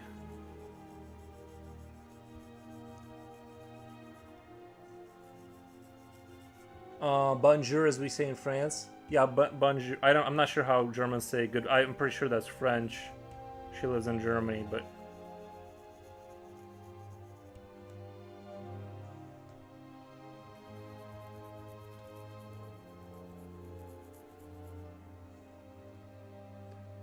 Gute Nacht.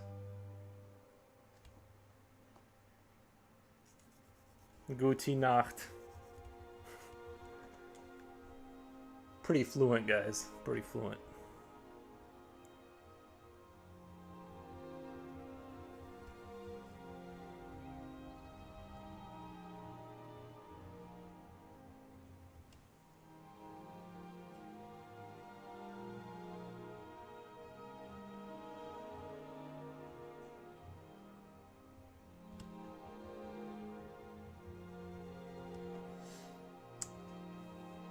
In India, oh wait, in Indiana Jones Part 3, the soldiers said, "This is HK. We say goodbye in Germany," and have punched him in the face.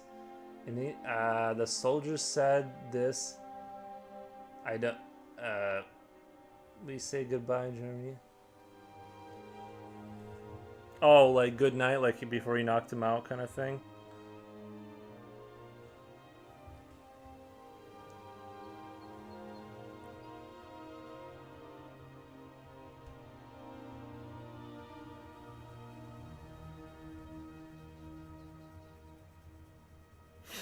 German definitely sounds like German, you know?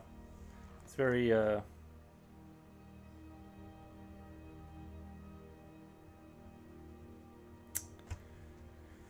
the best way to describe it is it sounds German. Like, German just sounds German. The soldier said, oh, I already read that, sorry. Gute Nacht.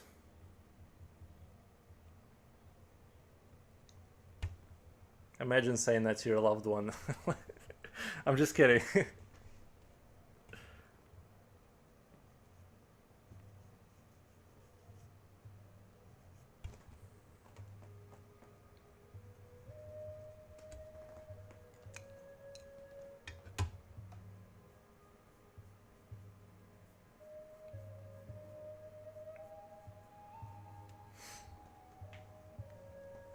Gute Nacht, you little rascal.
In college, there were a couple of German beauties. Oh, nice.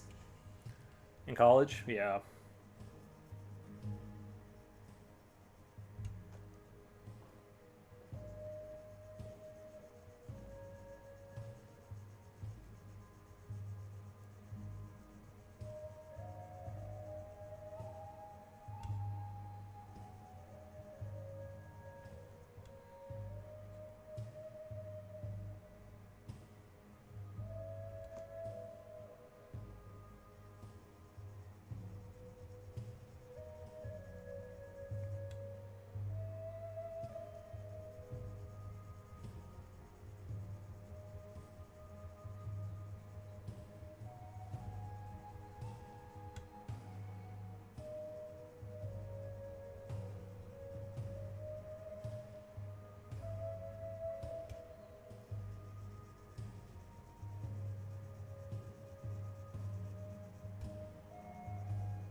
Oh, you're back? Nice.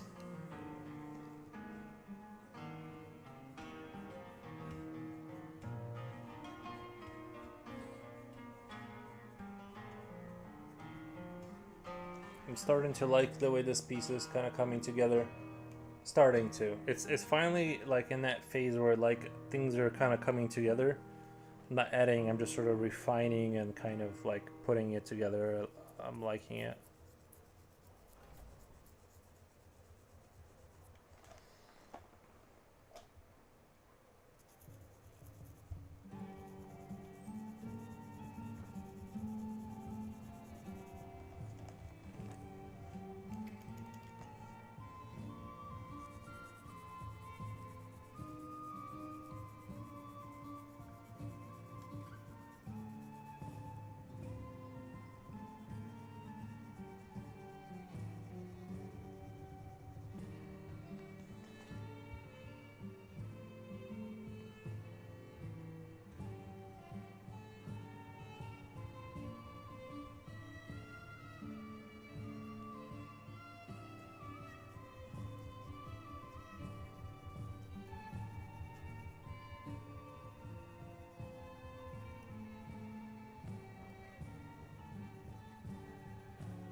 The other day I had like a gentleman in here from Belarus.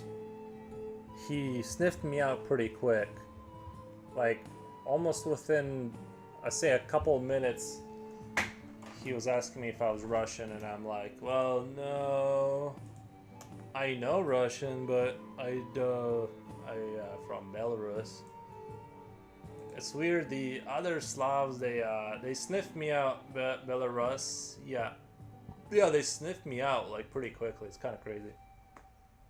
They know there's something, like they see me and they know there's something off, like something's going on, but they can't quite tell, so they just go for the, are you Russian? And then I'm like, no, but you're close. He said you're a disgrace to the king. He said you're a disgrace to the king. No, he didn't say that, but there's no king in Belarus.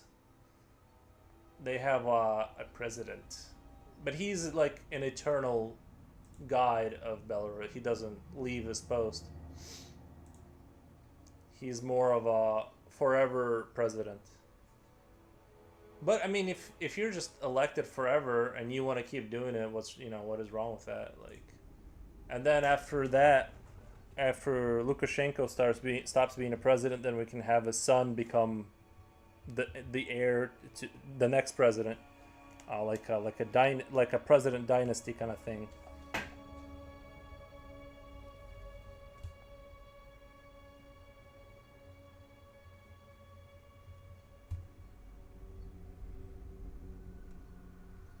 So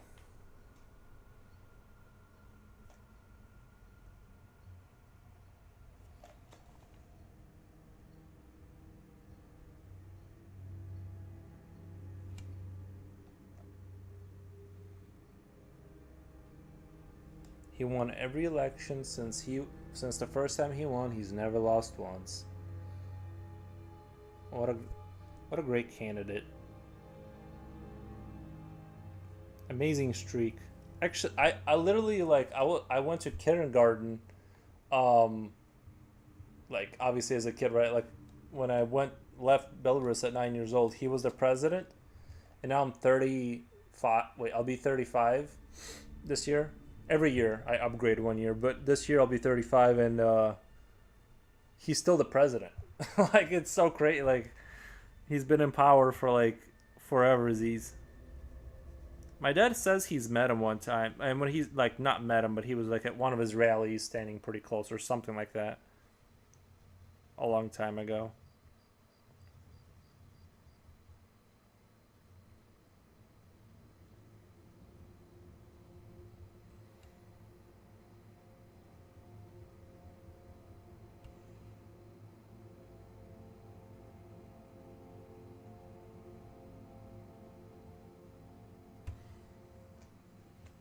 But as far as dictate, I feel like he's a pretty chill dictator. I don't know. I can't hate on him too much.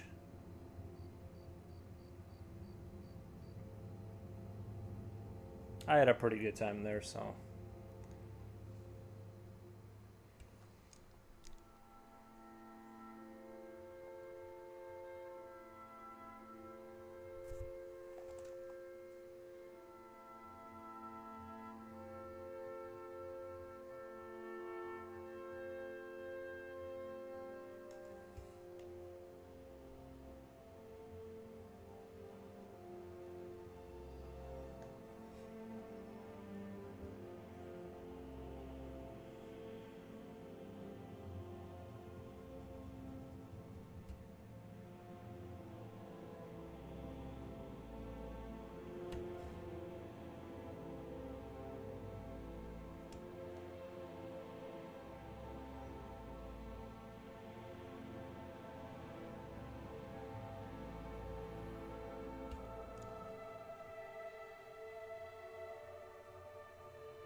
The only question is, can I put another 8 hours into this and make it look better?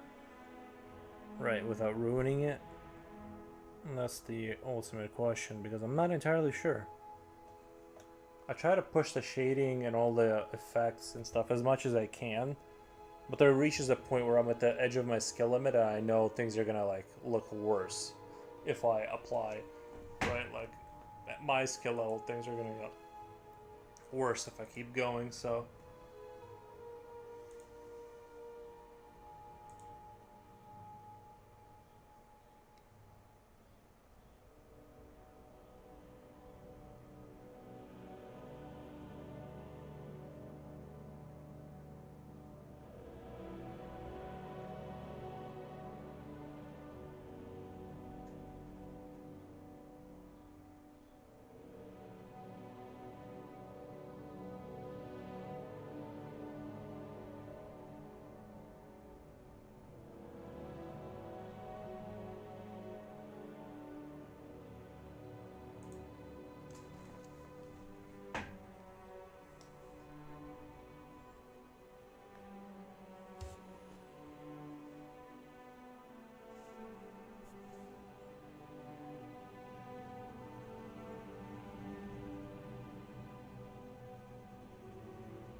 Oh, today was a great stream though. A lot of good combos.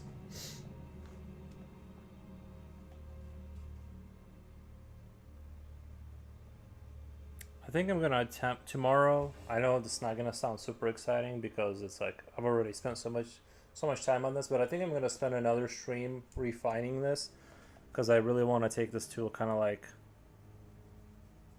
the next level, let's say. We'll just shading with pencil.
Oh my god.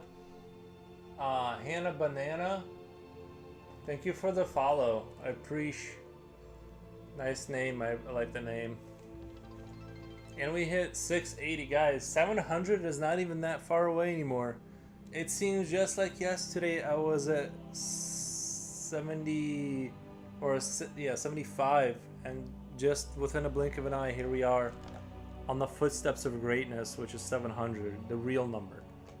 Hannah Banana, thank you. Thank you for the snake emoji. I appreciate that. Yeah, I just like to draw creepy, weird things. It's kind of my go-to.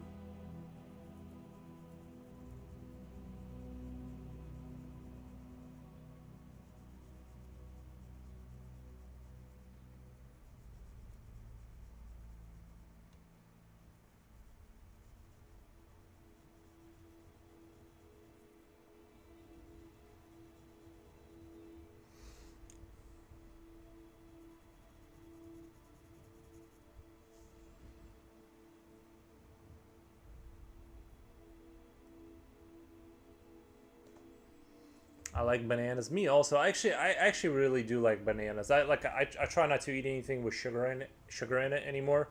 I'm gonna go have a nice fat steak after this, but yeah, I do enjoy a good banana. But the rhyming, I think the real genius is the rhyming. The Hannah, the banana, it all just comes together. It works.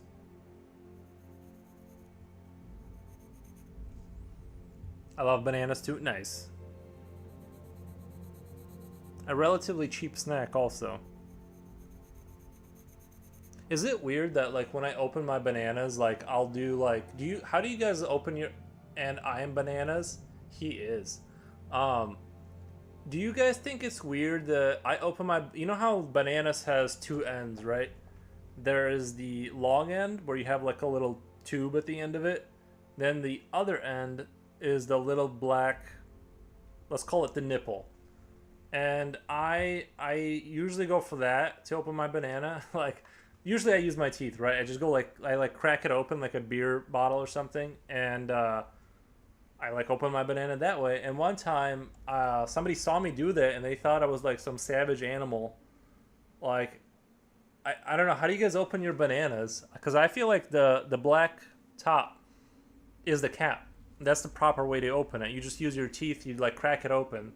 Because if the banana is squishy and you grab for the long end, that's weird.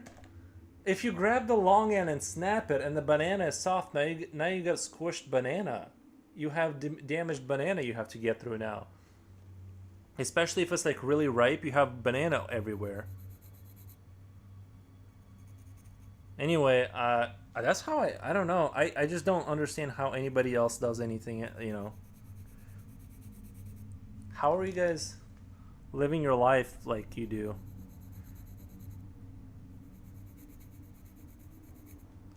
I know a future oil painter just bites it in the middle and starts there. He doesn't open the banana. There's no opening the banana.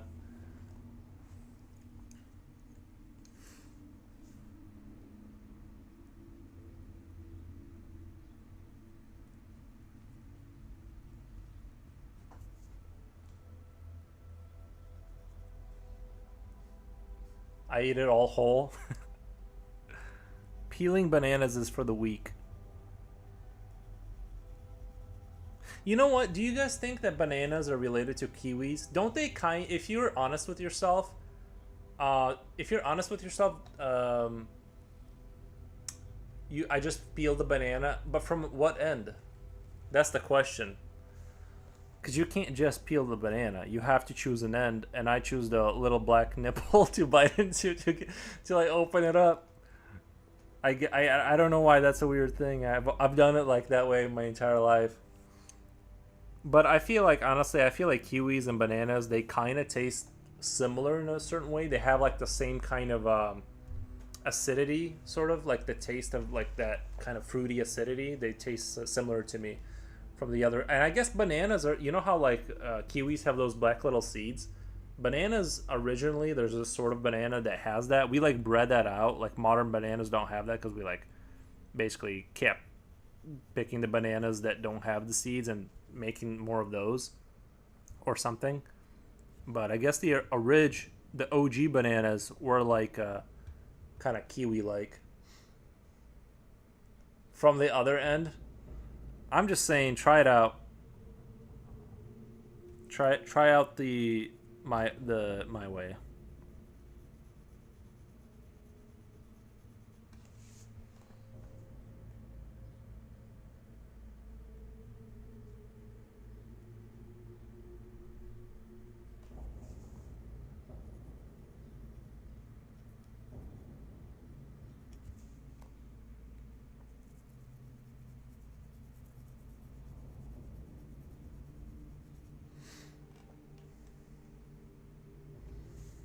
When you grab a banana from the wedge, the banana is like a little open.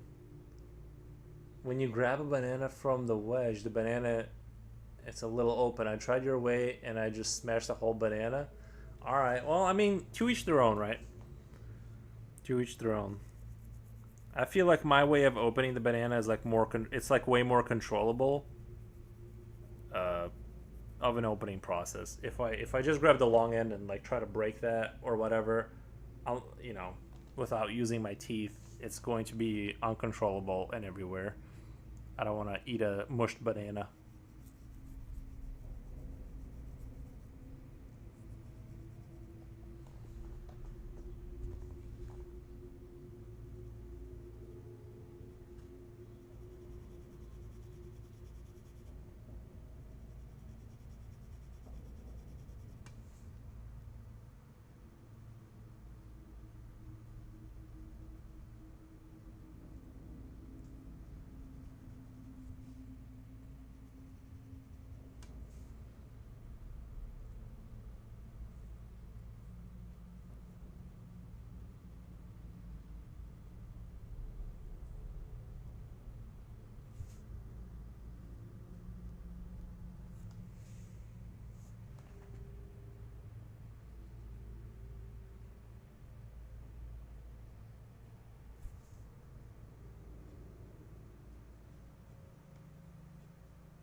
Sometimes I karate chop one end and cut it in half.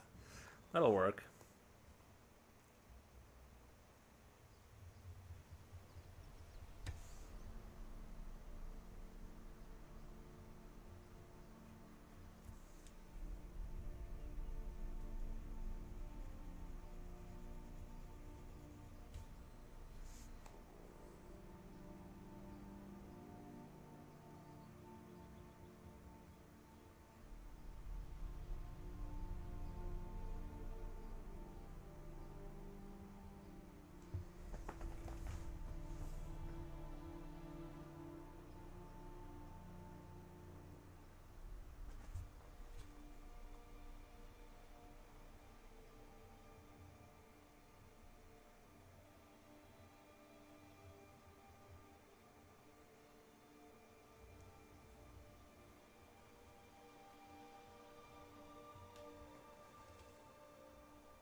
I prefer use pocket knife for opening things. But I keep losing knives. Um, yeah, I've had that issue. I keep losing sunglasses. That's my issue. I don't like to leave the house without sunglasses because, like, you know how you get like a headache from not having sunglasses sometimes. It's just like once you get used to having sunglasses, it's a real pain to like experience life without the being able to control that.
I should probably get a pocket knife just in case, like, I'll get into a scenario where my car flips over into a river and I have to cut my seatbelt off.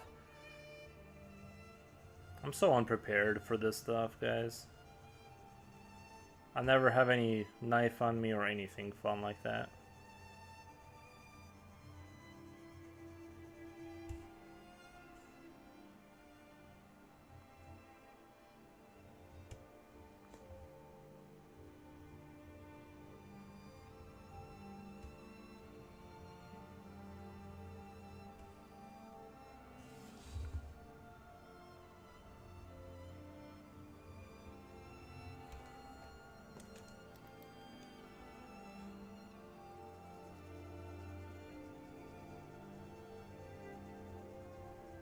Plus, aren't we not supposed to have knives in the state of Illinois? Isn't that the whole thing about it? Pretty sure we're not allowed to have knives in Illinois. I could be wrong. Or like you can't have a flip knife or something. Or it can't be over 2 inches or something like that. I don't know.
think it's starting to look like something. I think it still needs another 8 hours to cook, and this will be like something crazy. I think it'll really shape up. It'll really like visually shape up like once there's like more rendering time into it. This is what this picture needs, is like a lot of rendering time, because it's so full of detail. I think what'll bring it together is the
I'm definitely gonna go walk my dog after this, so he can get his little walk in.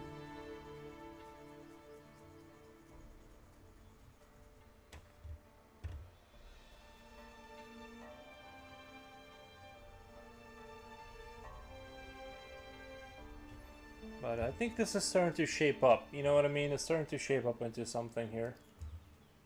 Japochi, yes, says yes. Where have you been all this time? What the? There was a lively conversation happening a little while ago. Remember, sleeping is not allowed. You can't even really blink. You might miss something.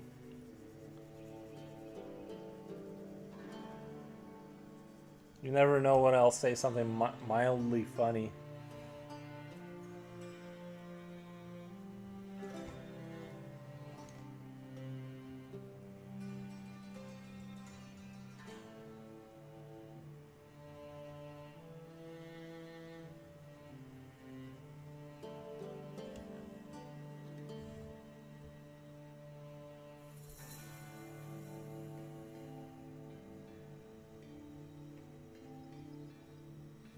I'm confused with my walking tracker.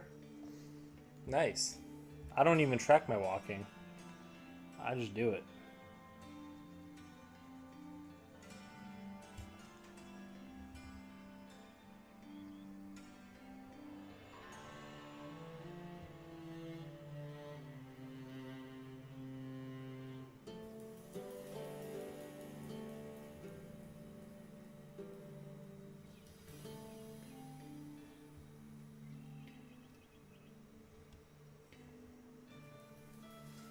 I walk for 2 hours and only it's like 5K steps missing from my 1 hour and a half walk. It was adventurous though. I discovered new trails. Nice.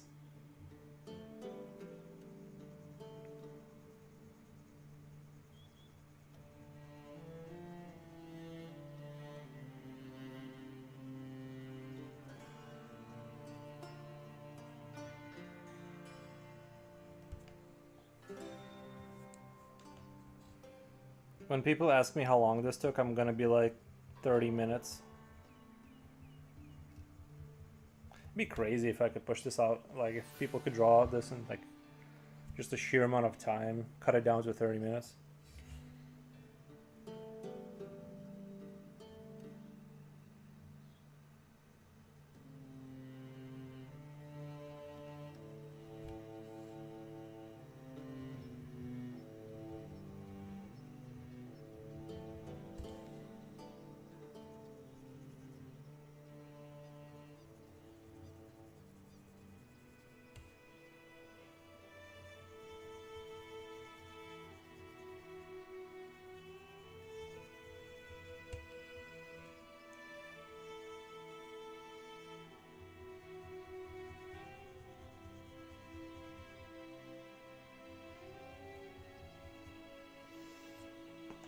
Did I miss something? We had a Polish girl here. She taught us how to say, well, she lived in Germany, but this is like 4, well, this is 4, but I'm gonna have to put another one in because these guys aren't done at all up here. Those guys need to get done on the right side. I haven't even touched that. I could put, dude, I could do another 8 hours for this.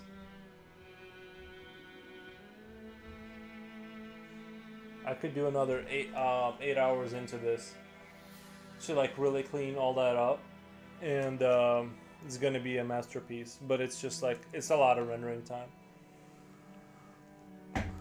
See, these guys need. It looks done to me, but you can. Well, it looks done, but I think it'll like really take it to the. I need to experiment with like taking it to the next level. You know what I mean? Like, I need to start doing that. Like, what would it look like if I just kind of just kept shadowing and refining?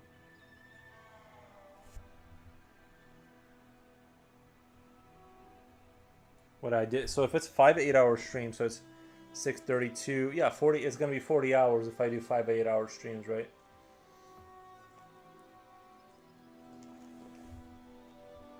We need to achieve a new level of greatness, Chipochi. We need to go beyond.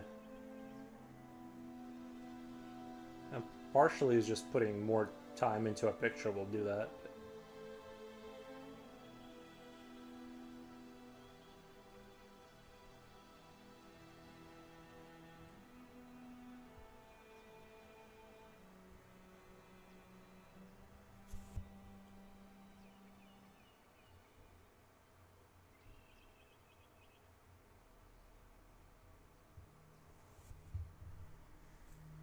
Love that, thank you. Oh, I need to save this. Witcher 3 Autumn Journey. Wait, I've heard Witcher 3, but a lot of the soundtracks I didn't really like. I like this one. It's like switching between the tracks kind of quick. I like it. Because some of them are a little moody, and some of them are like a little better. So it's like, I like the changing upping that they're doing here.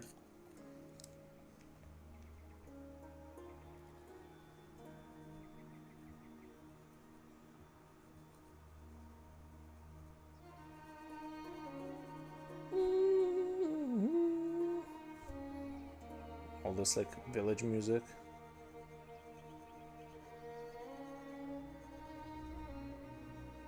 It makes you think living in the Middle Ages wouldn't have been horrible, doesn't it? A little bit.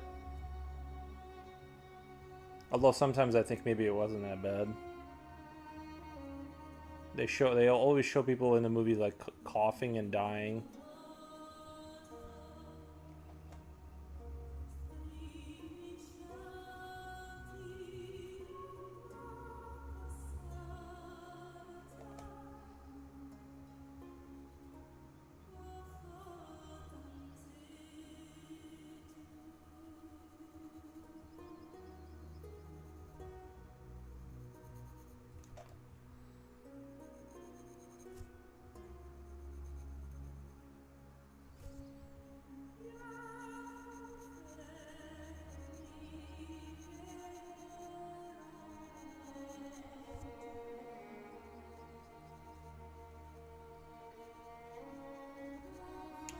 I need to get the Black Plague European tour.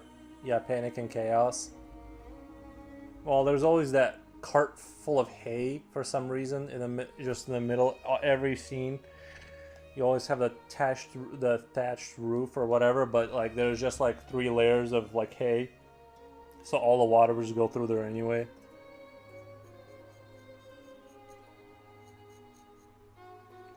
It'd be kind of cool to make it into a movie about the Middle Ages. I could be like one of the people in the background coughing.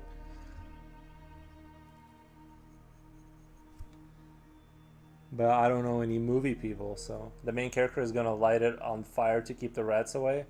Well, they always have a guard fall out of the tower onto the thatched roof. They always do that scene when they're being invaded. Somebody falls off the wall onto that roof, or hide from quarantine officers.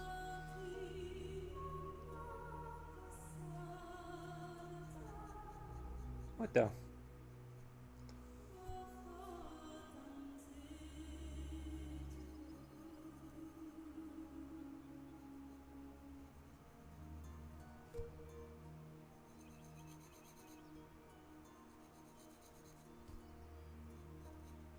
Today was a really good stream though. Lots of good combos. I'm gonna take a shower.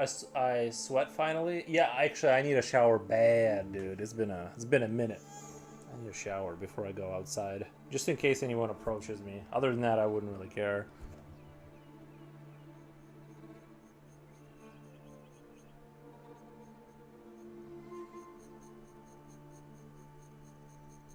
It's just when you live a feral life, you tend to forgo. You gotta smell good, yeah, or at least tolerable.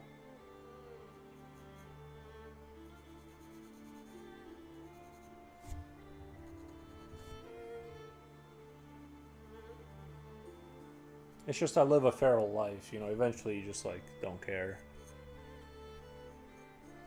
But I will go outside today, so I'll care.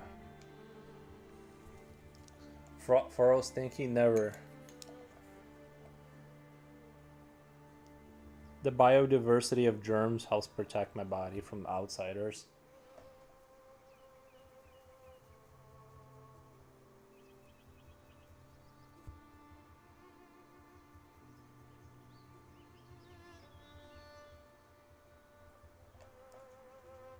All right, I'm at 8 hours, guys. I'll be back tomorrow, and I'm thinking I'm gonna finish it. Like, I'm gonna put another 8 hours into this, and I'd like to move on at every 4 streams or 3 or 4 streams, but like, I'm like, what if I just spend another 4 hour or 8 hours just refining this and making it into like a super duper awesome masterpiece? So we'll see. I think that's what I'm gonna do because like, I think it's only gonna be better. You know what I mean? So. Hope you guys enjoyed the stream. Let me yeet out the Twitch people. Nice lady over there. Start rain. Bye, YouTube. Thank you.